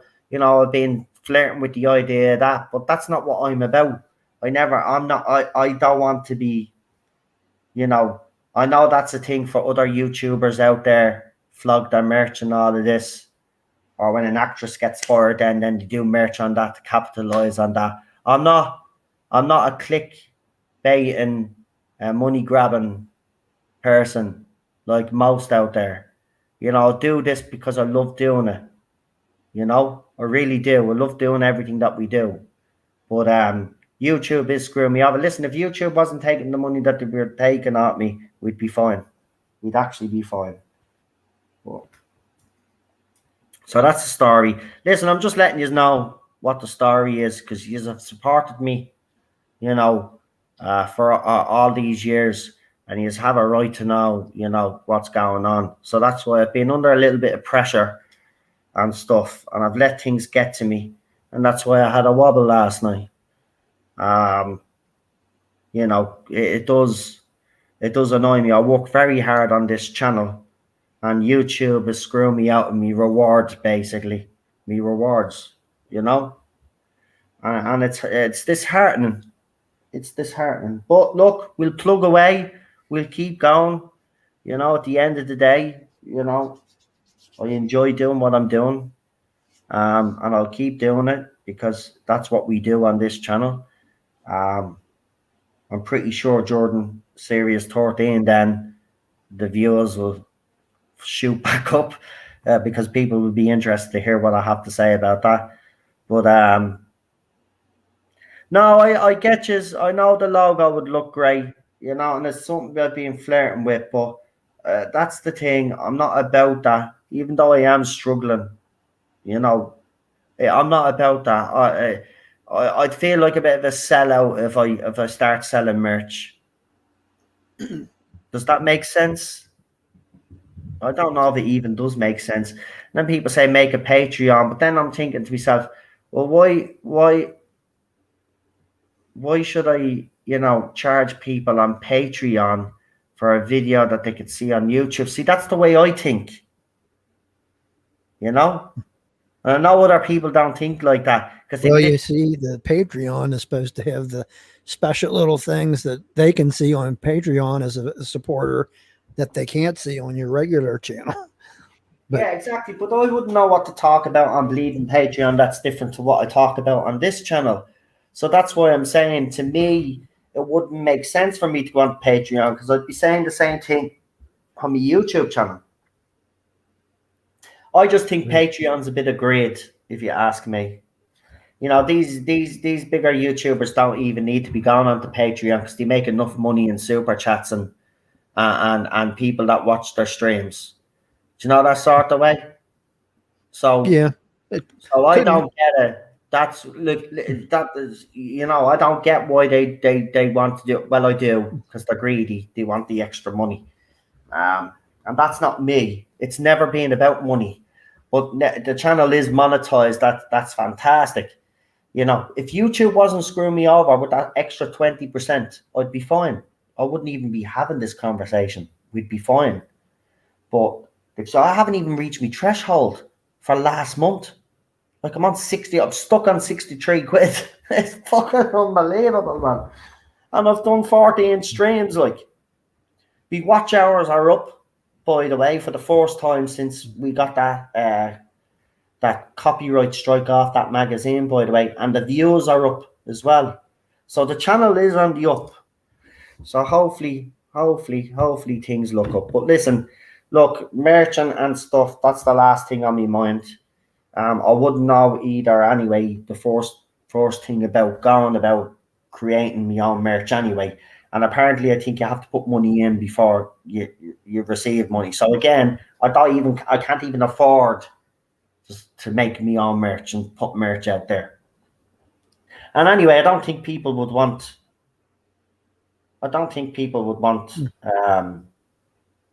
Tarzan merch, to be quite honest with you. I'm not that big of a channel. I mean, that's like, you know, compensating, you know, like you get these multimillionaires, you know, they'll buy a big yacht or something like that. They're over, you know, they're compensating because they have small willies, you know, that sort of way. So like, you know, to me, merch, that's that type of thing. You know, nah, I don't have an ego. People accuse me of having an ego, but I don't. The big YouTubers only talk to the chat if you pay them. Yeah, that's the thing. I think that's the thing that has messed me up, though. You know, because if I ignored you all, but I wouldn't do that. I'm not like that, and you know that. You know, I'm grateful for anything that I get on this channel. You know that, and I'll read out your comments. I'll even say hello to you all. You know. But of course, again, you know, I've only got like 1,900 subscribers. It'd probably be a different story if I had 50,000 subscribers. Like, I'd be, if I was to call everybody out then, so I can understand it for the big streamers to that point of view. You know, there's just too many comments to read out, you know. But with this channel, there's not. So I can call you out and say hello to you and stuff like that, you know. But maybe that is the thing that messed me up. Maybe you know, but you know me, I'll talk to you because that's I always interact with you all, and I'll never stop that, no matter how big I get. And trust me, I won't. You know, like there's Sean. He's been here a long time. Matthew's been here a long time. Daniel, you know, even yourself now, Alpha, Charlotte, you know, PD, Lee. And all the rest that pop into the chat. You know, I wouldn't ignore you. I'm very interactive, and I've always been like that. Maybe a mug. LOL, I'd get one. Well, unless you're like dead set against that, it wouldn't hurt to like check out to see what be involved with creating some t-shirts or mugs or something like that. Unless you're, like I said, unless you're dead set against it. No, I get what I know what everybody's saying, and I know you're trying to help me out, and you're probably right. Maybe I am at the stage where I could do one or two little things merch wise, but I wouldn't want. See, that's not what I was about, you know. And don't get me wrong, I'm monetized now, and it is nice to make a few quid. I'm not going to lie, right? But that to me is just, oh, look at me, I've got an ego. Here's a mug, you know, sort of thing. Or Teddy merch. Oh, for fuck's sake, don't. Oh, Jesus Christ! now you are probably talking. You can put Teddy's face on a mug. See, that's what I think, because everybody does love Ted. I don't know. I'll tell you what. I'll look into it. I will. I'll look into it and I'll discuss it with Cheryl. And we'll see. It's something that I'm not going to take lightly because, you know. Teespring or whoever, it doesn't hurt to check and get some information. Just see what's involved with it. You know. Actually, anybody in the chat that does have merch on their channel know how I'd even go about this. See, I don't know the first thing about it, and you probably have to pay money in advance first before and all of this, and we just don't have it. But I'll check it out. I know people probably like a Teddy fucking mug or something. Maybe. And I'd have to talk to Lee, by the way, because it is his logo. So give him a cut.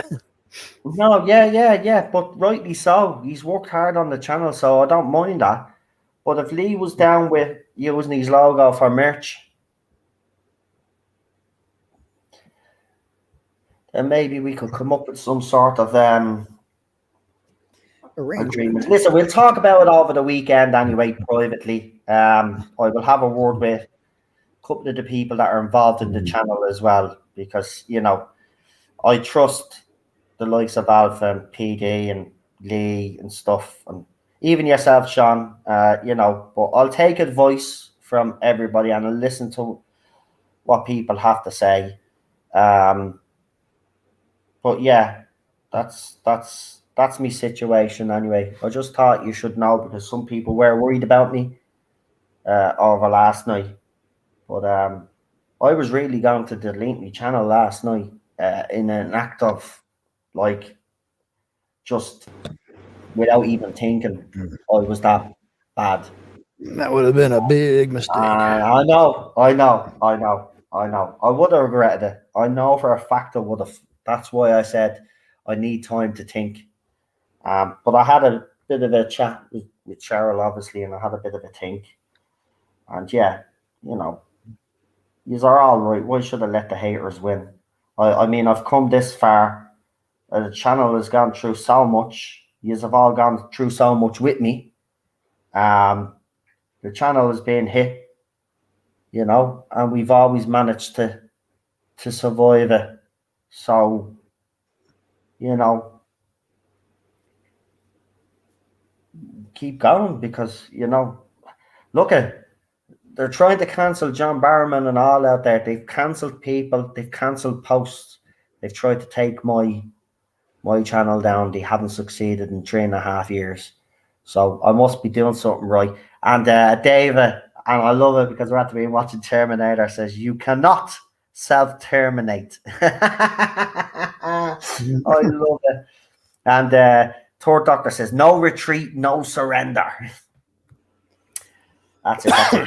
That's a bit of Northern Ireland politics for you there. No retreat, no surrender. But yeah, I'll have a word with the people that I trust, and then I'll get back to you. But if you are really serious, you know, I might see. I don't want to look vain by putting up a poll and asking people, do they want Tarda's own merch? Because people say, "Oh, you're not big enough for Tarda," and that's what I don't want. You know, Screw them. Who says you have to be so I know. big to be able to do that? No, I know. You're right. I know you are, but you know me. I just don't want to lose the individuality of the channel. That's my big worry. I don't want to become like all the other channels. It's all about the merch and it's all about this, that, and the other. I'm not about that. You know that, right? For me, it's the interaction with you guys and getting to know you guys and to have conversation with you guys. And I just feel if I did something like that, it might take away from the channel. But if you think it won't, and if others out there think the same, well, then I'll seriously consider it, right? But it's right now, we leave it the way it is. And hopefully YouTube doesn't screw me over. Well, I've done 2 videos today in this live stream now. So hopefully, you know, might get over the threshold, fingers crossed. Yes. Pray for me tonight if you are religious. Pray for me. Right. As I said, we're back tomorrow with Sliders, and myself and Alpha are having a great time there. And we're actually building up a little audience with that one as well. So if you're a Sliders fan, come and join us tomorrow. Then we have obviously Contact on Friday. And then on Saturday, we've got Classic Who. Sunday, we've got New Who. And then it'll be a brand new week again. And then back again for Vision Circle. Yeah. Awesome. Yeah. So we got plenty coming up. And in the meantime, as I said, there'll be other shows that are coming out soon, like The Orville. Lost in Space will be coming back as well. And there's other shows that I am keen on reviewing as well. So we got plenty coming up. It's not just Doctor Who content, remember, on this channel. We also do other stuff as well. And someone actually did say to me, why don't you rebrand the channel so people know that it's not? No, I'm not rebranding the channel. It's the TARDIS Zone. It doesn't necessarily mean that we're beholden to just do Doctor Who. I think anybody who's been following you for a while now realizes that it's not just Doctor Who content. That's it. Even though your name's the TARDIS Zone. So. Yeah, that's it. I mean, we do other stuff, and that's what we're trying to do. And remember, after Sliders, me and Alpha will sit down, have a chat, and then we'll figure out if there's another TV show that we can do together that we both like, and we will do that as well. Listen, as I said, you know, we have plenty to come. And then, of course, remember, we do have Doctor Who Series 13 reviews and panels coming up. That's going to be fun. It really is. After the shit show that trailer was, it's going to be fun.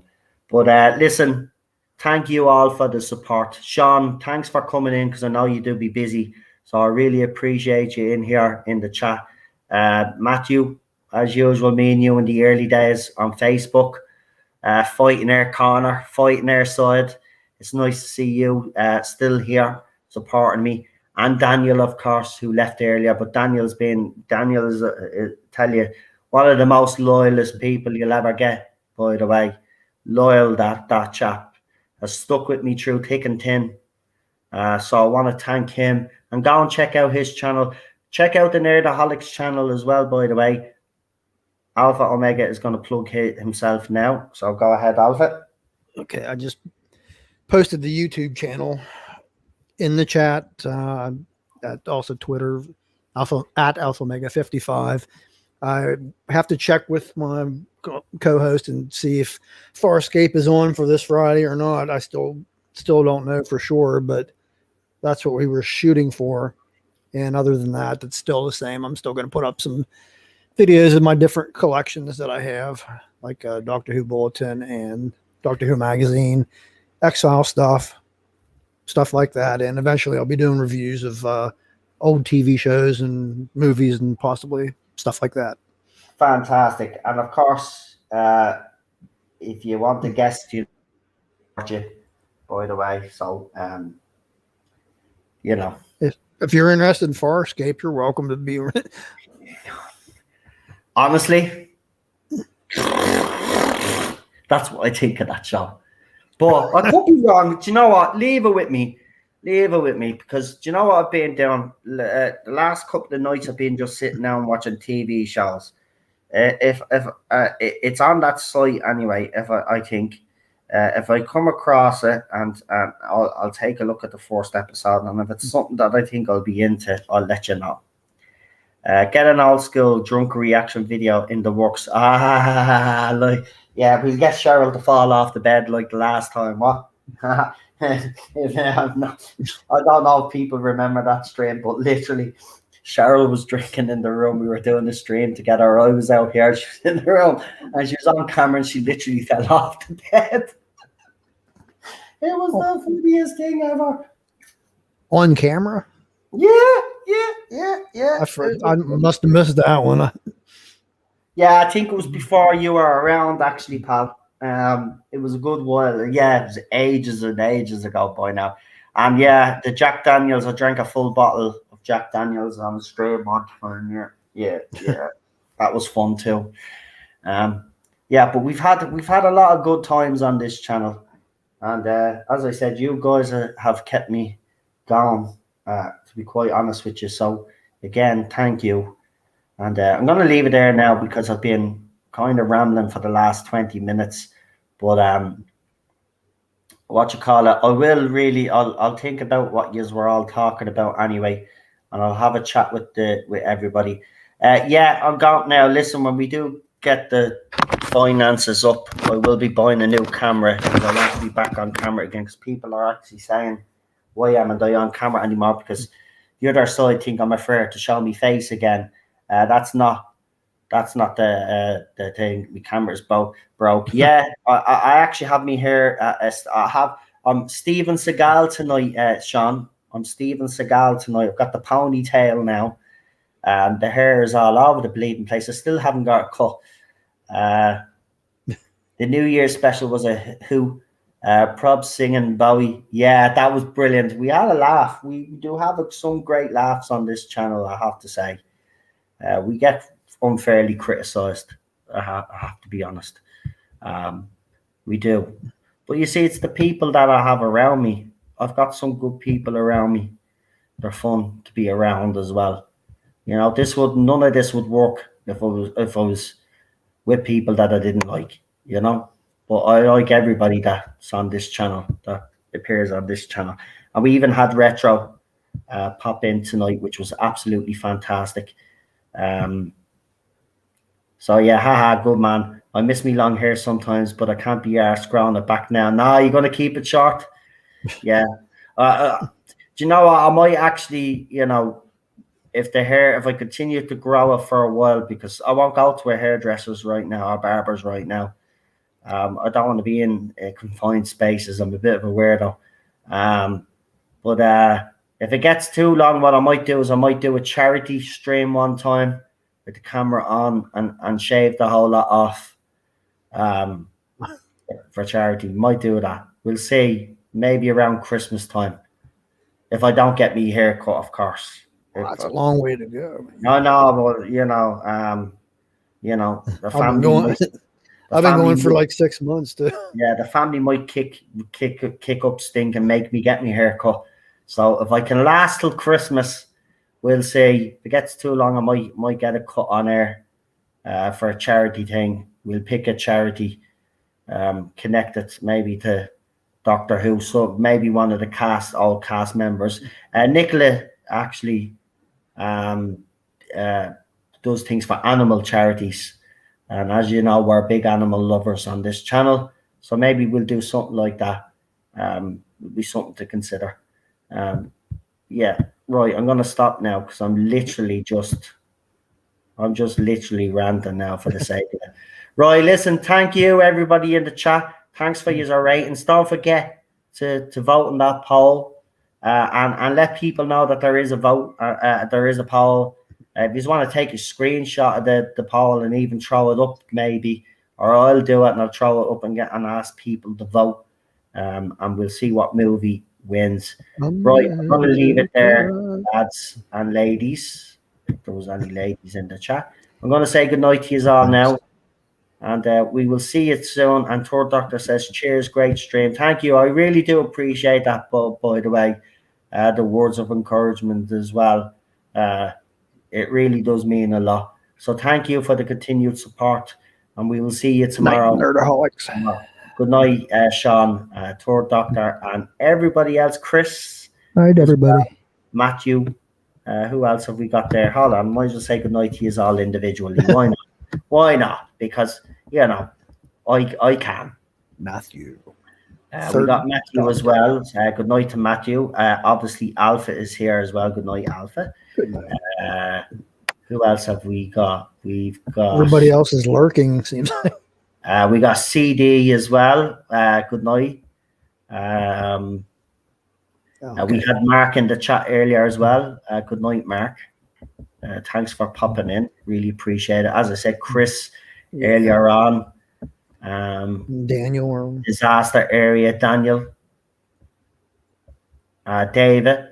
David Rayner was in the chat as well. Thank you. And that's everybody. Thank you for joining us. Really appreciate it. Right, I'll give you the trailer now. Here we go. Good night, Marianne. Night, John Boy. Good night, John Boy.